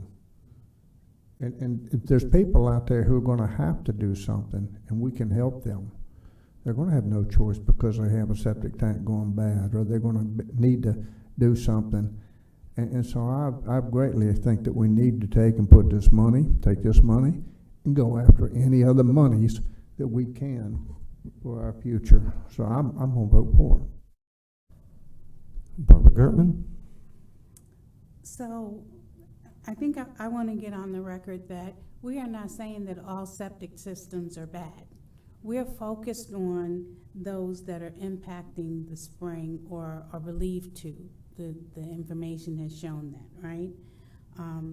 As Council Johnson said, the funds that come in or are available, we need to capture for those who want it, because when we say we're representing the people, there are people who want it, who have a different perspective, so one voice doesn't represent all. So there are some people who are at this time prepared to make the change. They recognize they have a need. They are in that area that could be impacting the spring, or they know that their system isn't up to standard. So I think sometime when we speak as though we represent the all, but there are different voices and expectations across the board. So I think it's important that we collect the funds, find other revenues, and give people options for how they go forward and meet the needs for their households. So, thank you. Yeah, and I can agree with that, Barb. I don't know if you were directed that at me. I'm not trying to speak for everybody. I'm speaking for people in the community that I talk to, and just I hope I'm appealing to common sense that, yeah, the state's requiring us to do this. There's nothing that we can do about it. And so Ben's point is germane, that if we need 25 million, but we only have one, don't rob the people of that. I think that's basically what he's saying. Use the funds that are there and then go for the rest of the funds. I hate voting on something based on hope and that we might get more. And yet, if I vote no, I'm robbing a few homeowners of participating in this.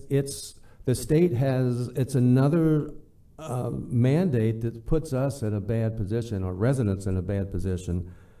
And if their septic tanks are so bad, why are we approving any of them so that they get to face this problem down the road? It's hard to believe. It's hard for the public to take us seriously. Well, we're sitting here saying, this is really bad, you can do it over here. But we just said, just we're don't not understand saying it. all septic tanks are bad. If you're putting in a new home and you're putting in a current system in the right location, it's not bad. So we're not saying they're all bad. So that's what I'm How are we responding saying to, any that are you bad made a then? comment. How do we say any are bad? Because we don't test the new ones But we're either. not, see, now you're, It's the location. You know, this is 2022. I'm sorry to interrupt, but this is common sense that if we're by an aquifer, and this is what we've all been talking about when it comes to water quality, and not hitting that hornet's nest and learning from our past. Hopefully we could put this to bed, but if we know some of these are not in good shape and it's target specific for a specific location by the springs, then this is just one piece of the puzzle. This is not everything. This isn't the total fix, but it's something. What's going to happen here, and mark my word, if we don't take $7,000 or take that, take this option, we're going to get nothing, and it's going to, and then we're going to be really the bad guys. But this is exactly, Chair, what we've all been talking about is protecting our springs, protecting some of our natural resources. This partially, I believe, does it. It's not the fix-all, but it's a step possibly in the right direction. This isn't our carte blanche. Downing everything in the county when it comes to septics. You're absolutely right. They are all not bad.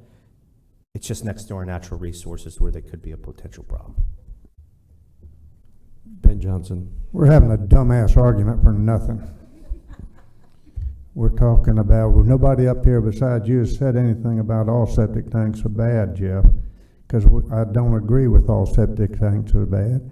And we can't put sewage systems everywhere. But here's a chance for us to get a little bit of money to help some people ahead. And so we're arguing to be arguing. Let's go ahead with, I call the question. Second.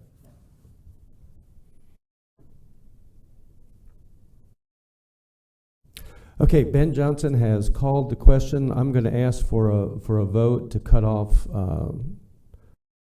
discussion amongst council members. Chris, I'm going to ask you to call the roll in a second, and this vote it's required that it passes by 2/3 majority. Krista, would you call the roll to cut off debate? Mr. Johnson. Dr. Lowry. Yes. Ms. Post. Is there anyone more to talk? There's no one on the list, though. I wanted to say one I final would never thing. I'm never in favor of cutting anyone off for discussion, ever. So I'm gonna say, no, I'm not in favor of cutting anyone off for discussion. I just don't see anyone else left that still wants to talk on the list, so. Mr. Robbins. Yes. Ms. Wheeler. Yes. Ms. Gertman. Yes. Mr. Brower. No. So it's 2-5. And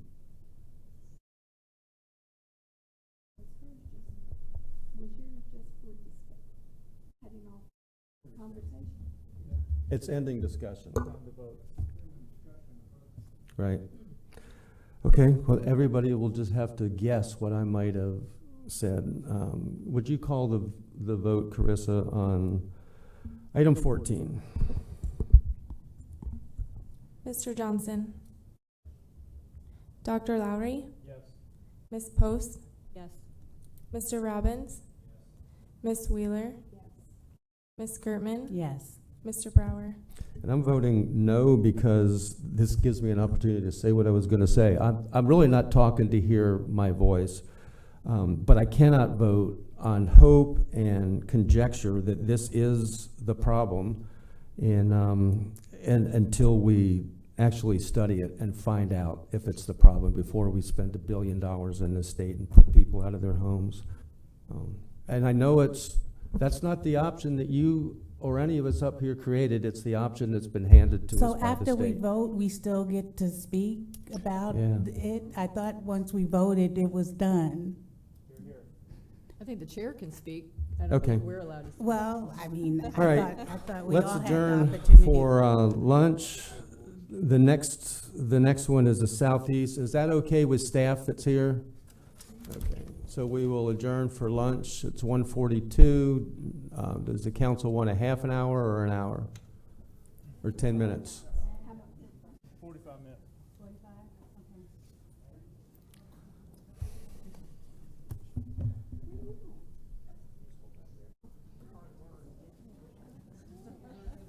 What time are we coming back, Chair?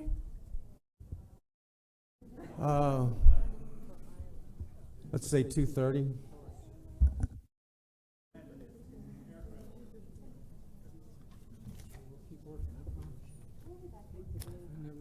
Did we start?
All right, it's 2:34.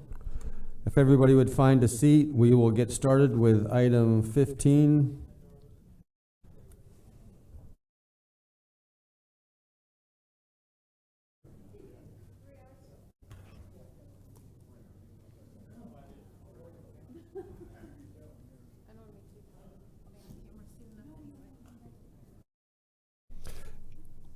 You're standing in for Ben and yourself, right? Yes, I guess, Okay. yes, I am. If everybody's, we have everybody here, so we'll begin the meeting. Item 15, a budget resolution. Michael Ulrich. Good afternoon, Mr. Chair, council members. Mike Ulrich, Water Resources Utilities Director. This item, again, part of the initial water quality plan of 2015.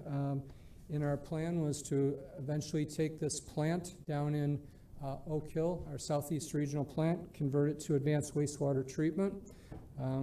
Happy to say, with regards to this project, thanks again in part to the council's commitment to water quality with the ARPA funds. We secured $6.6 million through you and parlayed that in with a partnership with DEP for another $5.5 million from DEP. To make this project possible. Again, it's something that was in that original plan. It will convert to AWT, and again, it's a requirement within the state's northern IRL BMAP to do this. We were years ahead of that mandate, and now we're finally going to be able to get it done. Motion to approve. Second. Motion to approve by Wheeler, second by Gertman. And Ben, I just have one question for him. No, I just wanted to tell you, Mike, I want to accentuate what you just said. Yeah, this is a state required, but I believe Volusia County is taking the lead, Volusia County government in all of Volusia County of working on these things that, like wastewater treatment plants. We're upgrading all of our plants. We're working, spending millions of dollars on stormwater runoff. And I think it's important that the public know that, yeah, this is state required, but you were way ahead of the curve on this when you and county staff and past county councils. And yeah, that's exactly right, because that's what it took, was everybody's involvement from the leadership that this council and others have presented, and Ginger and Lori and all of our staff. So it's a pleasure to do these things. Thank you again. You're welcome. No other comments? Me. Who seconded that? Did you second it, or did you make the motion? Gertman? I'm sorry, Barb, I didn't write you down. Now you are. All in favor, say aye. Aye. Any opposed? Motion carries 7-0. Item 16, contract with Carr and Collier, Inc. on the Ariel Canal water quality improvement. Good afternoon, Lori Kuntz, Road and Bridge Director. This project should look familiar to you. You've seen it a handful of times, but just a brief overview. It's in the Mosquito Lagoon. It's a project identified in the Mosquito Lagoon RAP.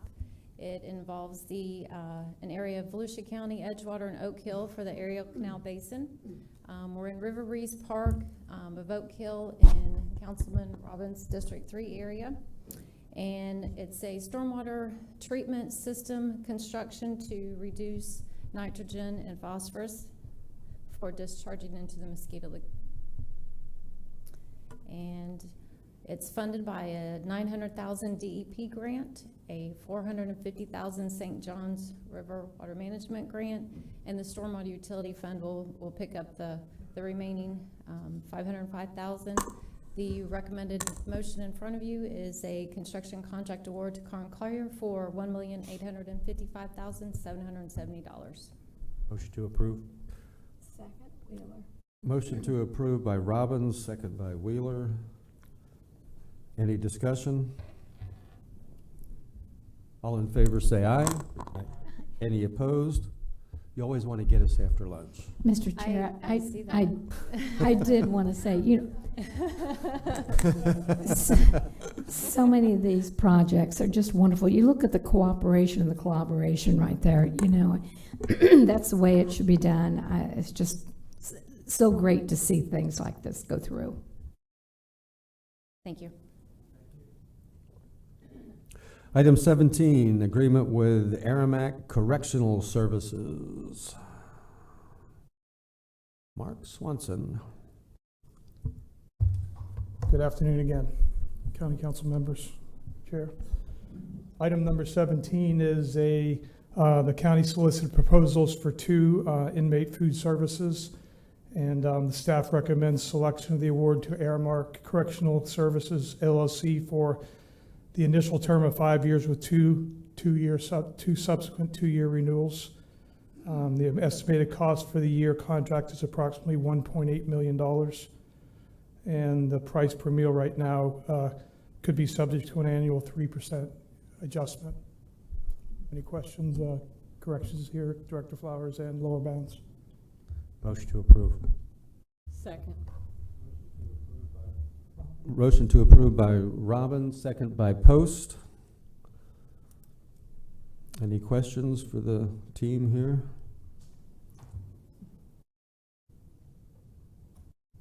Okay, all in favor say aye. Any opposed?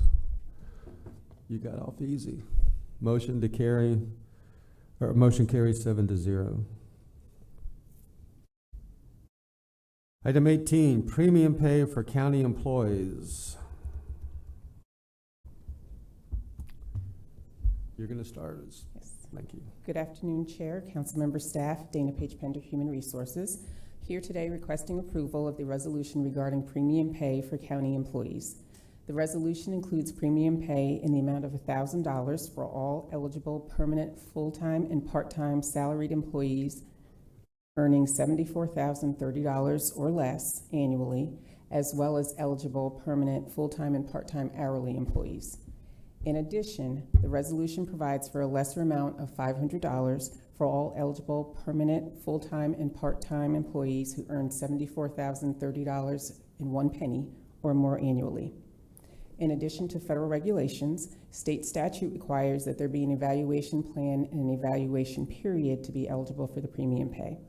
To that end, the evaluation period would begin after notification of the plan to employees, which would be tomorrow, and run 30 days. They will have performance requirements for the employees to remain eligible for the premium pay. We are also seeking approval to use this resolution as a model for negotiating subrecipient agreements with our constitutional officers to provide a similar program to their employees. And at this time, I'll take any questions. Heather Post. Approve. I'll move approval. A second.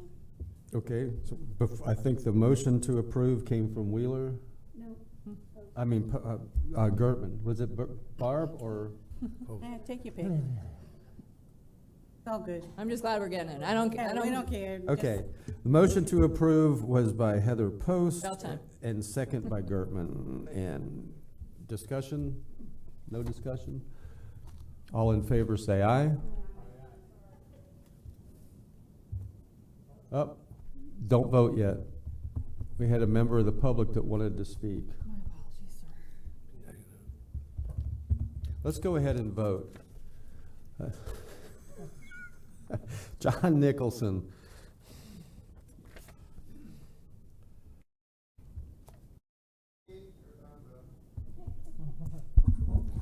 There's a phrase, God will get you. John Nicholson, Daytona Beach side. I know this is a temporary, but I'm going to save my 3 minutes at the end to do it now. I brought it up before. 15 years ago, Jim Chisholm sent out to see if Daytona Beach was paying what the area required to get the best employees, et cetera. I'm asking you all to do about the same because things have changed drastically. 2 years ago, they were all doing boycotts and whatnot to get the pay up to $10 an hour. Now nobody's going to work for $10 an hour because it's 15. So I'm not quite sure we've kept pace. And I know as police officers, we had some problems on Seabreeze. We can't get enough police officers. There's some sign on 92. Apparently the correction officers want people. Go anywhere and there's signs, help wanted. So I'm asking you to look at the other counties and whatnot. And if we are, to do a little bit a notch above. I understand that we are not the most well-paid county. We don't have the funding that other counties have, and our school board is getting shafted by the state. But if you want good employees, you have to pay them. And trust me, nothing is worth more than having a good employee. Thank you. Thank you. We'll close public comments, and I'll call for the vote now. All in favor of premium pay, say aye. Aye. Aye. Any opposed? Motion carries 7-0. And did you say that was your closing statement as well? Not even close.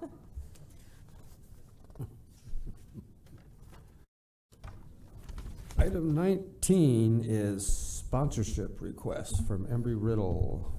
Kevin Captain, thank you. Thank you, Mr. Chair, members of council, Kevin Captain, Community Information Director. As you mentioned, item 19 is a sponsorship request from Embry-Riddle Aeronautical University for their Blue and Gold Gala. The event is April the 8th at 6 p.m. They're requesting $1,500 for the gala that actually helps support the athletic program that's held annually. The fundraisers held annually in support of the athletic program at Embry-Riddle. We have supported this in the past, and the cost of the individual ticket for this event is $150. Motion to approve by Wheeler. Is there a second? Second by Lowry. Any questions or discussion? All in favor say aye. Any opposed? Motion carries 7-0. Community events. Okay, we have a quick events update. Just a reminder, we've been mentioning the summer food program. So applications for sites are due on Friday, March 18th. And for more information on these, if you want to become a site, volusia.org/summer food. And a reminder again that the Feed the Need Public Employees Fund Drive, food drive, will be dates March 21st to April 1st. And again, it's a fund drive, so it's a lot easier to collect money to be able to convert it into food. With Second Harvest, $1 equals $9 of buying power for them. So we'll start the pickups probably right around Tuesday, April the 5th. And we're looking for a good competition this year. I can expect that Treasury and Billing and Purchasing will be at a tug of war probably, unless another division comes out of the woodwork a little bit. So looking forward to a good competition. And then just a reminder, if anyone is interested in looking at public meetings, just go to volusia.org on the news tab, click down county calendar, and you'll be able to see that. And before I close, I just want to mention, we got these photographs yesterday. There is what we're going to call a soft opening this Friday in Daytona Beach Shores. We have the Edwin W. Peck Senior Park and Dahlia Avenue Park that will open on Friday. This is just an overhead of Dahlia Park. It's been expanded and improved with 60 parking spaces and new facilities. And then this next one is the Edwin Park Senior Park. Now that's also a soft opening, and we're waiting for the completion of the playground equipment, which, you know, once we get past these supply chain issues, hopefully in the coming months we'll be able to do a ceremonial event for that park. But that's open, and it also has a phenolic interpretive panel that our county historian helped put together. This is a picture of it. Its installation took place recently, so we just wanted to add that to the update today. And with that, that's all I have. Any questions? Mr. Chair, well, I was just going to say, Mr. Peck called me last week, 103. He said, I just got out of the hospital again, and I just wanted to make sure we're still on the calendar sometime. And he says, can we make it? Can we speed it up? So I told him we don't have the equipment yet, but he's bound and determined he's going to wait until that playground equipment comes in. So. Well, I can assure you, Ms. Wheeler, that every time I see Ben Bartlett or Terry or Niles, I say, "What's the date? What's the date?" And so they're anxiously awaiting for the arrival of some of that equipment because they want to close that loop for Mr. Peck. All right, thank you. Barbara Gertman. Thank you, Chair. Kevin, thank you for all you're doing and your team. you. I didn't see, we had to postpone, or we did postpone the Partnering for Prosperity that was going to be at the, in Spring Hill at the Joyce M. Cusack Center. I was told that was going to be the 31st. Has that been confirmed to be rescheduled? I will confirm with Donna Butler, and we can certainly put some social media posts and some information out to help encourage that rescheduling. Absolutely. Okay. Thank you for that. All right, I wanted to make sure that if it had been, that it gets on the records. Absolutely. All right, thanks so much. Thank you. Okay, doesn't look like you have any other questions. Was there one down there? Okay, thank you. All right, thank you, Kevin. That item does not require a motion or a vote. That brings us to item 22, and Carissa, pardon me? I'm 21. Carissa, what I'd like to do, if you would just call, because every at-large and every council member has one appointment, if you would call the roll and let them make their appointments. Mr. Chair, can I just ask a question? Sure. Is Peggy Hart on or off? She is on. She is on. She did change her mind late last week that she did want to be on and submitted her application. Thank you. Also, I put on you guys' chair today Samuel Gaslin. He also just cleared his good standing check late yesterday, or early this morning. And legal, you have no problem with us doing it this way and voting for them as a group, approving for them? Okay, go ahead, please. Mr. Johnson, Mark Billings. are you appointing him to Category 1? Oh, shoot. Yeah, it's complicated. I will help you out with the categories. Yeah. I'm going to say that you're going to appoint him to Category 1, which is a citizen who is actively engaged in the residential home building industry in connection with affordable housing. That's what I was trying to tell you, Category 1.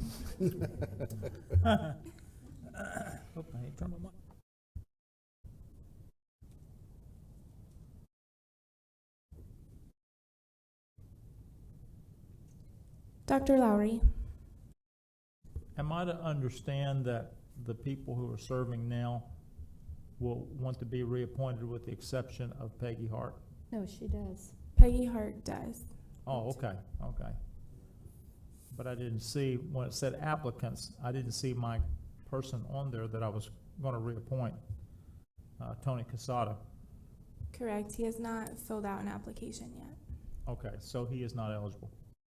Then I need a continuation, please.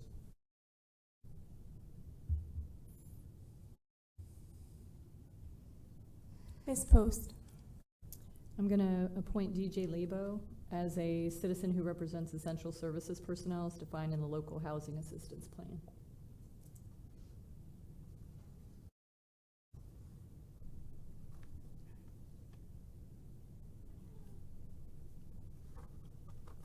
Mr. Robbins. I'm going to need an extension. Appoint DJ Lebo. Can we circle back around, or? Mm-hmm. Thank you. Ms. Wheeler.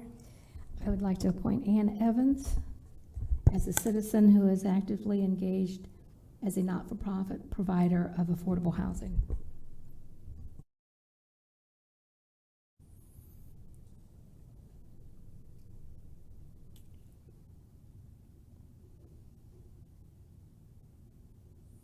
Ms. Gertman.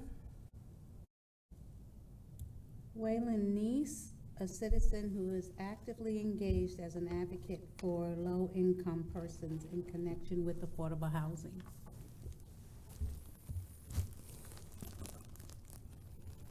Ms. Wheeler, did you appoint Ann Evans to Category 4? I appointed her to the one that was already, she was on, the citizen who is actively engaged, whatever that is, as a not-for-profit provider of affordable housing. Okay. Is that count? Yeah, whatever that is.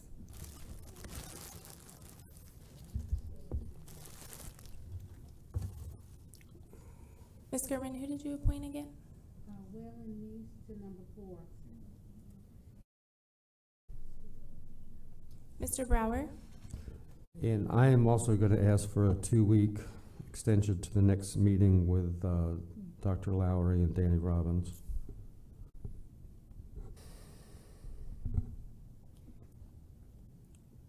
Do you want to continue to the next meeting, or were you continuing just until? Chris, I can do. Next, oh, go ahead. Sorry. Next meeting for me, Danny, what's? I think Ms. Susanna Dina's here, and I'd like to go ahead and nominate her for the citizen who represents essential services personnel as defined in the Volusia County Local Housing. That's a good one. Next meeting, good for you, Fred? Yeah, well, I was just gonna ask, what do we lack? Can you say I'm sorry, Mr. Robbins, can you say the category for Suzanne or Dina? I only see her in one, which is a citizen who is actively engaged as a real estate professional. Oh, okay. Yes, sorry.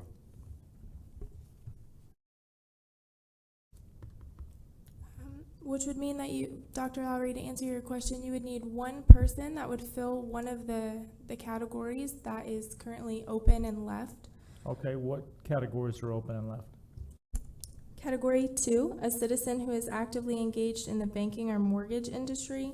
And Dawson Walker qualifies for that? Correct. I'll make that appointment.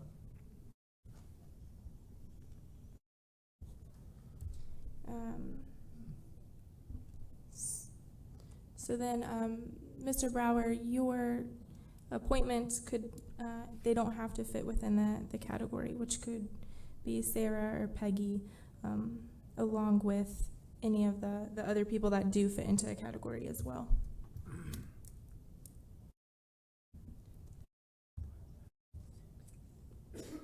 I'm trying to decipher what you just said. Somebody who does fit in and somebody who doesn't. You can do both. Correct. Your 2 nominations that you have, because you have 2, not just one. Right.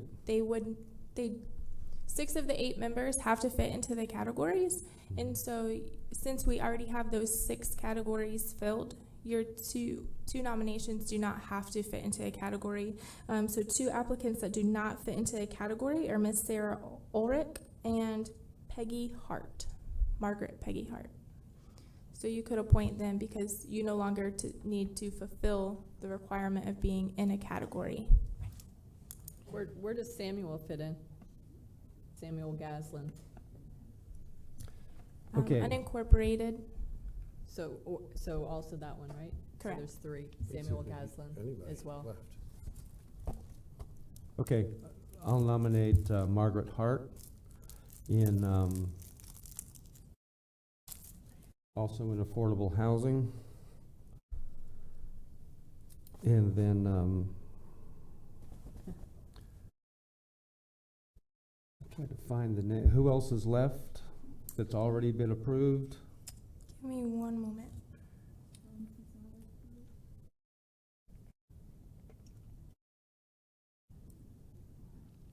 Yeah, Tony hasn't. Sarah filled it. Ulrich, Dawson Walker, Margaret Peggy Hart, and Samuel Gaslin. Okay, it just, Oh, and you just appointed it Miss just did Peggy. Margaret Hart. Okay, let me come back to next meeting and do the last one from that list. Okay. Thank you. All right. All in favor of the current list? Does anybody want to read the whole list again? Okay. All in favor of approving this slate of nominees, say aye. Aye. Any opposed? I'm opposed to Peggy Hart. Okay, so it carries 6-1,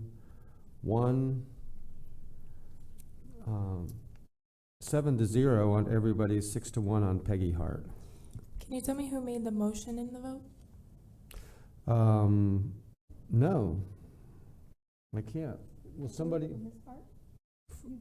Well, I made the nomination. You made the motion and the second for the entire slate. Do we have a motion to accept this slate? So moved. Motion by Lowry, second by Wheeler. And the vote still stands 7-0 for each nomination except for Peggy Hart, which is 6-1.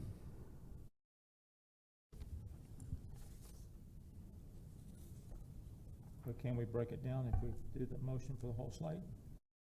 We almost have to vote the whole slate up or whole slate down, don't we? I think. I'm just trying to keep us safe. Yeah, I asked before, she said we could vote for the whole slate. Would you rather have it if you're break? voting for the whole slate, then it would be one vote. Or if you want to separate them out and vote for each one individually, you can also do that. Okay, because you're approving everybody else except for one candidate.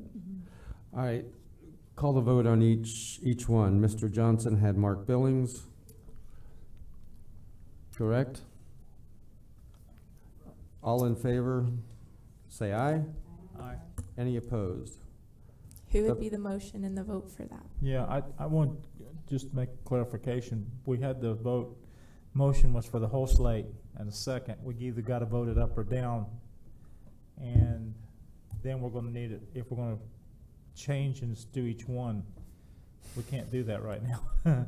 Well, I The way mean, we're you headed. can't, you are correct in the sense that we would need to vote that motion down.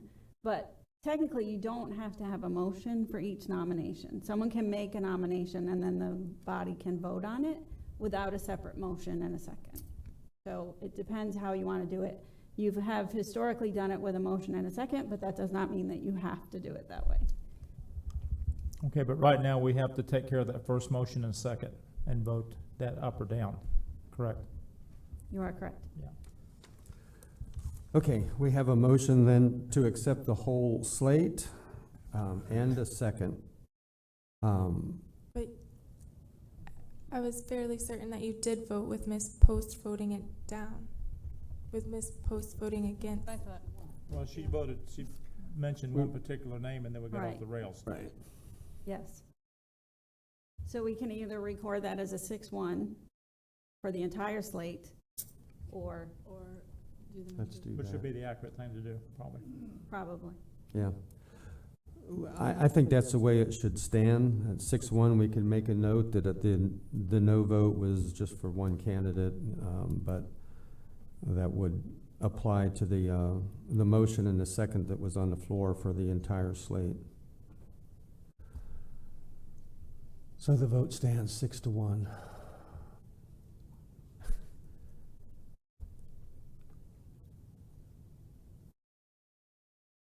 Are you happy? Heather's not looking at me anymore, so she must be happy. Oh. Okay. I'll shut up, so. No.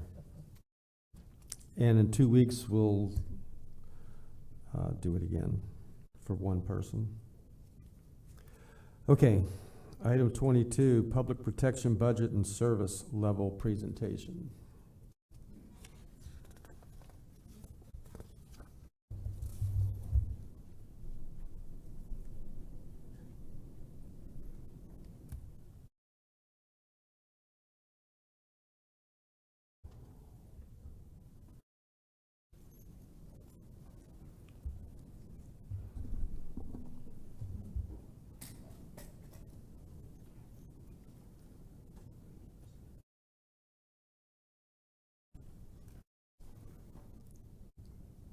Good afternoon, County Chair Mark Swanson, Interim Director of Public Protection.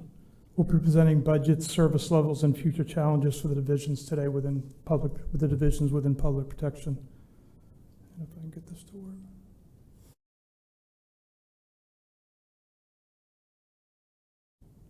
What am I doing? Okay. For the purpose of today's meeting, we'll be presenting 4 of the divisions within the department. Today we'll be presenting emergency management, emergency medical services, emergency medical administration, and fire services. The remaining 4 divisions will be presented at the April 5th meeting.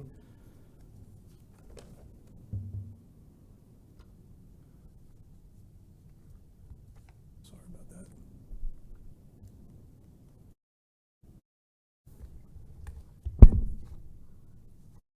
Okay, so public protection consists of 8 divisions. The ones that are listed above: Animal Services, Beach Safety, Corrections, emergency management, emergency medical administration, emergency medical services, fire rescue, and the contract for the medical examiner's office. The grand total of FTEs is 957.37 FTEs, full-time equivalents within the department. That does not include any part-timers or any intermittent employees.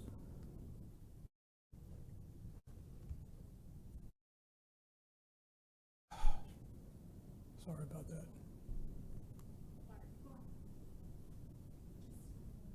Okay, just have you switch it. Thank you. Okay, good. So our personnel services are $1,158,072. Our operating expenses are $340,648, and our reimbursements are $262,859, and that includes service charges that are paid in our different funds, such as the MSD, the fire fund, and the airport fund. Capital outlay is we have $6,000 in there, and that's used to purchase a CVSA computer that our internal investigator uses to do background checks of employees that we hire within public protection. $1,000, we have that put aside for some job fairs that we do within the department, totaling $1,243,571. Okay. Public Protection Administration consists of a department director and 2 deputy directors. We manage 8 divisions within the department. We also have internal affairs. Now, internal affairs investigator does all the investigations, internal affairs investigations. He does all the background checks. He does all those within the whole department. So any one of those divisions, when we hire new employees, this internal affairs investigation does all those background checks. Some of those background checks are pretty intense, especially when it comes down to employees that are going to be working in corrections or beach safety or anything has any law enforcement aspect to it. So that internal affairs does all the work for all those divisions. He does also follow the Officer Bill of Rights and performs all those for us. The administration of the department-wide functions, we have an employee scheduling program called Telestaff. Hold on, before you keep going on, circling back to internal affairs, you're referencing that person as a he, so we have one guy? And yes, we have one person right now. All of public protection? Yes, we had 2, but we're in the process of filling the second one. Okay, yes. That's what I was checking. All right, thanks. Sorry about that. The scheduling program called Telestaff, this is a program that we use for all the scheduling within the department. So it's an automated program that we have schedulers that actually use that program to fill different shifts, whether it be at fire service, whether it be EMS, whether it be at the beach. That program works just together, all together in public protection, so all the divisions are using the same software for that. The fire EMS record management system, which right now we're using a Zoll. We actually just did a Zoll upgrade this past weekend to a 6.4 version, which will allow us more opportunities to do more things in Zoll. So that is done by fire services, EMS, beach safety. They can complete all their run ticket documentation within that program. It's just a records management software that we use for the whole department. Our logistics center is actually run through the department as well. Currently, now we stock all of our supplies at the health department. We have some space there that we moved things from during the pandemic. You all knew that we operated at the Ocean Center, and a lot of our supplies came out of the Ocean Center, and we supplied all of our divisions from there. Well, when we moved out of there, we moved our supplies into the health department storage area, and we still maintain those. We always want to have a stockpile of masks, gowns, gloves, hand sanitizer, all those things that we use on a daily basis. We want to have a good stockpile of that. So we manage that through the department as well. Critical illness and stress management team, this is one that's near and dear to my heart. I've been doing CISM probably for about 20 years. And, we truly care about the mental and health well-being of our employees. And, some of the calls that these employees run, whether it be EMS, fire, beach, or, pretty much any division, that we always want to support them. We certainly don't want them going home after a bad call and taking that home and not have had the opportunity to speak to somebody. So we have a very proactive team that we use in the department, and we're very proactive by the fact of we don't let people go home without talking to somebody first. So if we hear of a bad pediatric call come in, or we hear of a bad trauma call come in, it may be as simple as us reaching out there and making a phone call to that person and say, hey, are you okay? Do you need to talk to somebody?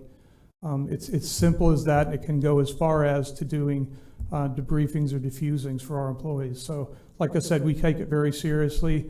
We're in the process right now of building our team even more. We're going to be opening it up to the cities and seeing if they want to include members of their departments on the team as well. It's a very diverse team, and the reason why we want it to diverse is because if a law enforcement officer has an issue, he wants to talk to another law enforcement officer. If a firefighter has an issue, they want to talk to another firefighter. And if a paramedic has an issue or an EMT, they want to talk to another person that knows what their job is. So it's very important that we keep that team very diverse. And so we're continuing to grow it.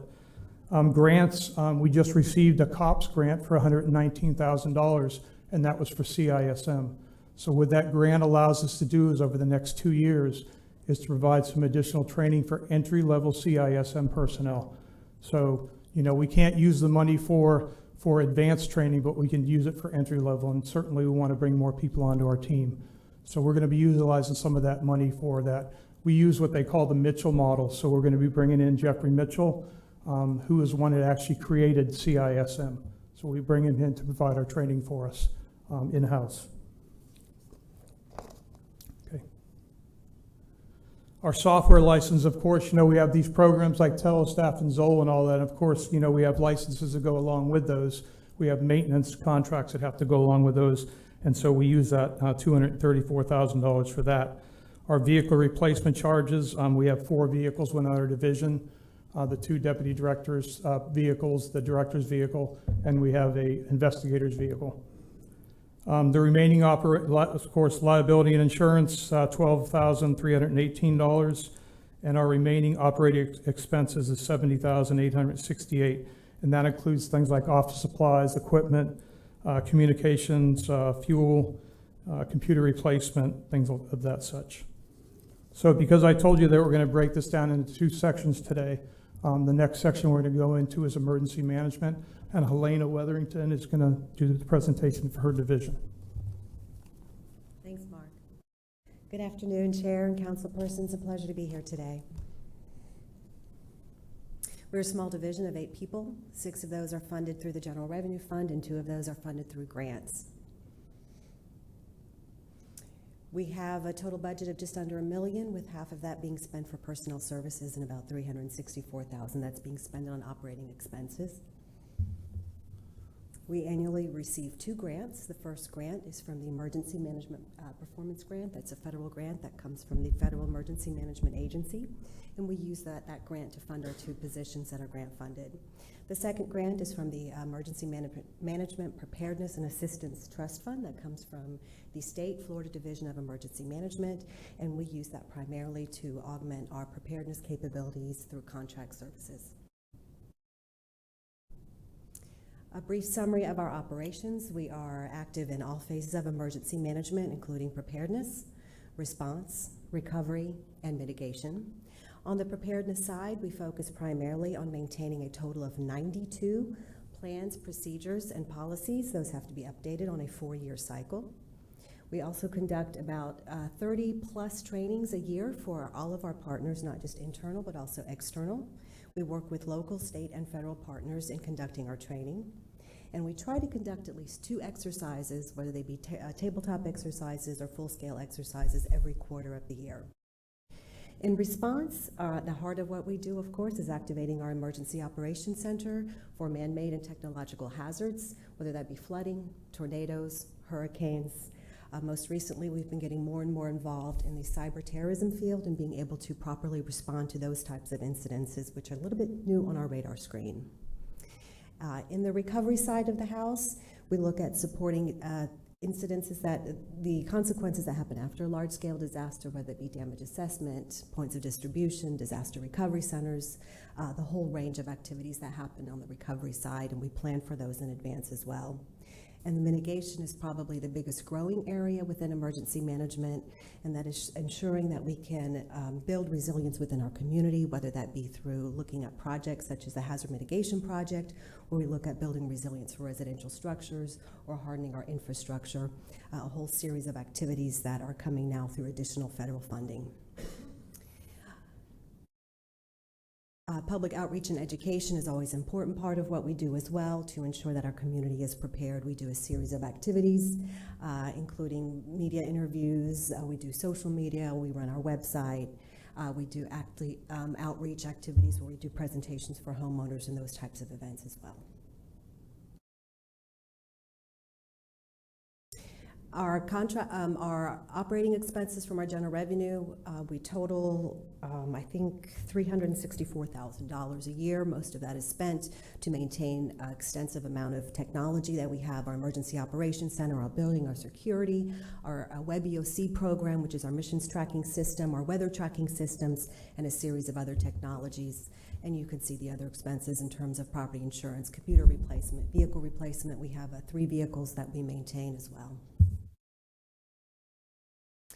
In terms of future challenges, we really are looking at being able to respond to the extensive growth that's happening in our county.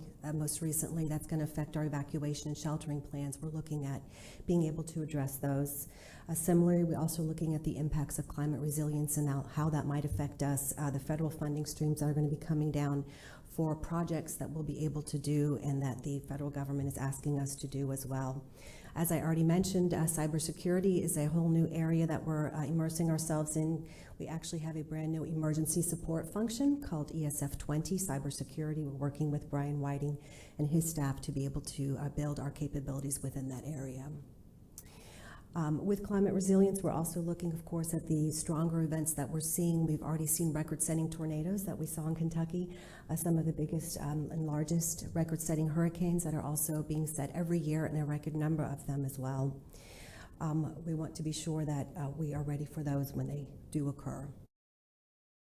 And one thing that I wanted to make you aware of, that we've been made aware of by our partners on the state level at DEM, and that is that the Federal Emergency Management Agency is looking at pushing the costs down to the local level for these smaller and minor events. So events that we have seen in the past where we've actually received a federal declaration and we're able to get those funds through the Stafford Act may or may not be as easy as they were in the past. Yeah, so that's something that we have seen in the past. 3 to 4 disasters that have happened here throughout the state. This is coming from DEM. They're telling us we need to be prepared to do the damage assessment as well as we can, but also be prepared to be declined receiving those IA individual assistance and PA declarations in the future. So how that's going to impact us is something else we may need to look at. And it is a pretty good threshold today. So, for instance, the tornado that we had here in DeLand, did not make that list. It would not be big enough. So it's a concerning movement, but it is something that the federal government has been pushing towards for some time. Well, we also saw the National Flood Insurance Program, as they're moving over to the 2.0 risk modeling, where they're really putting the risk on the individual homeowners that are living in the highest risk areas. We're seeing that passed throughout, I think, their programs from the federal level down. Well, that covers pretty much what I wanted to talk about with you today. Before you go, yes. I think Heather Post had a question for you. I didn't want to interrupt you, but on the first slide, the capital outlay for 5,000, what is that capital outlay for? That 5,000 is what we put aside annually for equipment needs that we usually have. This year was an ice maker that we need to buy. Next year, I think it's a refrigerator. We have, of course, a full kitchen that we need to maintain and other equipment throughout the EOC. Okay, thank you. You're welcome. Thank you so much for your time and your support throughout the year. We appreciate it.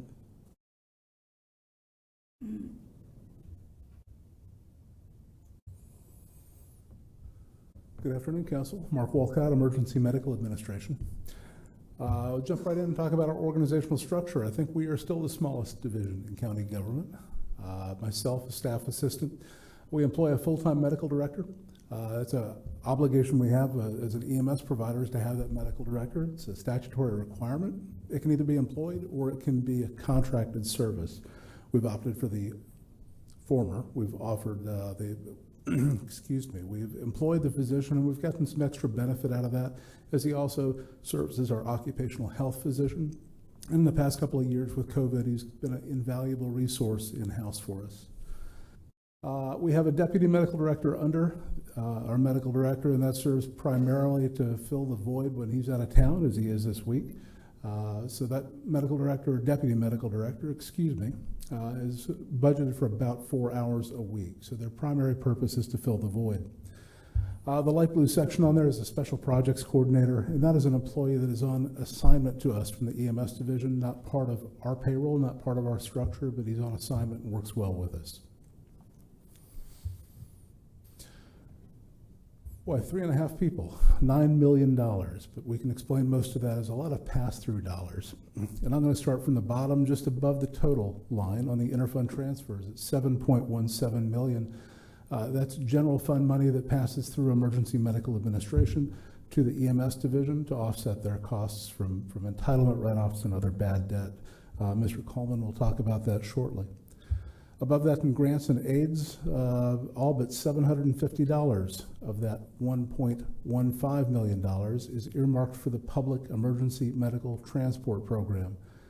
That's a program run by the state of Florida Agency for Healthcare Administration to supplant funds into our budget through an investment of these dollars for transport services for Medicaid patients. That's really that in a nutshell. That leaves the EMA division with about $616,000 on an annual budget. As you can see, $477,000 earmarked for personal services, including, again, that board-certified emergency physician that we employ. So that explains where that number is. Of the $139,000 in operating, about half of that right now is earmarked for our alternate transport program that ties back to the nurse triage program that council approved year before last. Just as a footnote on the bottom, Fund 717 is the Emergency Medical Services Trust Fund. We manage that as well. We'll be coming back to you later on this year with that annual application. But a portion of certain motor vehicle infractions goes into the trust fund at the state every year, and that gets funneled down to county government. So what do we do over there? EMA is really kind of a regulatory and clinical oversight of the entire system. And I really focus on that word entire system. Unlike a lot of divisions in county government that touch county government, we reach out to all the cities as well. So as we look at the system as a whole, there's an estimated 170 funded telecommunicator positions that are emergency medical dispatchers. There's 492 emergency medical technicians and just north of 500 paramedics that work throughout the system. All of those work under our medical director. Our ordinance dictates that all agencies utilize the county medical director, and through that process, we get great continuum of care. When a fire truck and an ambulance show up, they're working off the same playbook. That 1,200 people that work out there work for about 13 licensed providers. The most recent was the city of DeLand this morning. Again, we're excited to have them on board.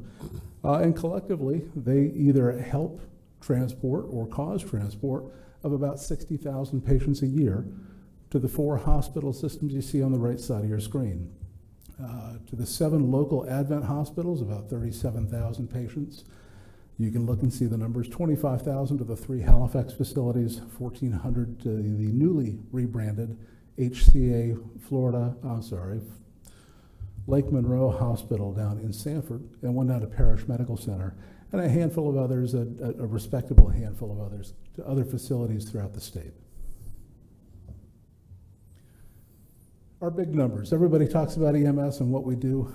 These are really the big 5 for us: the STEMIs of the heart attacks, the trauma patients, the strokes, and the cardiopulmonary arrest. It's about 3,000 if my math is correct, maybe a little bit north thereof, or about 10 a day. It's 3,500. About 10 a day that we're seeing out there, and that's what drives a lot of the business we do in our shop. That's not all the sick people we transport. Those are just, again, the big 5 that we typically track. With those patients and many others, we were looking at our legislatively mandated functions, and that is quality assurance. Through our medical director and through our staff in the office, we do either manual review of reading tickets. We do analytical QA by looking at our electronic reporting, querying data, and trying to find out where our weaknesses are. We're also required legislatively to produce medically correct standing orders. That's what our physician does. We put that book together, it goes out, it's biennially reviewed, and updates go out periodically. In the last 12 months, about 12 updates, about once a month. So with medication shortages that are out there, with the supply chain problems, we're having to adapt from time to time as we rebrand hospital or hospitals expand or contract services. All that's covered in protocol. He also gives us access to prescription medications, controlled substances, and legend devices. Without a physician, you can't have access to any of that. The EMS to hospital interface, whether it be bed delays, whether it be diversions, whether it be avoidances, where we try to avoid going to a hospital before they get to a diversionary status, or clinical problems, when an emergency physician may call over and has a question about the care we rendered on the way into the hospital. Any type of interface like that we deal with. As you saw this morning, the Certificate of Public Convenience and Necessity, along with a plethora of licensing and regulation that we have to run through, including the Department of Health licensure, including recurring visits from the state, as well as the annual permitting process that we go through. U.S. Department of Justice Drug Enforcement Administration. We manage the 13 different registrations throughout the county, all under Dr. Springer's name. We also do a lot with the U.S. Department of Health and Human Services, particularly CMS, or Centers for Medicaid and Medicare Services. The quinquennial revalidation that we have to go through, but in addition to that, each year we have to update vehicles that are on the list, take vehicles off that get retired.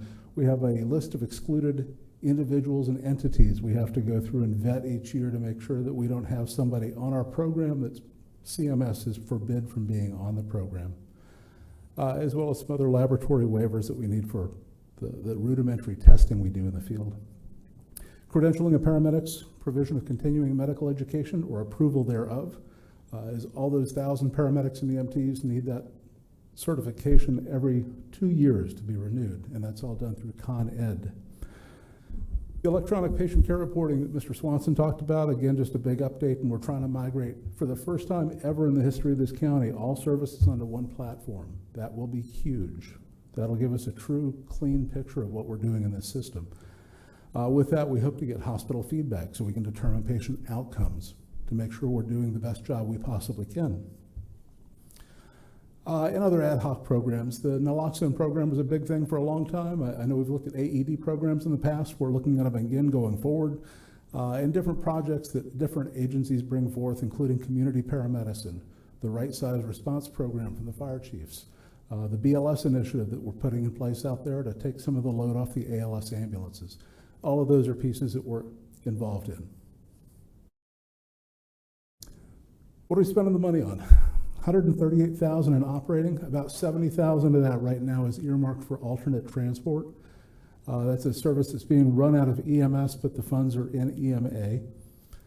Vehicle lease, you can see the number is $23,000. Medical malpractice and liability insurance for county EMS personnel, that's professional liability insurance, totals about $15,000. $8,600 for training, with the balance just north of $21,000. What are our challenges? Trying to find some automation, trying to find some way to gain efficiencies with our small shop to go through and find out that we're doing the best job possible. And that's really it in a nutshell.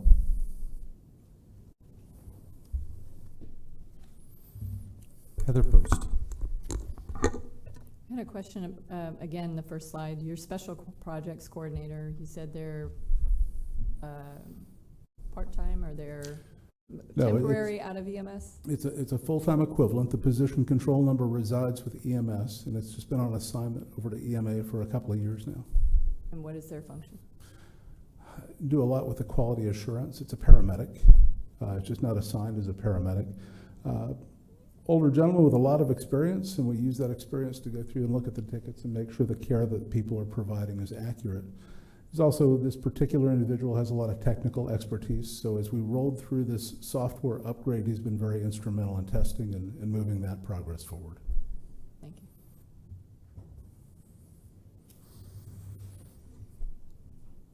Thank you. I don't see any other questions at this point.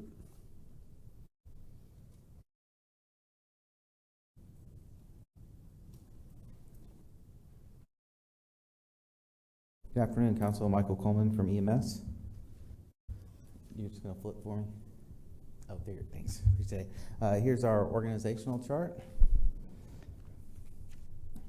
And here's our 2021 adopted budget and some things to note going forward. Personnel services, about $20 million.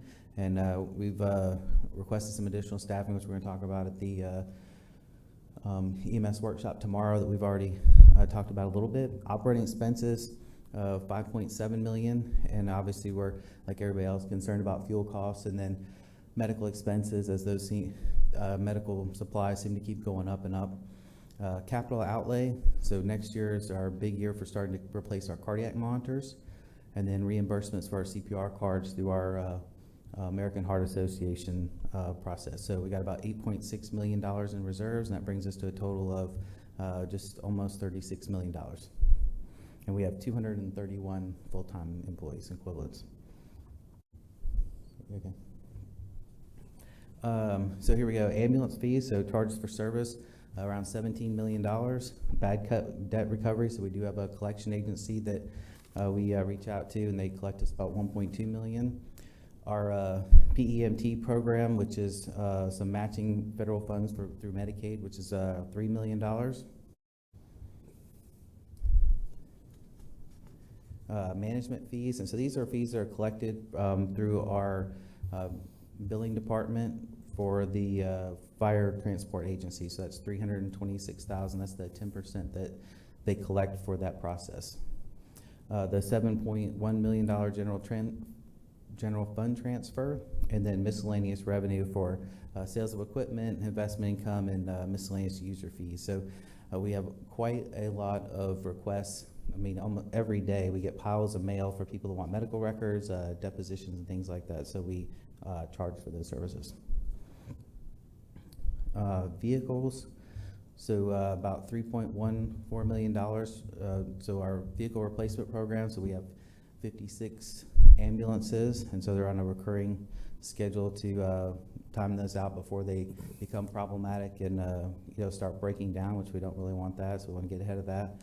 Our maintenance fees, which are about almost $743,000, and fuel right now is $624,000, and so we're already talking, messaging them out to our crews about really paying attention to idling, plugging our trucks in, and really being cognizant and aware of that, and then hopefully we won't suffer fuel shortages like we did back in 2007 and 8, I believe, if you guys remember.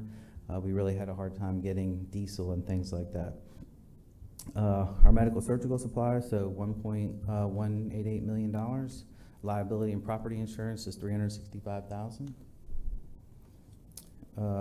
Our software maintenance, so our ambulance deployment, driver safeties, we have dash cams in all our vehicles, so if we ever have an accident or something like that, we can see what happened. We have inventory control. We use a really sophisticated system called Operative IQ that tracks our medical supply inventory so we don't run out, and also it prevents us and really reduces our medical supply waste by really trying to identify exactly how much we use and then make sure we don't order too much and we end up throwing stuff away, or we order too little and then we run out. So it's a really good system, works really well, and we're continuing to do enhancements to that. Even we bought some handheld barcode scanners and readers, and so we're adding some RFID tags into our system now, so we can basically walk up to the truck and click a button and then find out how many supplies, equipment, where's all our items from that belong on that truck. Yearly equipment maintenance and calibration. Our cardiac monitors are always being updated. We have a person that's at our place every week and checks them out, corrects any kind of damage or any kind of problems, errors, and then again, they go through a once a year big calibration, but they also go through pretty frequent updates, just like any kind of piece of technology. And so that's our cardiac monitors, ventilators, and then our radio system. So the above expenses account for 88.7% of our operating budget, with the remaining 11.3% for training, communications, utilities, office supplies, and other operating supplies. All right, so provide emergency care, transportation to the hospital to sick and injured citizens visitors, so about 70,400 calls, resulting in 54,000 transports last year. Interfacility transports is a lot of our work, 6,000 interfacility transports. We'll talk more about that tomorrow, but as the standalone hospitals kind of take hold, a lot of people just go to the closest place and don't realize they can't be admitted to that area, or that they need to go to another hospital that offers some specialized care. And so we do a lot of those transfers every day. That's a big part of what we do. Special events, we do those almost every day. We almost always have trucks over at the Ocean Center and all those types of places. You know, anytime somebody reaches out to us and wants if they have a racetrack or I think a dirt track, I hear all the time calling for one of our trucks to be over there. So we do a lot of special events. We also maintain training credentials for our EMTs and paramedics. So we're a training center for the American Heart Association, and we also a training center for the National Association of EMTs. So that does a lot of our annual or biannual research to help our staff be compliant with their state research requirements. Next one. And then we'll talk a lot about this tomorrow. So we have, I think, 5 hours scheduled for tomorrow, starting at 9:30. So we'll see you there. And we'll talk about increase in demand, hospital bed delays, and staffing. Questions? Thank you. Any questions?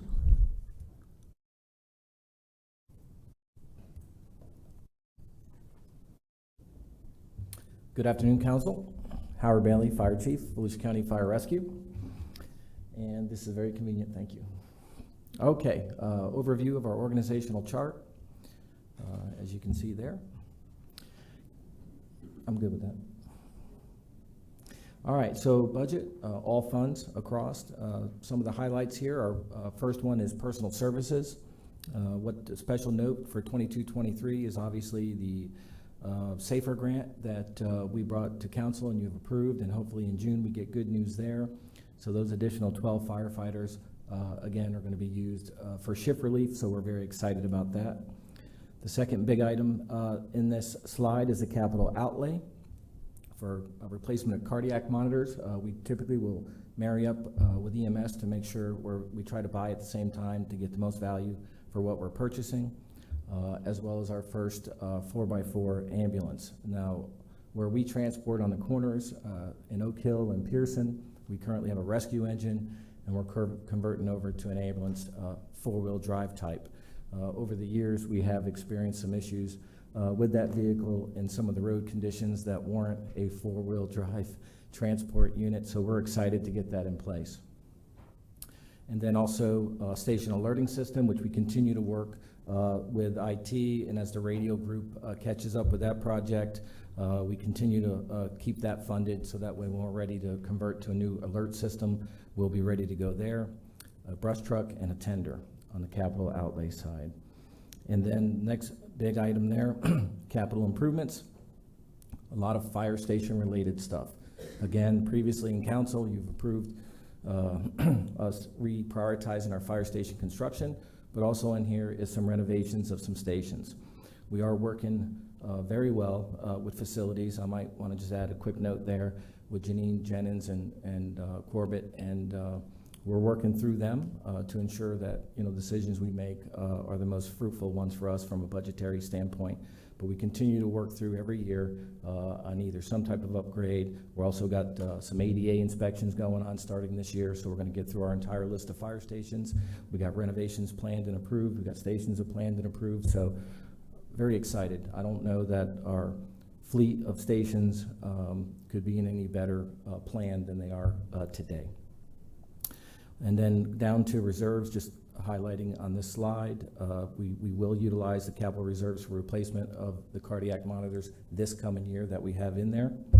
And our total is 208 as far as personnel, 208.5. That's a half position for a part-time fire inspector that we have in our Fire Prevention Bureau. That number of 208.5 does not include the additional staff in if we get the SAFER grant. Got a couple different fire rescue funds. One is the general fund. The only thing that fire is a part of is on the special team side. So prescribed burns, technical rescue, hazmat. All these services are countywide, and those, what touch the general fund. The fire fund, obviously the unincorporated area, and the 3 cities that we proudly serve, Lake Helen, Pearson, and Oak Hill. And then the airport fund, that where Fire Station 17 is housed out there. We work very closely with Karen Feaster and that group to ensure year by year, budgetarily as well as personnel. They're a very good group to work with, and they're doing a great job out there. Some of you came out and saw some of the newer vehicles that they got. So we're very excited for the airport out there this year. And then also impact fees. So generally, we get these out of 4 different zones in the county based on taxing districts. And typically, we use these strictly for anything that will increase the footprint of a fire station, or in some cases, we'll get equipment. But typically, we'll use those for increasing footprint size. Next slide. And then some of our funding sources, generically our ad valorem taxes is what our village rate produces. Some fire permit fees. We had been through council about 2 years ago, first time implemented a fire permit fee in our first 33 years of existence. We were not there, but we have caught up, so we're excited to get those in there to help offset some of the costs of our Fire Prevention Bureau. We thank you for that. Some funds collected through fire transport in those 2 areas that we talked about in Oak Hill and Pearson that we do transport. And some miscellaneous charges for training for those that use our facilities. We have a fee schedule that was adopted by council in 1994, and we work off of that fee schedule, and we also have a contract articulation agreement with Deltona State where we're bringing in that $73,580. And then the City of Lake Helen, which is a separate contract for services, the amount of $421.28. And then hazmat cost recovery. Anytime our hazmat team responds out, we will bill for services rendered, and this is what our collected rate is to date. We also host a Southern Engine Academy. It's usually a statewide event. It's very well attended by different agencies from around the state. And we host that up at the Sheriff's Youth Ranch, very popular. And although we've had some good years, wildfire is a staple of our life and our response. We have a lot of woods in our district, and so it's imperative we continue that and be the leader in that field. This is kind of a good funding source, firefighter supplemental comp. This is a pass-through from the state, and all it's saying is, hey, if you've got a bachelor's degree or associate's degree, that's an incentive from the state level for our personnel, and so that's $54,474 that's been dispersed to our working people because they obtained that degree, and that's something that we always appreciate. It's an investment that comes back to help us and the citizens. Investment income, there's some general investment income there, and then some surplus items from auction. Of course, the term for us is not fire department in case we have a slow fire season, but it is all hazards. So that's what we do, fire and EMS, we're all hazards, and particularly for special operations. And where we talked about in the general fund for hazmat, technical rescue, wildland, those are all components of what we also do as a company as well. And then we touched on the airport rescue firefighting, the services we provide out there. I believe Friday we'll be out there for a triennial drill, working with those folks along with emergency management. And again, that just continues to be a good customer with the ARF group, and they do a great job out there. Our community risk reduction, our fire prevention, this is where our inspectors are out of. Fire prevention as well as the fire stations are involved obviously in the public fire education. We do that throughout the year. Building inspections, that's just part of our responsibility, as well as the fire marshals to get to key places every year. And then some code enforcement. We particularly don't do code enforcement, but we assist with things relative to that. And then occasionally we'll be involved with fire investigations along with the state. It's not something we do as a sole source, but we also go out there and assist them with that. So all funds, expenses, vehicles. We too have a fleet of vehicles. 91 is the number. We work very well with Robert Gilmore's group out there, and we are very glued into exactly what his expectations are and how the system works. We work with our budget group as well as Robert throughout the year to make sure we're staying on track and not crossing any lines when it comes to the vehicle fleet. We obviously prefer to have a 10 to 12 year replacement, but budgetarily, we kind of got to go with the market as to when we get those replacements, and they work with us very closely to make sure we maintain that. Maintenance of buildings and grounds. Other than the number listed there, the service charge specifically for facilities is about $153,000, and again, we work really good with that group. We put in what we need for replacement or fixing, and they're on it. They get there and they follow up on it, and we use them for a number of things, including budgetary cost of expectations for the next year. We just have a really good working relationship, but we're really happy with them. Projects managed by Fire Rescue included minor station renovations, flooring, interior, exterior paint, septic systems. These are all things that our logistics groups deal with every day and through fleet and or through contractors. Any HVAC replacement, day-to-day repairs, things of that nature. And a number for janitorial supplies at $57.83. Clothing and wear and apparel. This is just not a uniform and a badge. This also includes all of our turnout gear for firefighting, structural firefighting. It includes dual compliance gear for wildland and technical rescue, as well as all the special teams type stuff that comes out of there. That's just a total number that we have out there every year. Communications, specifically, air cards, apparatus, laptops, cell phones, internet. We've been doing our best to work with IT to upgrade our internet connections out to fire stations, particularly remotely. A lot of things that we do today are relying on internet. If we had a big fiber wrap around the county, we'd be okay, but we continue to work with them, and they're continuously working with us to get us the best service. And it showed at the fire stations, our speeds have picked up, and we have seen improvements. Maintenance of equipment, that can be anything from fire extinguishers to hose repair, annual pump testing. We got to have ladders tested every year, pumps tested every year, hose tested every year. All that stuff is done for compliancy, and that all comes out of that number.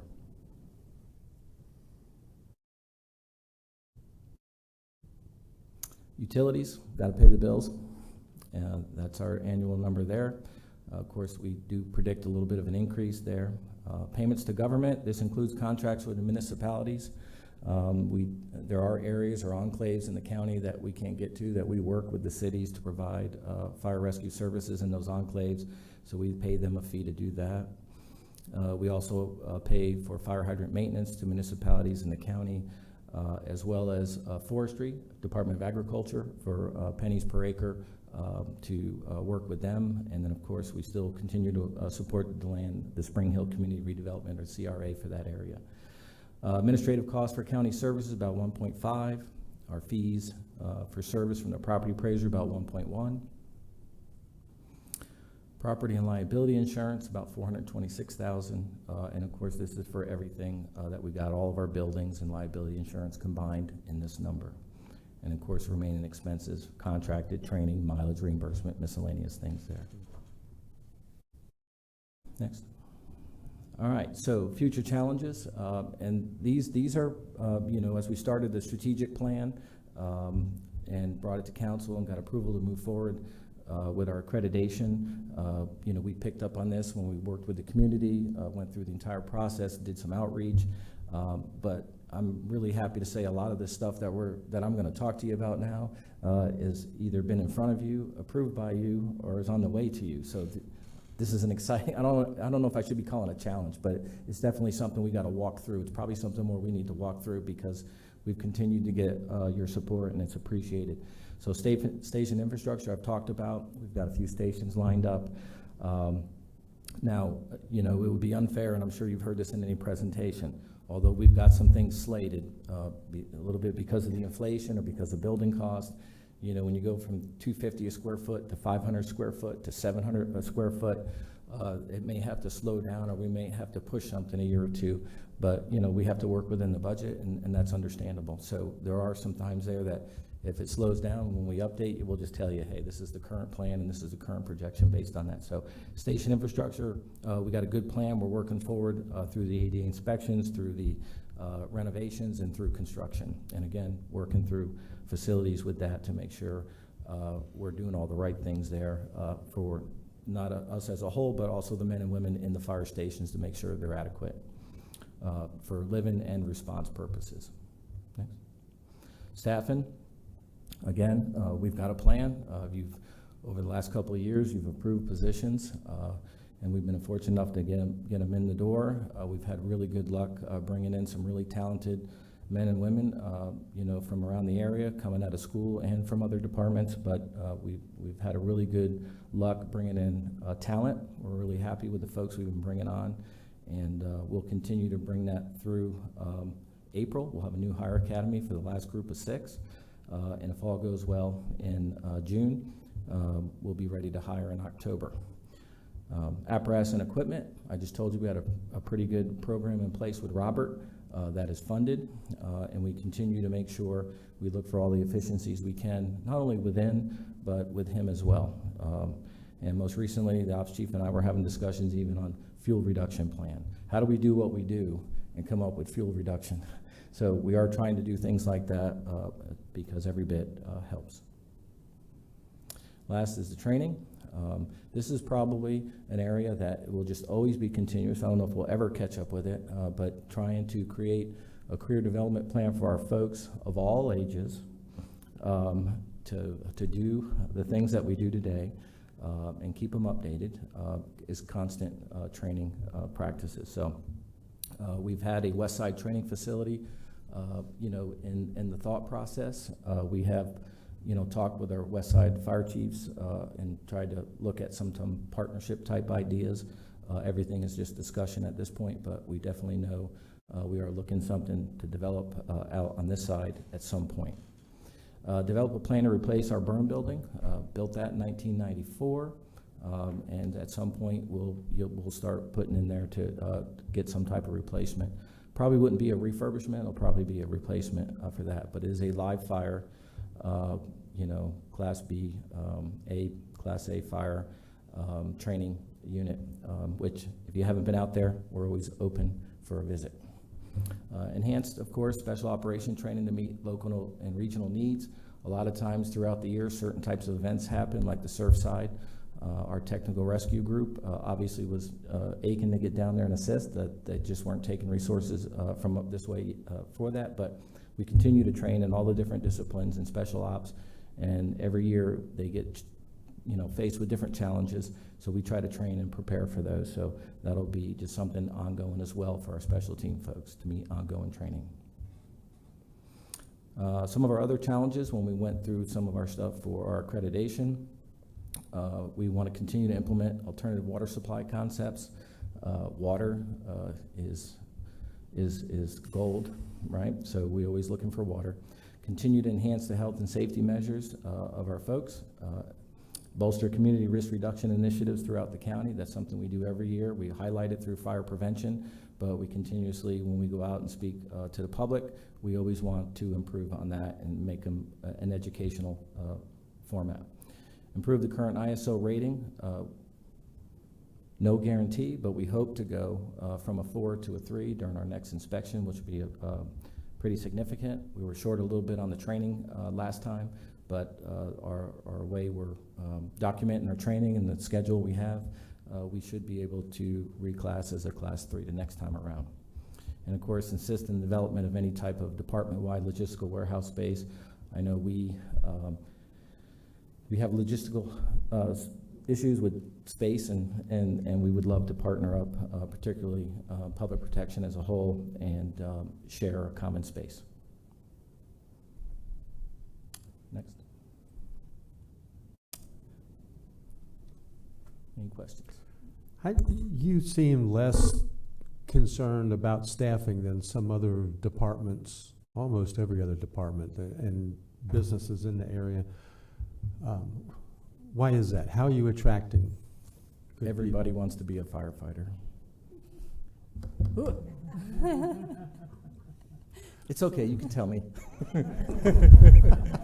Class starts in May. We've had, I know it's a market thing, and we just, we're just in a different line of business in what we do. And today, obviously, there's different challenges with different public safety groups, and but we have managed, to be able to recruit and get people on board. So now let me make it feel really good. When you're a growing department and when you're managing the resources like we are, when we're getting the council support, when we're getting the people, when we're getting the equipment, they're coming to us. So we don't have to go out and recruit. So in this day and time, we're in a pretty good spot. They're coming to us. A lot of the people we're hiring now are coming from municipalities with experience. So they know we got something good going on, and I'm happy to have them. That's good to hear. Any other questions from council? No. Thank you very much for your time. We do have a member of the public who would like to speak on this item, and I'm sure it would fit best right here. Jeremy Karaginas. Good afternoon, Jeremy Karaginas. I am the president of the Volusia County Firefighters Association. I'm here today to support the fire chief and fire rescue's budget as proposed. I'd also like to thank the council, Mr. Reckenwald, Ms. Conchin, for supporting fire rescue and having the drive to get our staffing levels back to what we saw in 2007 and 2008, as well as a plan to repair and replace our aging infrastructure to improve response times, because minutes do matter. As you're aware, we do wear many hats: firefighting, special teams, hazmat, and even staffing the ALS ambulances in the corners of the county to help supplement EMS. And so I thank you for recognizing the importance of having those adequate staffing levels and the goal of having 3 firefighter paramedics on every truck. I think it's imperative to secure this next group of 12, as Chief said, prior to that October 1 hire date. This will help us greatly with our staffing factor, our quality of life for my members, and help reduce that forecasted $3 million in overtime. I'd also like to add my support for Mr. Rectenwald's budgets as proposed for the other departments within our county. Facilities, fleet, and many of the other essential services help fire rescue carry out our mission. So thank you again for this morning as well. So have a good day. Barbara Gertman. Thank you, Chair. I just continue to be impressed with our staff, with our management, and not to say that we get everything right, but you can tell how judicious you are, right? How focused you are on what your needs are, and how you try to bring that to the community in the best, most efficient way that you have with the tools that you have, right? So it's not to say that you have everything that you need, but it appears with what you do have, you work it to the best of your knowledge and ability. And I think that goes a long way, and that says a lot for the departments who have represented and presented here recently. So I've just been impressed. Not that I didn't know that you had it, but each time you just make me proud when you represent and demonstrate what you do and how you do it. So thank you. Yeah, I don't know if the public understands the significance of what you just spoke about, just in staffing and going from, we went to 3 firefighters per unit way back. Recession hit, it got jerked away from you. It's been a long slog with its county staff, with council, to get back up there, and a lot of hard work. And I think the public deserves to know that how important that is, to have that extra firefighter, that extra person on a truck, not only for their safety, but so that we can send your people home safe at the end of a shift too. Because if you send 2 people on a truck and there's a house involved and one goes inside, it's a dangerous situation. They don't necessarily have a backup. So I'm really happy to see that we're getting there, and so that the public has better protection. When we need you bad. And you never know when we're going to need you. And I want you all to be able to go home to your families at the end of the day and know that you're appreciated. Mark, where is he? Would you like to introduce the rest of the team that you brought in, Sure. please? Love to. Chief Joe King, the deputy chief. Christina. Jarvis. Randa Matusiak, Susie Darby, Jim Judge, Deputy Director, Mark Flowers, Corrections Director. And you saw everybody else. Thank you. Pardon? Laura Bounds in the back from Corrections. All the way in the back. Michael Gallenkamp, Lieutenant Gallenkamp from Corrections. Could we call Jim Judge or Brady? Coming back out of retirement. A trainee. Okay. All right. Thank you very much. We appreciate your time and effort. Okay. Thank you. Yeah, I'm going to give you my son's phone number. Who, if you could convert him.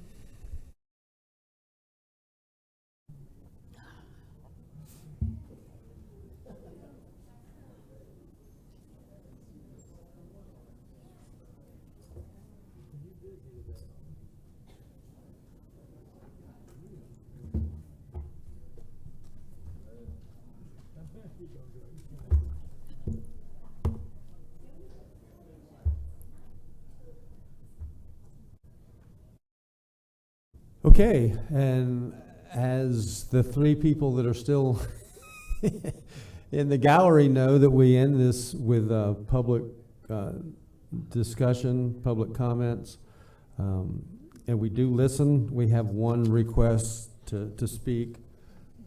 John Nicholson.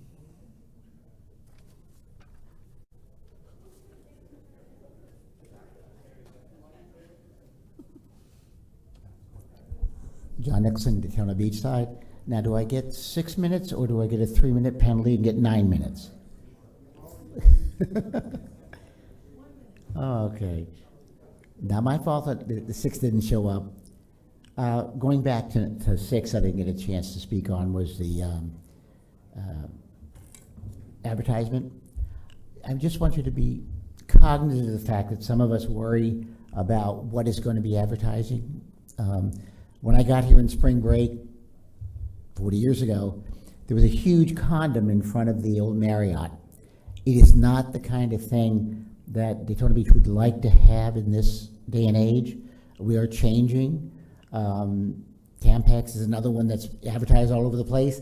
It's not appropriate. So I'm hoping that you will give staff directions to watch what they put on our beaches, please. All right.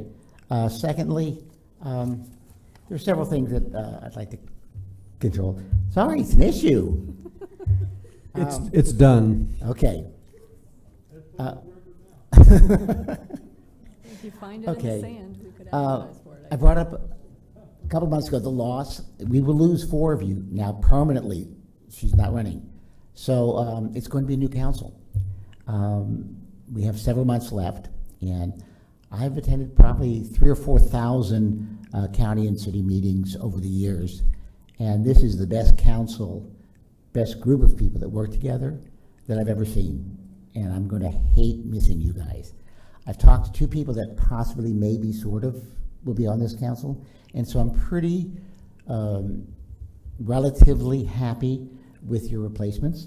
I'm not going to be happy that you retired. Sorry about that. I know it's your life and yours, but some people have to, some people don't. But it's been a great council, and I'm glad you're here, and I hope you all do as well for the remaining of your term. Amazon, again, is a big issue. If you can do something, please do it. Or at least tell them you've put forth your highest and best effort That's all they're asking about. If you can't do it, you can't. And remember, you've got other partners out there. You have the city, the county, you've got Amazon, they have deep pockets, you've got the state. So all of those things could add together if you need to redo Bevel Road, which would be the ideal for them. Because it's a commercial corridor. Bevel, I know, was built as a commercial corridor, but there are so many people living on it, traveling on it. If we could switch it to Williams, I never thought of that originally, but it is an alternative and a viable one. It's expensive, but we can do it if all of us put a couple of dollars into the mix. Jeep Beach, the 2-year, you don't understand when you talk about doing something for 2 years or 4 years, it saves you all time. You spoke an hour and a half, Yobi, an hour and a half on Beach Chief. You don't need to do that every single year. It's a way of saving yourselves time. Thank you. Thank you on behalf of the council for your compliment. I hate to burst your bubble, but you know I'm going to still be here for another year or two. Okay, comments from staff and council. George Rechtenwald. Just look forward to tomorrow. We have, I know we set aside 5 hours. I don't think it'll be 5, but it'll be, I think, a very good discussion on EMS. So look forward to that. That's all. County Attorney? I don't have anything, thank you. Suzanne, you're good? According to the list, Ben, you're first. Dr. Lowry? Heather Post? I don't have anything. Danny Robbins?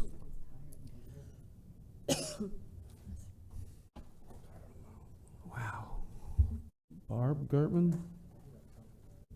Of course I have something. Who's Not gonna let got us the dessert tray? Leave that easily.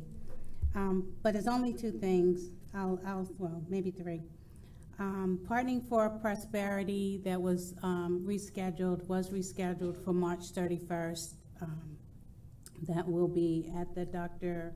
Joyce M. Cusack Center. Also on that evening, I'm having a town hall.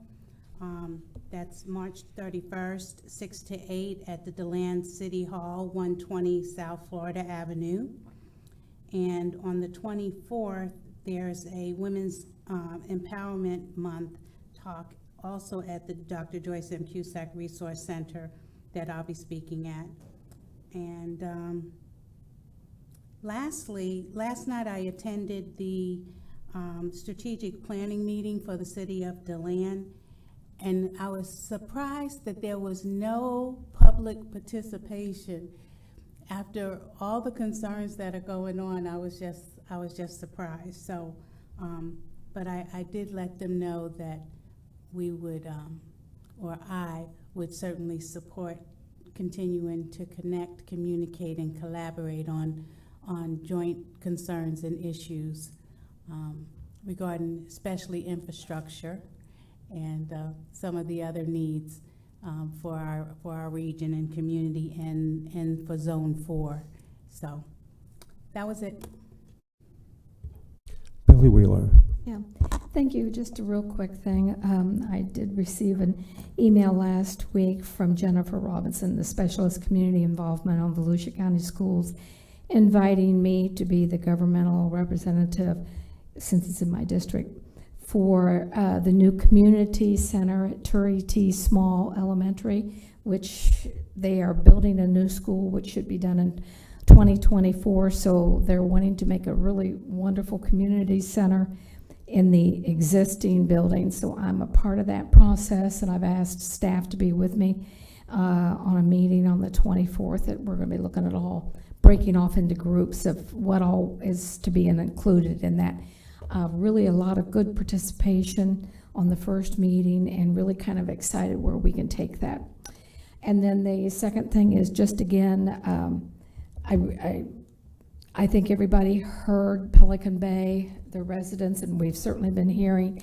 And I just want to make sure everybody understands I'm not ignoring it, and staff isn't ignoring it. I know the rest of the council, we're not ignoring it. We are sitting back and we're trying to figure out other ways. Some things our hands are tied on, but I have been in communication with staff, just about every staff member that's involved, as well as Mark Watts, as well as the Speedway, as well as representatives from Deltona and Amazon.